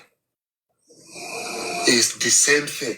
There's nothing new they want to bring up. Tell me from this interview today, tell me one thing you've not heard Joseph Aloba himself said. Yeah, maybe apart from Pamowa for you introduction. I think that one got all of us. How come, sir? So apart from that, every single other thing he has said today, Google Latibori. So tell me how that is going to move anything. If it's going to move anything, it's going to just continue moving and keeping his followers getting mad. So you can have your say in the media, try to twist the narrative. Of course, at every opportunity we get, if we consider it. One will comment, but everybody want muted. Only you can snort. I don't snort. No, nobody's snoring now. We're allowing Oga Peter to People around you. Yeah, more only comments that take on me more. no, Only gunshot. the page in me, so. He also muted. Bubala mute. Oga Peter can observe. Okay, better. Yeah, Domini. All right, sir. Yeah, so narrative only Joseph Aloba to fẹ́ gbé wá again. To my anybody lẹ́nu. What narrative? Or what story ló fẹ́ gbé wá? Gbogbo lies here láti mọ̀. So let him keep coming. From here, we should be expecting AIT, NTA, LTV, and the rest. Nítorí àti move kúrò ní level àwọn kí ló ń porúkọ bọ̀bọ̀ rascal yẹn, immunizer. Àti kúrò ní era àwọn yẹn sìn. Àtún ti step up. So we'll keep stepping up. About to step up, baby, tí o tún sọ́nà mọ́. I don't know what I'm saying by you, but I'm sure one way or the other, some people will find some other way out for him again. Because they mo pe díẹ̀ náà là ń jẹ́ ní court. Nígbà tó jẹ́ débi pé kò sọ́nà mọ́, ọbẹ̀ jáde padà wá online. So, ẹ jẹ́ ká máa Èkìtì báwo àfẹ́kìtì náà. The only other way, tẹ́ bá ti mọ̀ pé Joseph Aloba is constituting nuisance fún yín and is becoming unbearable, listening to his lies, to his narratives, and listening to him sounding like a broken record. Ẹ bá mi bá Wunmi sọ̀rọ̀. Kó fún mi ní go ahead. Kí n bá wọn yanjú kíní ní public níbí. So tẹ́ bá ti bá mi bá sọ̀rọ̀, then we can finally put a stop to this. Gbogbo alámọ̀ nǹkan tí Joseph Aloba fẹ́, maybe we can offer him something that we cannot refuse. At the end of the day, láti ilẹ̀, ó ti sọ nǹkan tóun fẹ́. Ó ti sọ fún ẹ báwọn kó kinní yìí, kó òun pin òun lòun ní family. Ẹni tó kójú bóyá tó lè sọ fún, tó lè call out Fálànà, ní pé kí Fálànà gbé kéèsì fóun, kó fi kéèsì family òun sílẹ̀, kó ṣe kéèsì corona nìkan. Ní kóun lòun lè settle family òun. Ẹ mọ̀ kan tó ń wà náà. Ẹ mọ̀ kan tó ń wá. Ẹni tó pe àwọn èèyàn lẹ́yìn tọ́mọ ẹkú tó ń gbé wọn ṣépè ń pé èyí tó bá mọ ibi tẹ́ni tí ọmọ ń wà tí ò bá kó bá òun lé báyìí ló máa ṣe. So people are still seeing that man as looking for something else. Ẹ wo, second base jare, let them bring something else and let's discuss that. The 30 million is gone. Whatever you didn't hear will be gone. Lagbaja, you didn't hear his interview at the last sitting of the DNA court. They are saying in their next sitting, they want to withdraw from the case already. The Igbolabi guy granted an interview and he said, if Taoba found any request to go and conduct their own private DNA, that client will need go ahead. They can withdraw from the case. Can we don't file?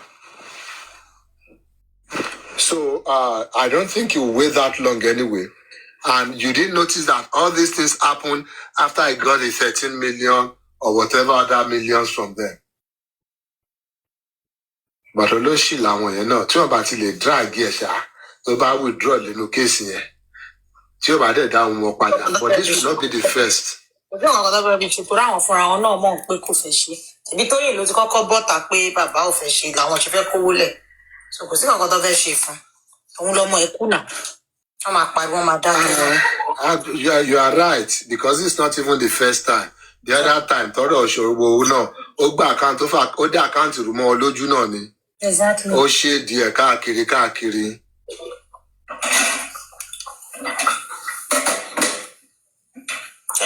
Ṣẹ́gbọ́ ti Bukky lánàá tó ní Naira Marley ti ní káwọn jáwọ́ pé káwọn fi kéèsì yẹn lẹ̀. Kí ni Joseph Aloba ń wá kiri? Ṣèbá àwọn tó ń ẹ̀pù ẹ̀ nìyẹn náà dẹ̀ ti ní kan yọwọ́. Wọ́n lọ́jọ́ ń pa fúnra wọn jẹ ọjọ́ ń pa lọ́nà wọn. Ibo ni òní wá sá lọ ńgbà tó gbọ́ pé mo fẹ́ parí ìjòun àti fada ńlọ ń wá sá dànù. Àwọn ọlọ́run máa ti lọ sùn. Ìwà láàrin fada ńlọ máa kú rẹ̀. Èmi máa parí ìjà yẹn. I want to make it if I did achieve anything in this justice for Mohbad. Mo fẹ́ kí yẹn jẹ́ nǹkan tí máa achieve, you know, so that I can say, oh, I can talk like Trump. That I settled like maybe 7 wars. I ended 7 wars. Even the war between the Alobas. Gbogbo yín tẹ máa ń jà ní comment section ẹ ní Fáṣọyà mọ́ Mr. Paita lọ́rùn sí o. Ká ní Tèmi ló sọ statement yìí sìn. Ẹ máa gbọ́ Tèmi don't try that o. Tèmi don't do that o. Tèmi don't òun lẹgbọ́ tó ń sọ yẹn o.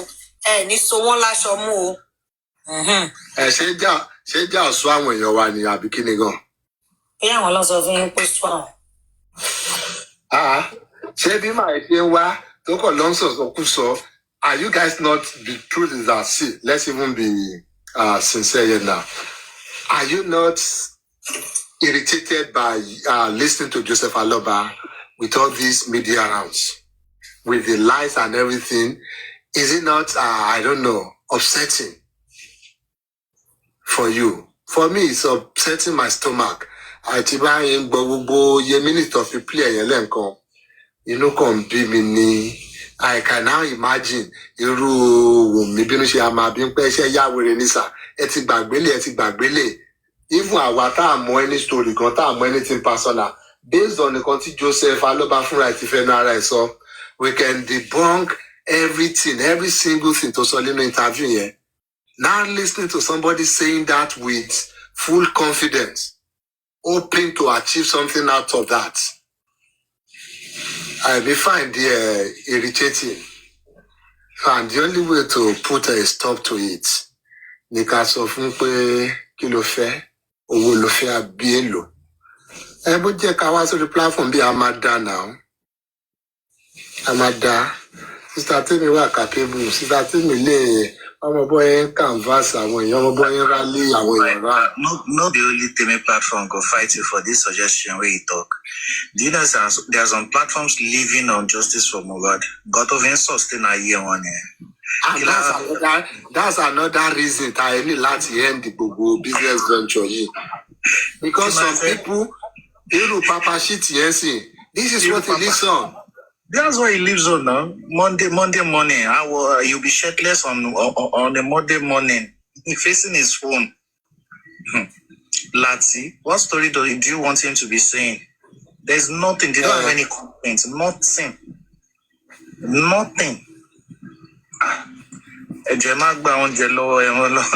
People you. I'm not buy eventually. Ọba tí ti change ọ̀rọ̀ ẹ̀ lẹ́nu o, ó ti ní wọ́n ní láti lọ ṣe investigation nípa Tèmi pé káwọn èèyàn lọ report ẹ̀ pé owó wo ló fi ń ta gold. Ó tún ti change ọ̀rọ̀ ẹ̀ kò tún ṣe pé mo gbá àwọn èèyàn mọ́ o. Ó ní Wunmi ló kówó fún mi, olówó Mohbad ni Wunmi kó fún mi. Ó ní cultist ni wá ń bí o.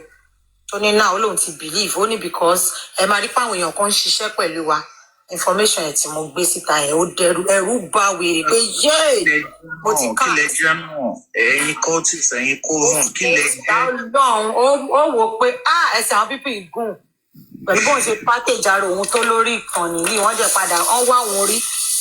Ó ní kàtẹ́ẹ̀ ni wá ó ní kàtẹ́ẹ̀. yàkàtẹ́ òun àti black velvet lẹ́yìn kò sí nǹkan tán ṣọtán bó ṣe ń pawó látàrí èèyàn méjì lójókòó sórí síìtì ẹ̀ ìgbà táwa náà mú Ṣọlá K ajẹ̀jẹ̀ kó lọ bẹ́ẹ̀ yẹn just like that lórí platform Papiano kò lè forgive yín o lórí platform yìí. But at the end of the day ṣé Papiano rọ̀ bí a gbogbo information òun ṣòro bóyá ó ṣàjèjì sí wa ni a kàn fojú wò ó pé kò tí ì wá pé kọjá yìí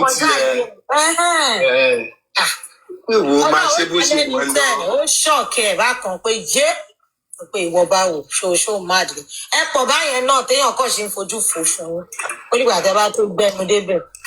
ọjọ́ tá a bá ṣíwé ìrántí kan yìí ọjọ́ ilẹ̀ máa mọ̀ pé àbíkú ìtọ́jú kìíní sọ́wọ́ ni. àwọn òsáré dà síta táwọn tún máa dà síta tó tún máa yin díẹ̀díẹ̀ àwọn máa yin díẹ̀díẹ̀ àwọn yin díẹ̀díẹ̀ ẹ̀yin bá wò.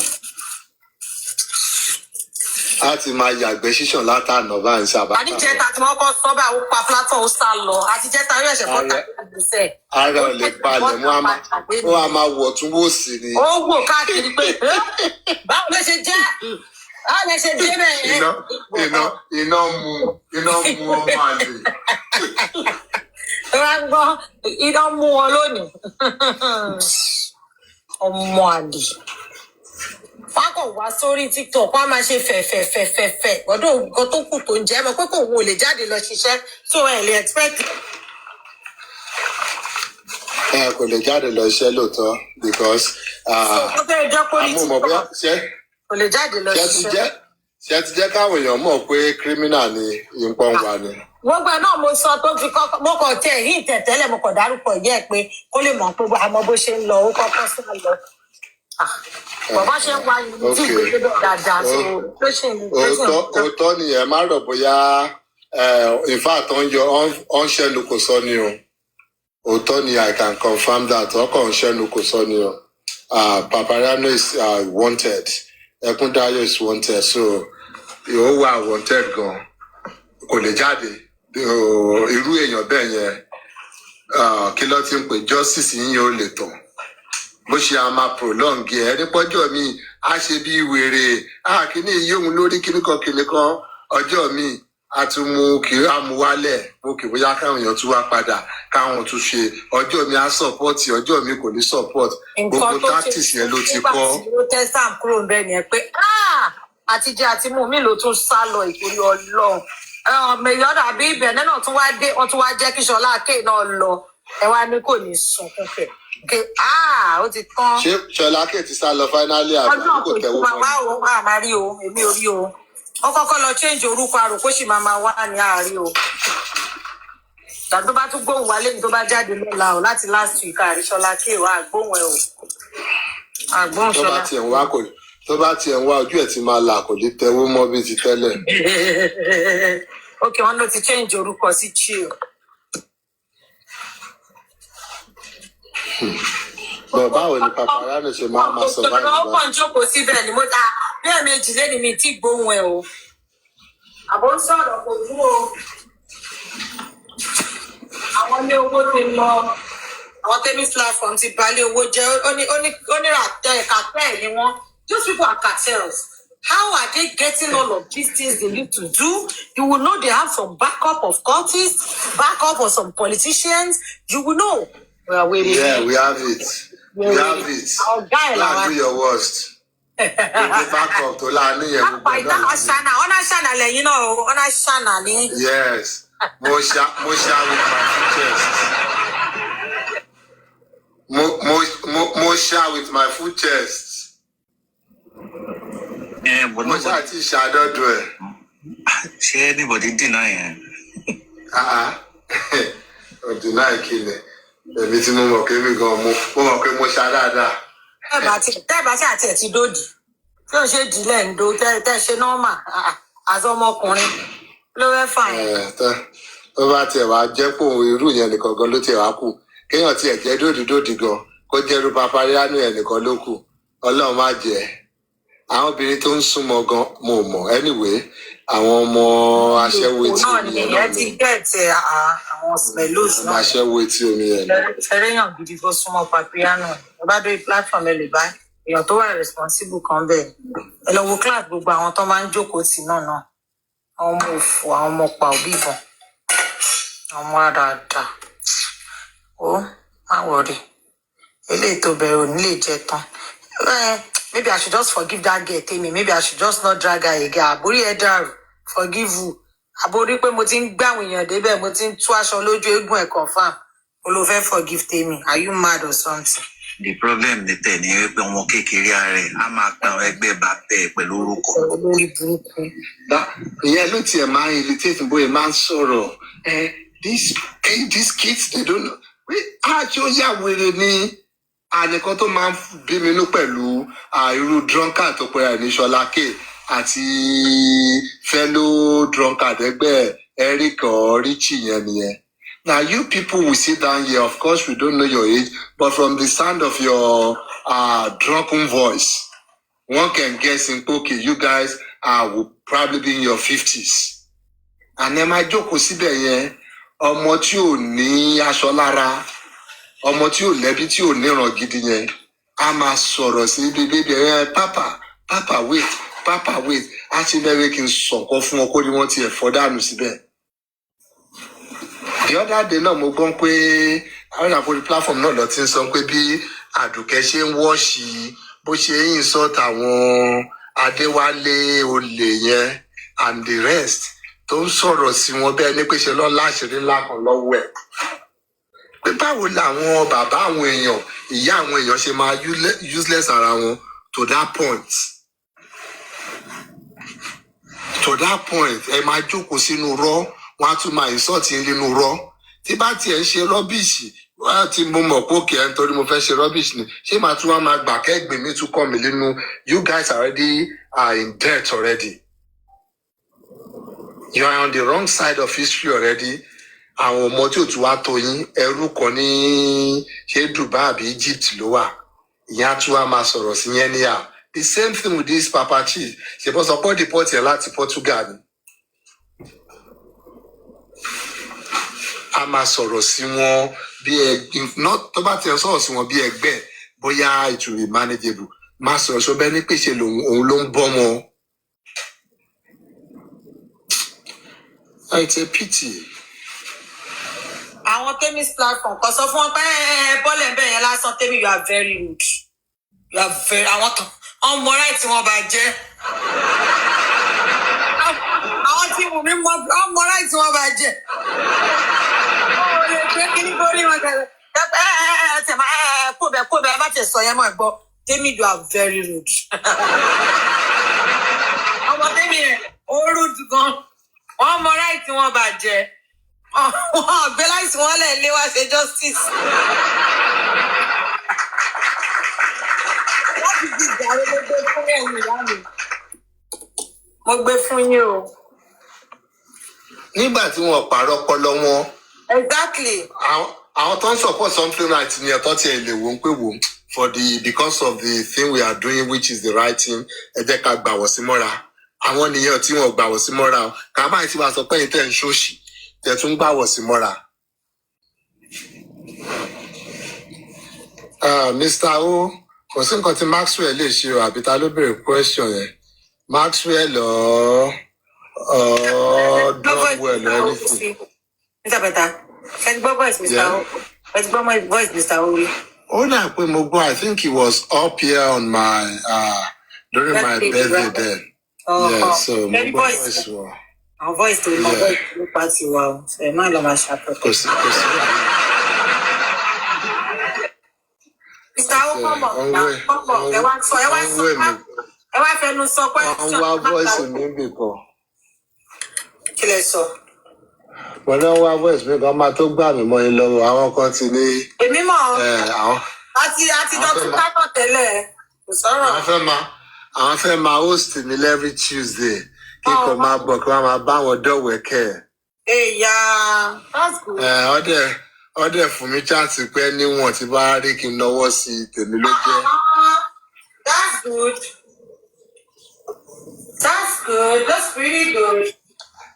Ìwọ nǹkan tí wèrè ọmọ burúkú yẹn ọmọ àlè ọmọ ọ̀rọ̀ kíràn yẹn ń gbọ́ náà nìyẹn tó ń pè mí láṣànà. Oh, okay. Ó gbọ́ngbà kan tó pé kẹ́ máa wá every Tuesday. No, àti gbogbo ọ̀rọ̀ tí mo ń sọ náà ló ń tẹ́tí sílẹ̀ tó ọmọ àlè ara ẹ̀ ń gbọ́. bẹ̀nẹ̀ ló tún rán mi létí bẹ̀nẹ̀ kí lè rán mi létí fún mọ̀ pé tó bá kẹrú inú ẹrú máa bàjẹ́ ni èèyàn pè mí lásán ẹ̀dẹ̀ tún rán mi létí again ní comment section.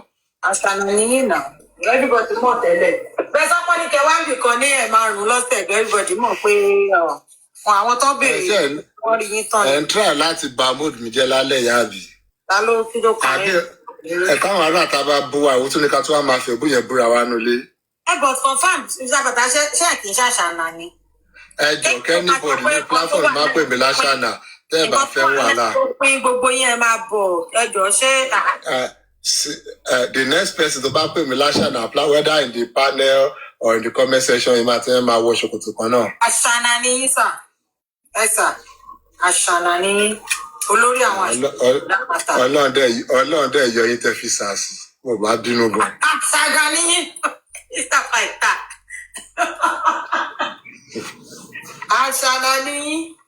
Ìyẹn wọn ní ìdá ti sọ fún anybody gbogbo àwọn platform náà ló mọ̀ náà.